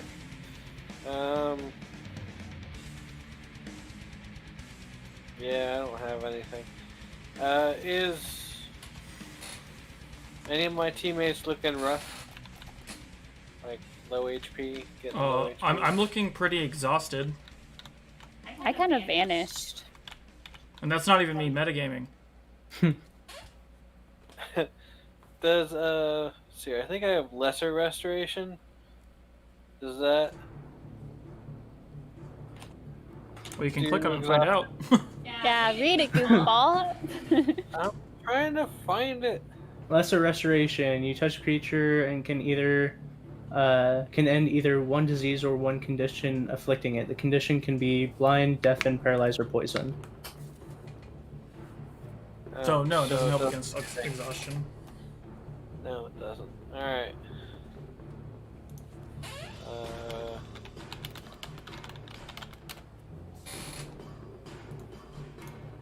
I don't know then. I'm just gonna... Greater restoration removes exhaustion.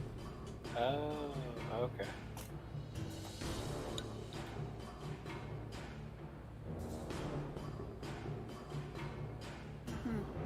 Oh, cool. I didn't know I could do this. Oh, Revivify can remove exhaustion Really? if the character has died from exhaustion. Oh yeah, that would be awful if it didn't. And it's just like, you're revived. I'm still 6th level exhausted. Blech. Are people creatures? Yeah. Cool. I'm gonna locate creature. Okay. Do the locate creature spell. So, I'm going to do that on the one that was acid arrowed. Okay. These ones. That's the guy who once had confusion, right? Yeah. Okay. So yeah, I can sense the direction to the creature's location, as long as the creature is within 1,000 feet. Okay. Describe a creature that's familiar to you. It's a concentration spell up to an hour. Yeah. You sense him directly pretty much on the other side of this wall. Alright, I want to tell my party members that. Okay.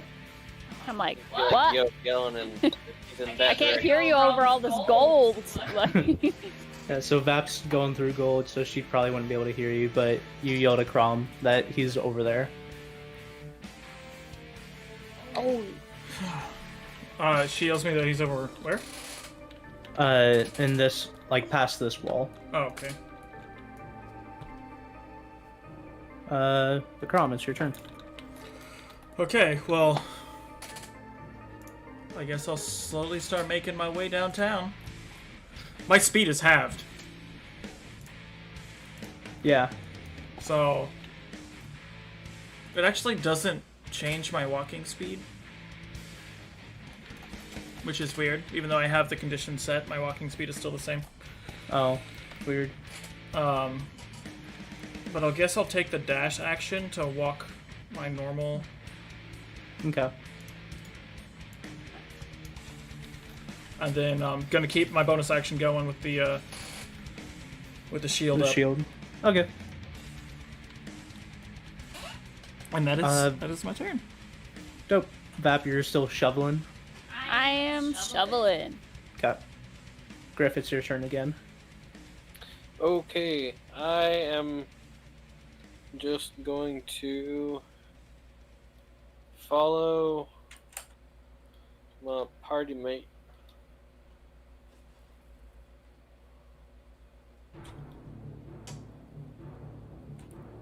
Wait, no.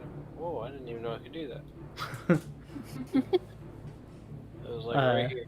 Yeah, and then if you want to, you can also use your action to dash. Which is another... Just give you another movement. Cool.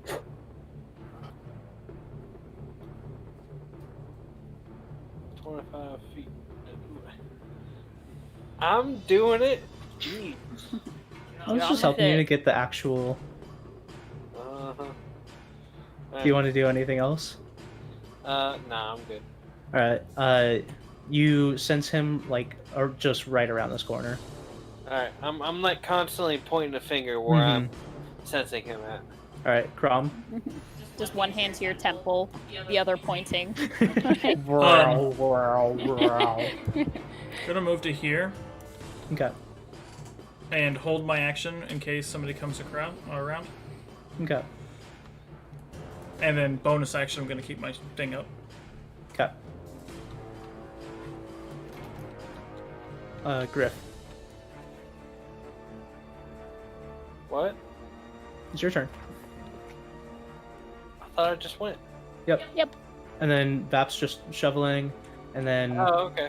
Crom Searching went. for people's shit, just like grabbing. Actually, I'll probably go over here. Okay. Behind this table, trying to get cover behind it just in case. All right. And as you pass around the corner, you sense him right here. Alright, I'm going to throw an acid arrow at him. Okay. So make an attack. Uh, Normally it would be with disadvantage, but since you're sensing him, I'll just let you roll it normal. okay.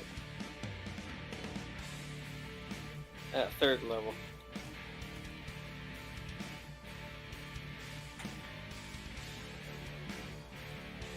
15? 15 misses, Shit. Keep missing this stupid thing. but it is acid arrow, so. Yeah, so 6 points of damage. Alright, that works. So you throw this acid arrow, and it congeals on what looks to be an invisible person, where like you can still see the acid, but you don't see him. And then you just hear like yelling and screaming, and then he appears on the ground, just like convulsing, and then dies. He only had like a couple hit points left, and he dipped. Get wrecked. Yeah. Okay. So then you guys will be out of initiative order at that point. Am I finding people's stuff? Is this the guy? Yeah, just. Alright. Okay. I'm Well, gonna start- after that, I'm gonna shake off my size. I'm gonna put my weapon away and put my shield back on my back, and I'm gonna slump down into a chair, Okay. pulling daggers out of me. But that make an investigation for specifically looking for these different things. Okay.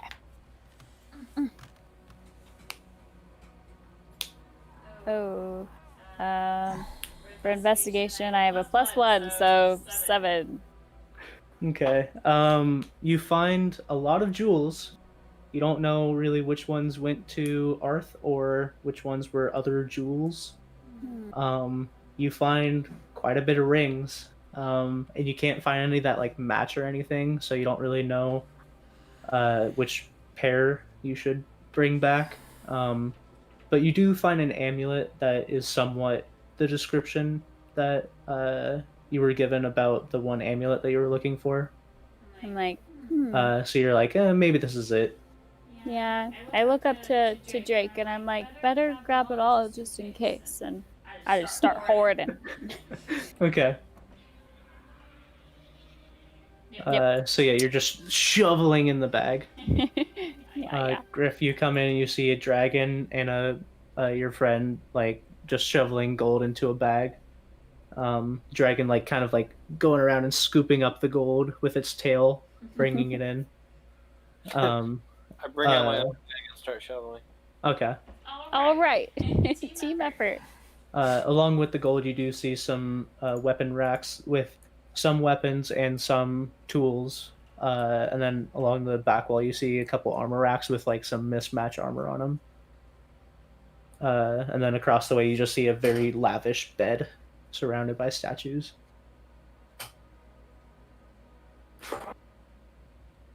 But you guys just take time to start shoveling and get it all. Mm-hmm. How long Okay. until it's all gone?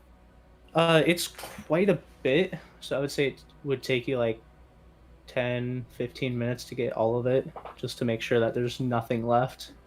Okay. And I'd say after you do that, both of you have bags of holding, correct? Mm-hmm. Mm-hmm. So at this point, they're pretty full, Mm-hmm. especially since I think you guys both got like smaller ones. Yeah. So at this point, they're pretty full, but you guys feel like you got all of it. Okay. And then I start looking around at the tools. Okay. I Um, start grabbing tools. Go to the weapons. Okay. So you start grabbing tools, and you find some blacksmithing tools, and you find some woodworking tools, and you find like a bunch of just like mismatch, just like building tools. But amongst them, you both find weapons. Okay. Um, I'm like, this will be great. We'll just bring it all and get the whole town together, and we'll ask what they're missing. Mission Yeah. accomplished. So within the weapons, you find a strangely green gooed whip. You find a longbow. You find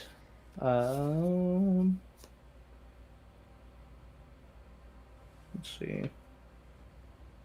You find a club that is like, it goes up and then it kind of goes into what looks like the corner of a castle, you know, where it's like that rounded corner. Yeah. You find a staff, and that's all you find. So a whip, a bow, a flail, a club, and a staff. Okay. And you guys can divide it up between yourselves. Okay. Well, first things first. We showed these to the townspeople. Well, we're still down here. Yeah. Do I detect Time to go magic back up. staff? I know, but when you guys leave, I can identify everything. Yeah, if you want to do it right now. Yeah, we like, hunker down, and especially the staff. You know, the staff. Staff. Okay.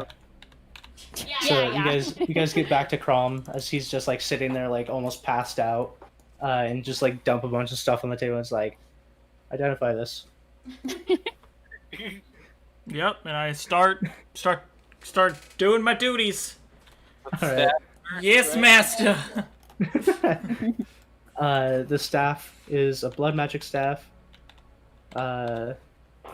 And do you guys want me to go through them all? No. All right. Okay. We can do that I'll afterwards. just say their names. But we'll go through it after the session, just so we don't just talk for a while. So staff is a blood magic staff. It's a gelatinous whip, acid bite bow, a cage flail, and the club of the rook. Nifty. Okay. What a good haul. With that, I dismissed Drake. He fizzles. Okay. And then I'm like, okay guys, let's head on up. And I start walking back that way. We'll tell Garnus all about this place. And then should we go through these other rooms first? Oh. Just to make sure there's not anybody else hiding here, or... Yeah. Okay. Because, like, what if they have, like, a hostage in this room right now? And we're just like, all right, guys, we're good. So I start going through the rooms. Okay. I'm going to go through, like, you know, general searching. Just, Okay. I'm just going to go through and just search all these rooms. Yeah, do a quick search of everything. Yeah, if you could all roll investigation if you're just doing like a quick sweep. Investigation, that's a 17.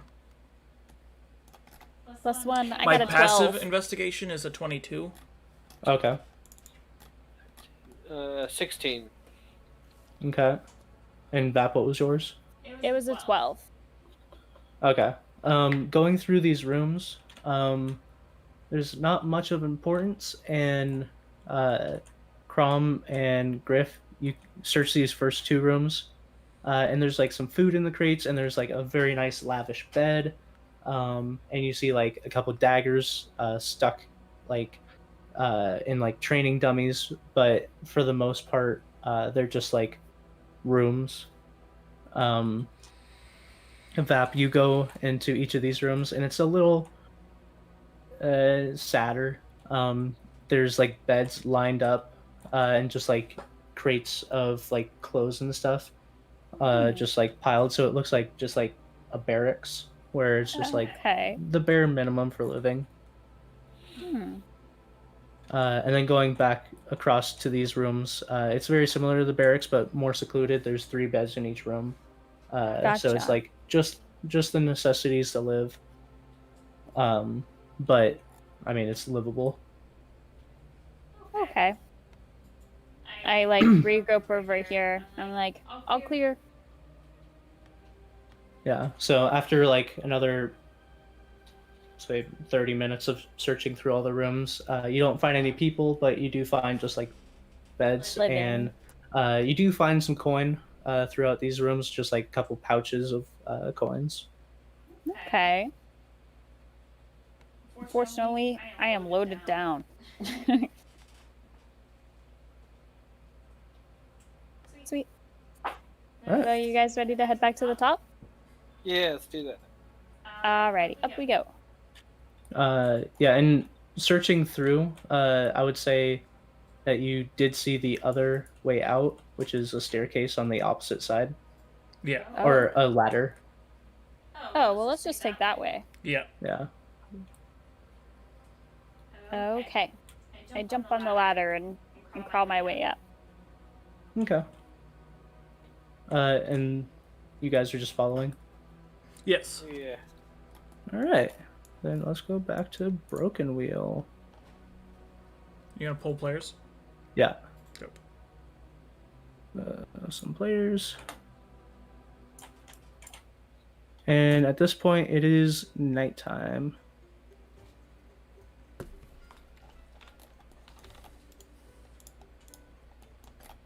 And if I could have you guys come to the casino.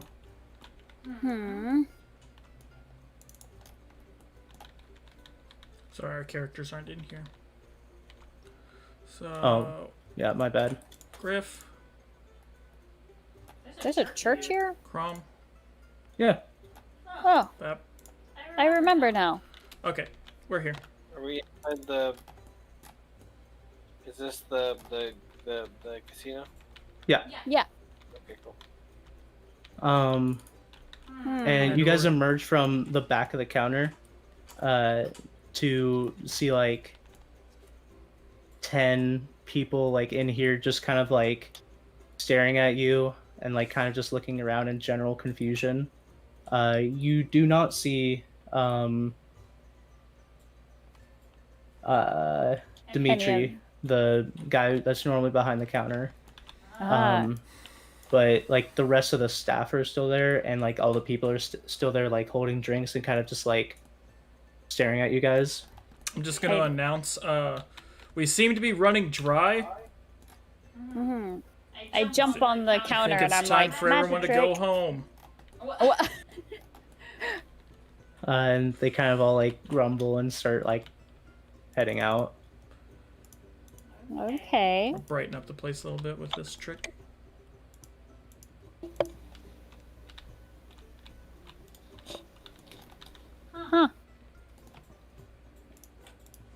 Okay, and with that, I think Vap wants to call it a night. Yeah. So we, I'm gonna just climb over the table and wait Just for be like- everybody to leave. Mm-hmm. Just be like, man, what was it with Yeah, that and- down there? There's like a bunch of it's just a bunch of drunk people Normal. stumbling Yeah. out. Yep. Once it's just like employees left, Okay. I just walk out. Okay. I just didn't want a bunch of drunk people in there with no supervision.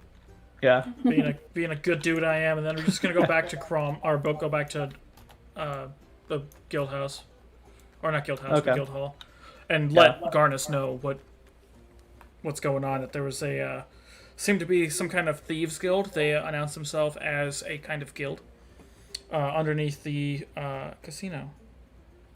Yeah, and Garnus being woken up is just like, okay. And I'm like, Just- good news, I might have all their stuff. That's terrific. At least some good news. Thank you. Of course. And then I'm gonna instantly leave and go to bed. Yeah. Yeah, same here. I'd be like, we'll dish it all out tomorrow. And I'm back off to the stables. All right. Yeah. So you guys go to your respective homes, and Griff goes to the roof of the guild hall. To bed down for a long and exhausting day. You can say that twice. For a long and exhausting day. You can say that thrice. A long and exhausting day. You can say that a fourth time. A long and exhausting day. Nailed it. Proud of you. But yeah, we'll stop there Yeah. for the session. Alright, so we actually did complete 2 quests this session, Yeah. which is pretty nice. I wasn't expecting the theft one to be an entire thieves guild underneath the town. But Yeah. that's fun and exciting. Yay! Now they're going to be more alert of criminal activity going on in businesses. Shit.